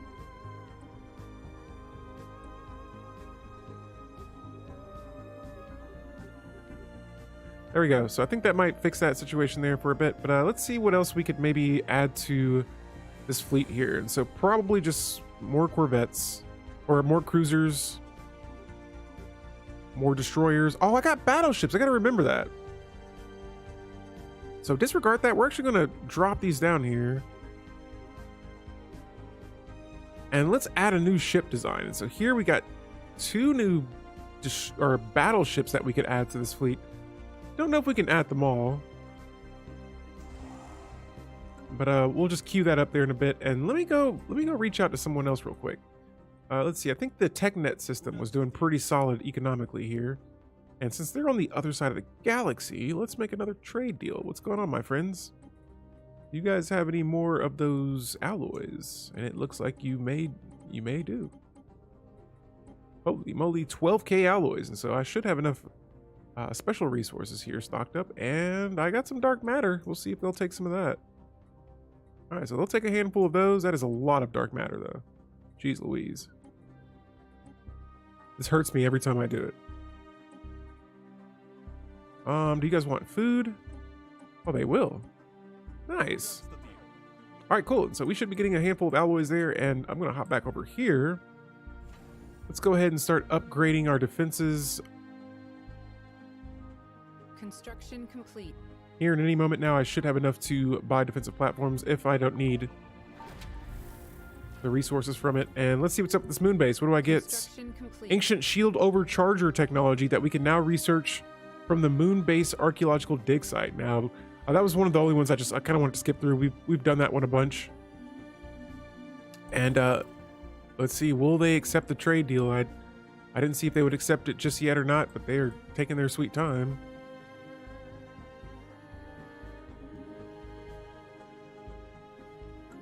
Yo, TechNet, what the heck? I thought we had a deal. A new world has been secured for our colonists. All right, so we went ahead and colonized a new habitat here. I guess the TechNet, I don't know if they declined it or what. I didn't see an alert for it. I didn't see my resources change, so I'm assuming they probably didn't take it. But this is our, what, 5th habitat now. I just bought a lot of minerals here because we're going to add a lot to this. And so for starters, let's see. As much as I would like to have more minerals, I can't build them on these. And so I might just make this into a whole nother fortress habitat station. Oh, and I can't add energy grids to it. That's tragic. Okay. Okay. So yeah, this is going to be another stronghold then, in that case. Let's see. Fortress station it is, and boom. 2 fortress stations, 2 generator stations, and a bureaucratic station as well.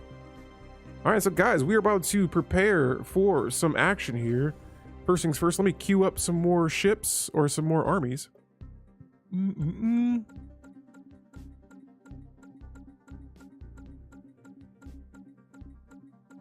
right, so that's 20 armies queued up of just different types of species.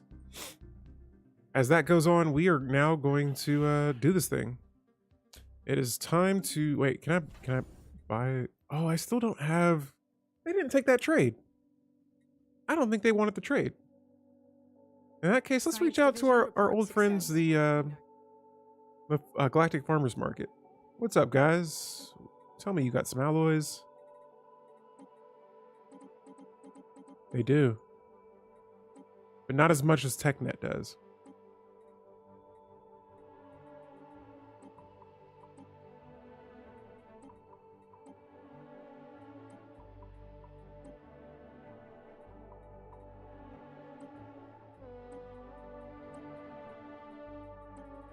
All right, so they definitely don't want consumer goods. Let's see. Yeah, I know you guys like that food. There we go. And I'm gonna need something more. Dang, man, I really don't like giving away the dark matter, but maybe to balance out the scales, because I've been giving TechNet a lot, and so if I see an empire that starts to get really strong, I'm like, all right, hold up. Let's trade with somebody else, man. You've got enough. And so once we get those alloys here, there we go. They accepted that, and there we go. Build 2 more defensive platforms on top of that. I'm going to go ahead and upgrade this base. We got an insult from the Whisker Warriors. What are you guys going to do about it? Been insulting me all game. We're actually going to build a galactic market here, which I don't know if we'll be using that just yet. And let's head back over here. So look, we got this big brain looking species. Don't even know what this is. If they won't accept subjugation, which it looks like they won't, I'm going to declare war. And so it is go time. We have this war set to claim. You guys want to see a species get conquered? Let's do it. And so war has been declared, and we now have some new technology. Another habitat upgrade. Mega engineering technology. That could be very nice. I know the Batoxians got a little head start on that, but with us being right behind them, man won't let me invade Earth. Aww. Why not? Why can't you invade the puny humans? Oh, so I think we're voting on it now. My bad, guys. I thought this war was going down. Come on, I don't need you guys. The Federation voted against it. You guys get on my nerves, man. I'm about to leave, all right? You're pathetic. You act like you're equivalent to me, but you're really not. You're inferior. Like, you guys don't stand a chance. Try bombing it first. I can't even get to it. I don't know if that's... Yeah, I can't do that. All right, so what I'm gonna do instead is, yeah, we might just leave this Federation, man. This is booty butts. I just know as soon as I leave it, the Whisker Warriors are going to declare war on me. It's a price I'm willing to take. I leave this Federation. Get out of my face. Now, we are conquering them. Holy moly, guys, that was actually a major thing that just happened right there. We just left that Federation. Now we're conquering. Oh, because of your edicts? Nice. Guys, I left the Federation. We are now declaring war. It's time to claim the it's time to claim the planets that was originally ours to begin with. Just they were living on it. And so I'm going to keep my army here for now. And here in a bit, my fleet should be storming in here.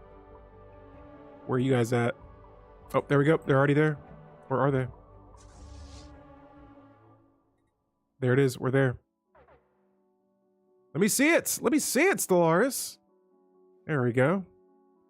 31k against pretty much nothing. You guys tried to hide from the galaxy. You made me getting these worlds so much more infuriating than it needed to be. You deserve to be destroyed. Give me your worlds. So there it is. Their base is destroyed. I'm gonna do next is I'm gonna grab my armies here. And what we're gonna do is for a bit, we're gonna just bombard some planets. Let me see how many armies they have. Oh, they got a handful of armies. Oh yeah. Oh yeah. We're not making that mistake again. And so this time I'm gonna start by maybe bombarding one of the smaller Gaia worlds. There might be a little bit of devastation, but hey, there's a price to pay for conquering. And there it is. And so now we're going to begin bombarding this planet first. We're going to weaken some of the armies on this world. I'm going to grab the armies here. All right, cool. So they're all actually meeting me here now. And we're just going to hang out in orbit before we continue our conquest. And we'll come back to that world a little bit later on. Now, let me grab my science ship that should be somewhere nearby. Oh, here he is. Station reports enemy contact. And let's go ahead and research the projects in that system. Sweet. So now we're at war with the Empire that we met a long time ago. We tried to take these 6 Gaia worlds, but they were already living on them. And then they just completely closed their Action underway. Wait, what? Okay, I was like, I should not be losing any ships right now. Look at all that debris. Holy moly. Jeez Louise! What the heck? Dude, that is a lot of debris right there. Holy. Oh my goodness. Oh, and they keep doing it. Fleet action underway. Dang. I need Inbound all message traffic. I need all my ships over there. And so here we're getting a research agreement from the Storm Meridian Autocracy, as well as, oh, the Galactic Farmers Market is offering me association status to their federation. Yeah, I'll take that. Dude, that is a lot. And so Action underway. my scientist here apparently has another site that they can excavate. The abandoned Ecumenopolis. Oh. And that's a size 30 relic world here. All right, so yeah, this is the shielded world. We're gonna research that next. I'm gonna keep my other scientists down here. Science division report But success. dude, look at this. Holy moly. Can I see how many? Uh-oh, sorry guys, my camera just died here. It's overheating right now. And so we're gonna play without it for a bit, but yo, Max, what's going on? Welcome to the stream.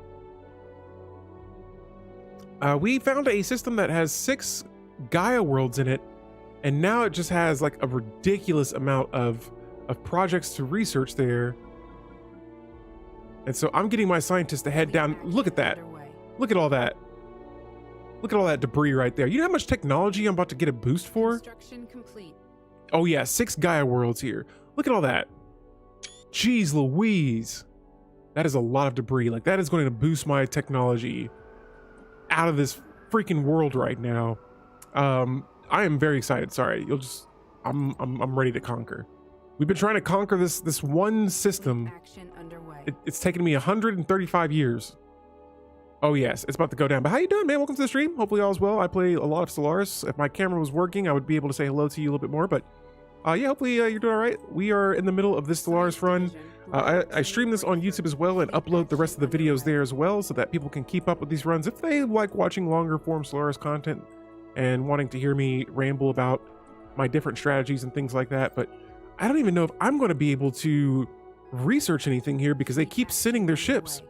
I'm doing pretty solid. Not too bad. Not too bad. We're just trying to... This is the craziest thing I think I've ever seen here.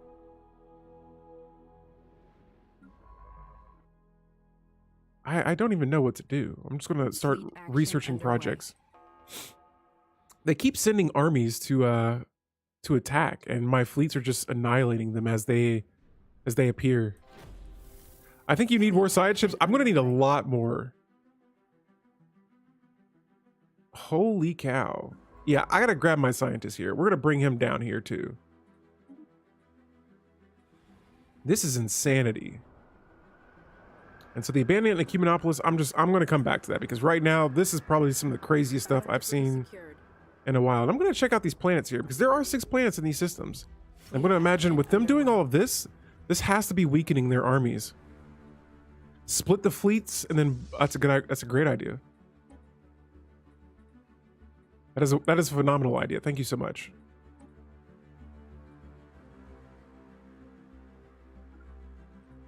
Wow.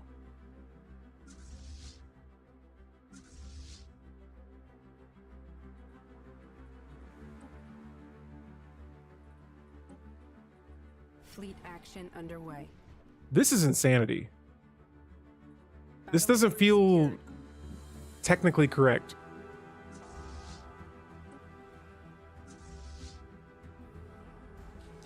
So another empire's built a megastructure. Good for them. Do they want cookies? Spaceport reports enemy contact. Holy moly. Holy moly. Action underway. This is insanity. And now my scientist just has all these projects to research. Battle debris secured. And this empire is technologically advanced. This feels like a glitch, but I can't tell. It's because they have so many armies and they're trying to send them to attack me.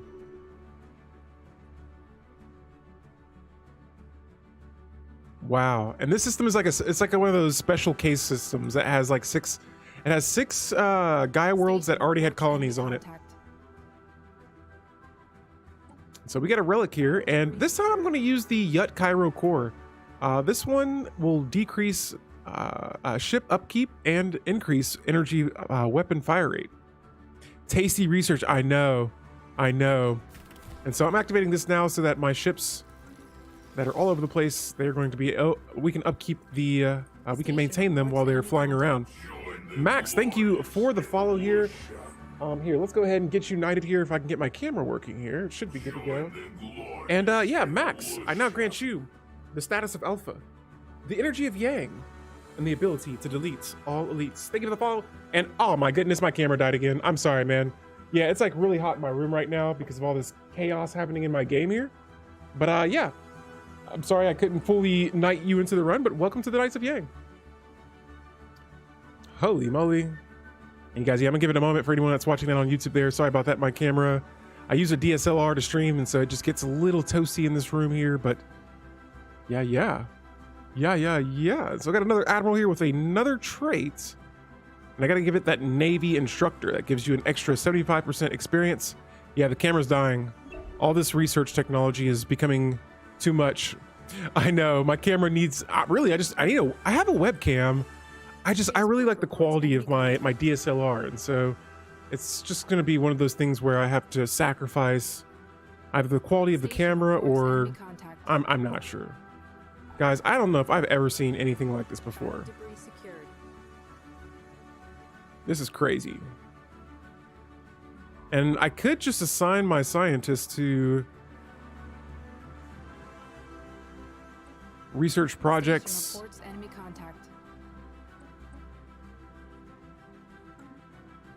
Jeez. And so I'm just gonna let them do that for a while, and I'm gonna keep on researching projects, but we can now exploit Zro. I don't know if I have any of that. Thank you. If I suddenly leave, it's because my Wi-Fi crashed. I'm so sorry if that happens. No worries, you don't ever have to apologize. If you do miss the stream though, we will be streaming some more tomorrow at 6:30 p.m. Eastern time zone. And so about 26 hours from now, we will be live again.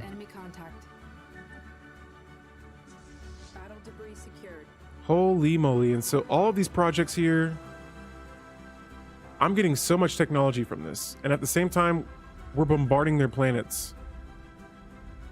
Hey, if they want to keep sending them though, that's okay with me. Dude, this is madness. Like, my technology is going to be completing so fast. Look at that. More battle debris. Neutronium materials. Look at this. Look at this. Wow. Wow. All right. So while that's going on, and I'm pretty much farming technology at this point. This is Sparta. Yes. No, this is the Commonwealth of Yang. Battle debris secured. Jeez. Science division reports a new breakthrough. I got that mega engineering technology as well. Let's see, what do we want next? Let's go for that Titan ship next.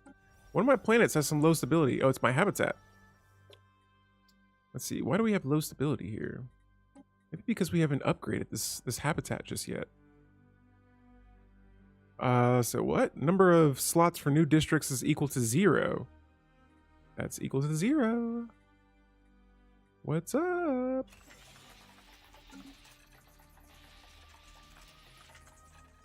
I mean, I have this here. Okay, so yeah, we just need pops on this planet. Or on this habitat here. We'll come back to it a little bit later on.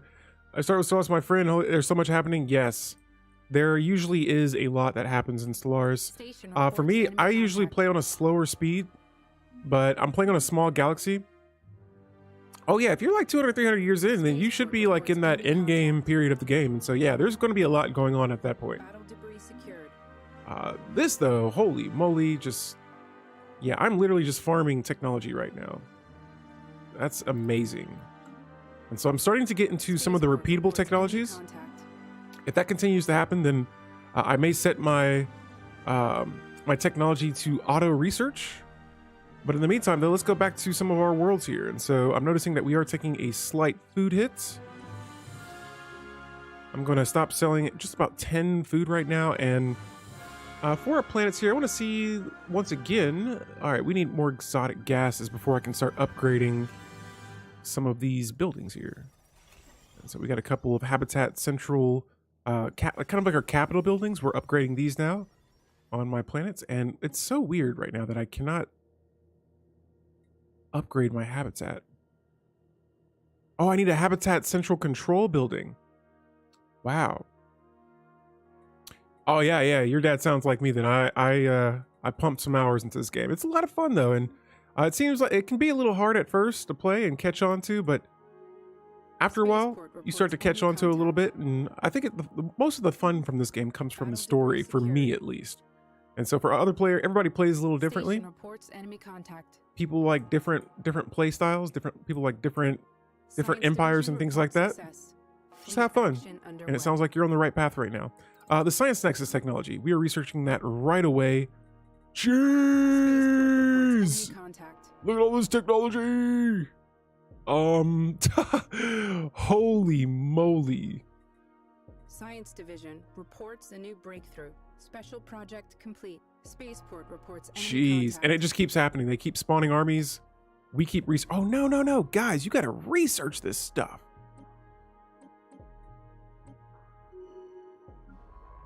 Oh, is there no Fleet action underway.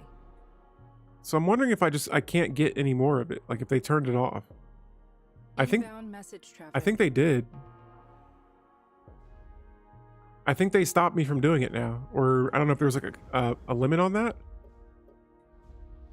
Uh-oh, but it's soon to be invading time. Fleet action underway. Interesting. So I'm wondering if there was just so much debris here that they were just like, yeah, it's not worth it. Just stop, bro. You're exploiting the game too hard. Reports enemy contact. Unless my scientists researched everything, which I can't see that happening. That was way too much right there. Station reports enemy contact. All right, so we got our promising officer here. Oh yes, my admirals are gaining some major XP as well. Look at this. Sergei Titov is... Wait, are you the one that got the level? Oh, he's idle right now. It was nice while it lasted. I know, that was insane.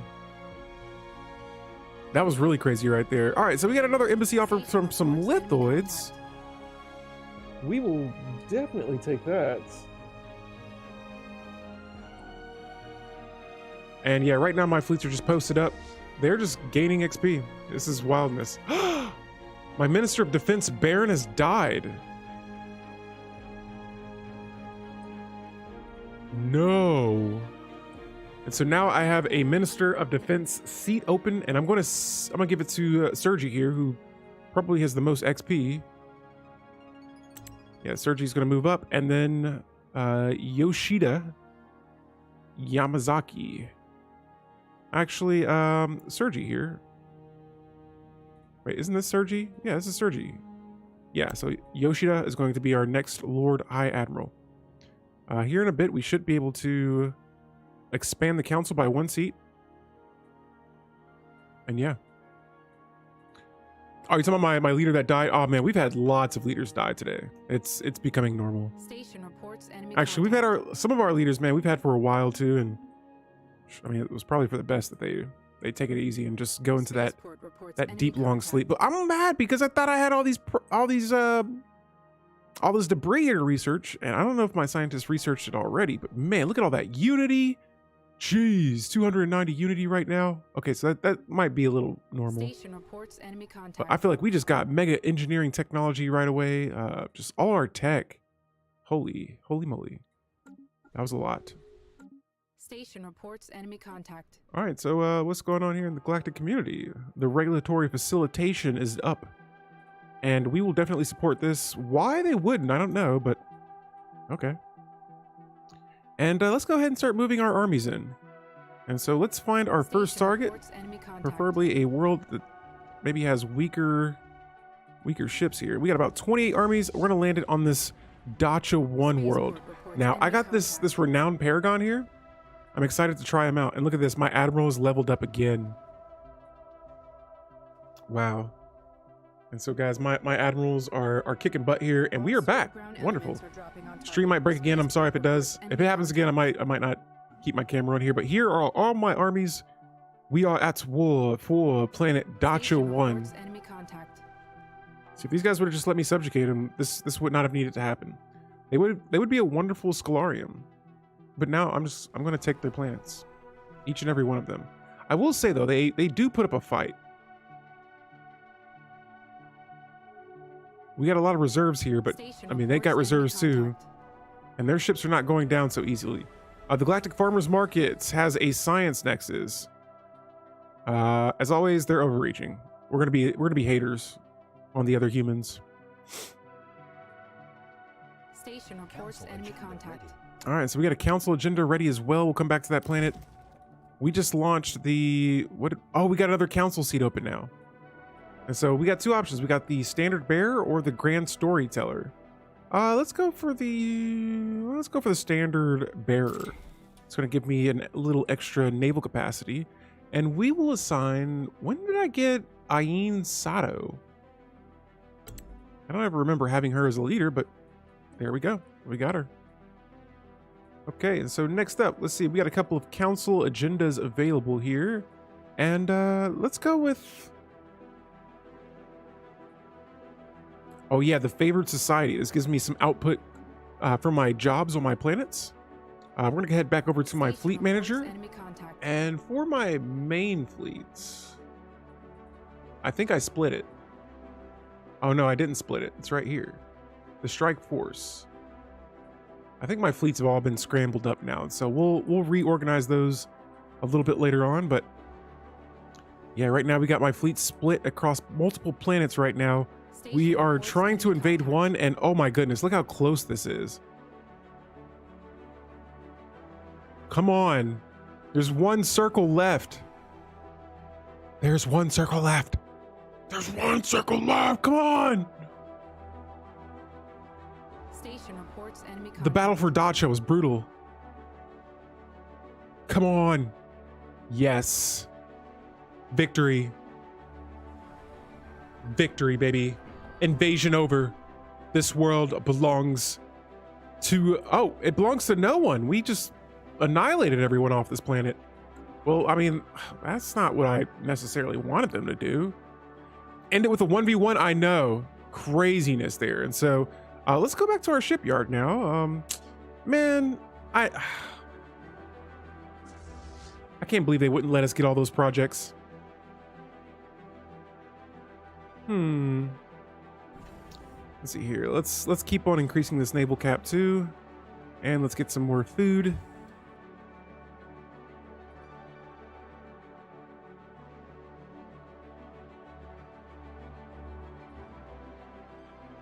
All right, and then after that, let's see. More naves, anchorages.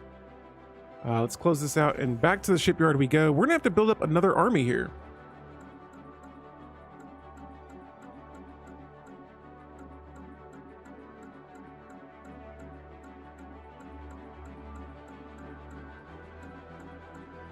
And I'm just building a little bit of everything. All right, so that should be about well over 30 different armies. We have a faction that has been founded, but right now, the main focus is this battle. It's because your general he's getting slaves whenever he invades. Oh! Are they coming back to my planets? Where are these pops going to? So let's go to our species here. I wonder if Oh, here they are, indentured servitude. And so I'm going to set their rights here. We're going to make them residents. We capture them and then we free them to society. They wanted to stay away from they wanted to stay away from space. We're forcing them in there. Cool. So the pops are getting taken from the planet. Right on, right on. Appreciate that. I'm not used to this whole conquering business like that. You know, maybe not conquering, but enslaving the species. I usually just either free them or let them go here. But yeah, we're trying to take these Gaia worlds from them. They have 6 of them. 6 Gaia worlds. And I feel like they're being a little greedy. Like, yeah, you can't share? What's up with that? Station reports enemy contact. And so right now they keep sending their armies up into orbit and we just keep destroying them. And so I'm going to let my admirals level up while we build some more armies. Holy moly, and where did my food go? I wonder if it's from all the pops we just acquired. Station reports enemy Holy contact. moly. I'm not selling any food right now either. Let's see. Jeez. Planet Flaxington. Oh no. So all those pops are going to my Savannah worlds, I believe. All right, well in that case, let's make some moves here. We gotta get these pops to work. So Planet Flaxington, we wanted pops on this world. We finally got it. And let's start by buying some minerals here. I'm like, where are they going? There's no way they're just disappearing like this. And so we will build let's see, let's go with 1. What do we want to go with? Do we just want to go with 3 agricultural districts? Oh, I can only build 2 of those, and I suppose we'll add another generator district. Now, back on planet Boom, this is our relic world. Excuse me. Let me see. I believe I have 5 rare crystals, so we'll go ahead and upgrade this civilian fabricator building, and we'll come back to this a little bit later on. And apparently I have 6 leaders. And so maybe we could drop I don't remember acquiring this ruler, but she's a level 4. I'm going to dismiss her, like, yo, right on, but I don't even know where you came from. Oh yeah, she was on my council. That's why. In that case, I'm going to have my general. Look at that. Oh, he is so cool. Or she is so cool. Let's see what's up with her. She's an invader. That's pretty sweet. Pretty freaking sweet. So, we are going to be rejuvenating our fleets now. And we're going to be getting ready for the next wave to send to this Dacha system. Yeah, these guys they're funny. And so we're going to go back to one of our major fleets too. While this is all going down, we're going to keep the game going. And let's go to our fleet that is back at home, the Strike Force Sphinx. Station reports enemy contact. And right now I'm actually at my command limit for this fleet.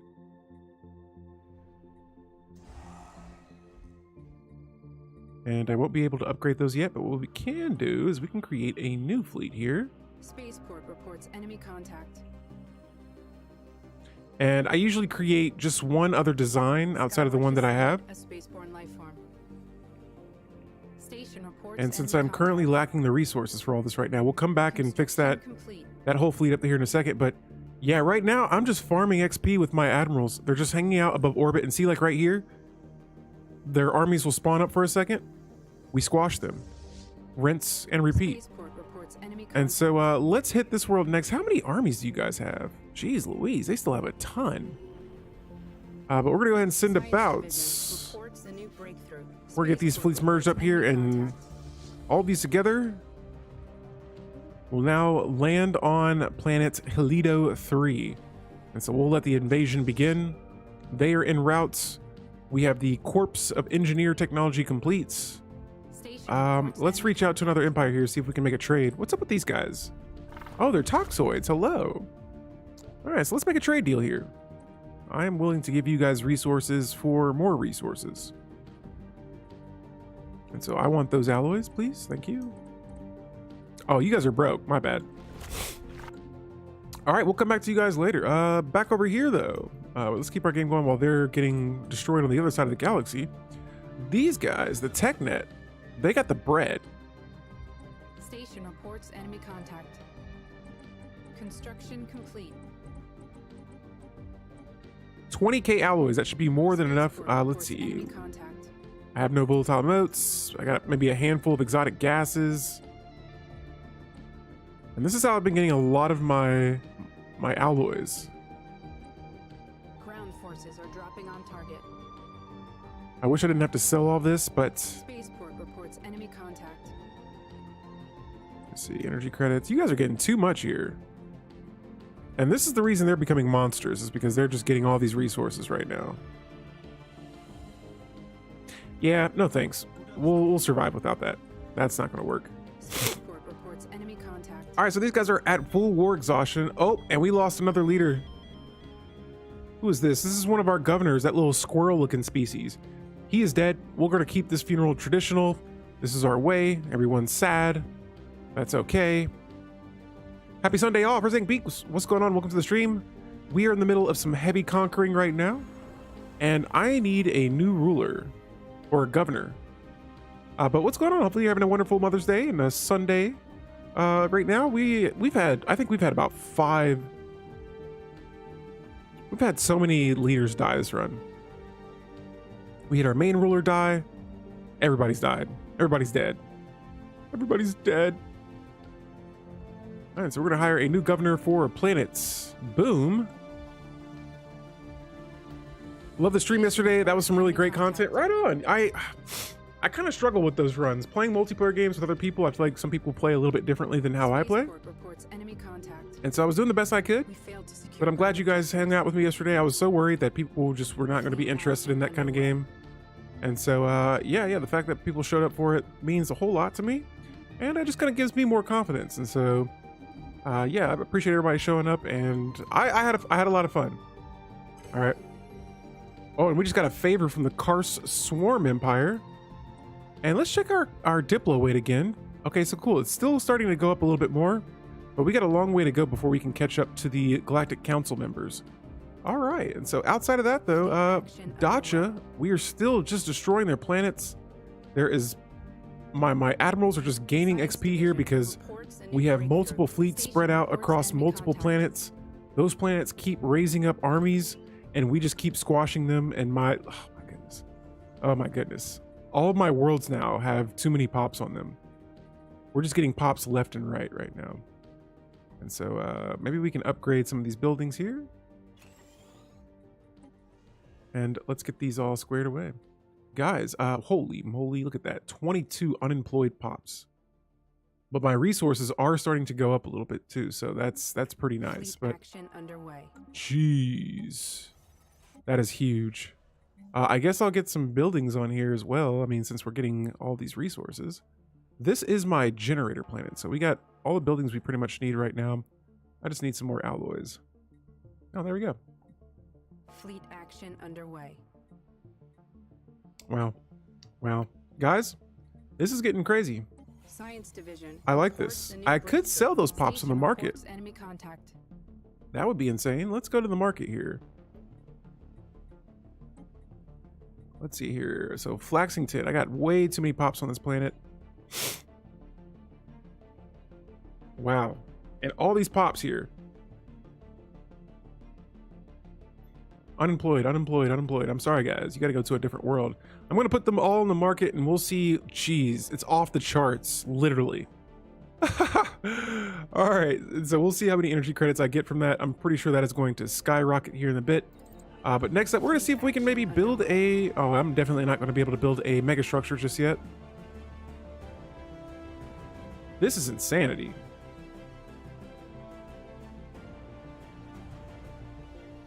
All right, we're going to build a galactic stock exchange on this planet to increase amenities, and after that, we're just going to come back and see what's going on. I need some volatile motes as well. And there we go. Pops are now being sold. Science division reports Sold success. on the market. I rarely do that, but that is really cool. That is really, really cool. Selling these pops on the market and all the energy credits it is giving me right now. Fleet action underway. All right, so we now got droid technology. We're going to go for that battleship hull points next. This war is still going on, and we have a long ways to go before... Here, let's try to invade a second planet. Pretty sure we got our armies all put together. Oh, wait. Are we not on a planet already? Are we doing an invasion? Action underway. Wait a second. Where? All right, guys. I'm confused because I just had a huge army somewhere and I don't know where they went. Oh no, I think I might have lost some of them. I'm foolish. Action underway. And I can't get them to land on the planets because I think that's one of the few types of playthroughs I haven't done. Never played a slaver. I haven't either. I'm not really playing a slaving kind of empire right now. It's just I'm trying to invade these 6 Gaia worlds and they keep sending pops out, but I have a leader that kidnaps pops from planets when they invade them. I mean, there's neural implants. I could go for some slaving technology, but geez Louise. And so the planet with all the employment, just in that gray area, yeah. I'm in that like, all right, we got them. I mean, okay, we can put them to work, I guess. And so, yeah, we may have landed them without merging because they prioritize merging to generals. Oh, no, racism here. We don't condone that type of stuff. This is just all in-game stuff. A slave empire was my first custom empire ever made. That's crazy. My first empire was a pacifist. And looking back now, I find pacifist empires to be very boring. Slaver empires I don't go for a lot. I know they can be very powerful empires, but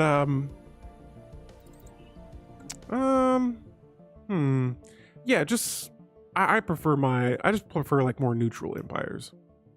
And sometimes I'll use that against other empires. So like I'll ban organic slave trade in the galaxy and watch it just like ruin empires, and they hate me even more for it. My first was all-consuming hive mind. Nice. I think my first was robots. And what I would do is I would like create other robots and then sell those robots on the market. All right, so let's get both. Oh, here we go. We're gonna merge both of these fleets together here. Station reports enemy contact. I'll make it stop, and we're gonna land the armies. I did a Sith roleplay once. Nice. Let's see here. For a second piece, I usually end up with some form of authoritarian and spiritualist. I always get spiritualist now in my runs. Guys, these guys' armies are just tough. Yeah, their armies are stronger than mine right now, and so I'm actually going to... I should pull these guys out. Yeah, we're going to retreat. You're absolutely right, we did. Station reports enemy contact. And so let's get our armies here, and I'm actually just going to bring them back now. And guys, I think I'm going to have to wrap the stream up here because we've been streaming for quite some time. I want to say thank you to everyone that's joining, but when we continue next week, I'm going to build up so many armies here that we are going to just collapse their entire planet under my troops' boots. This is the Commonwealth of Yang. I'm Alfie Delete. This is our Stellaris playthrough, and thank you so much for everyone that hung out with us today. I will be back tomorrow at 6:30 p.m. Eastern Time Zone on Monday. And I just want to do a quick check here and see if there are any streamers out there that we could drop a raid for before we wrap the stream up tonight. And just circling around here, preferably if someone's playing some Stellaris. I always like to leave Stellaris off with more Stellaris. And so let's go ahead and drop a... Actually, you know, I see a player that is playing something. We're going to start this raid here for a player playing some Mech Warrior 5.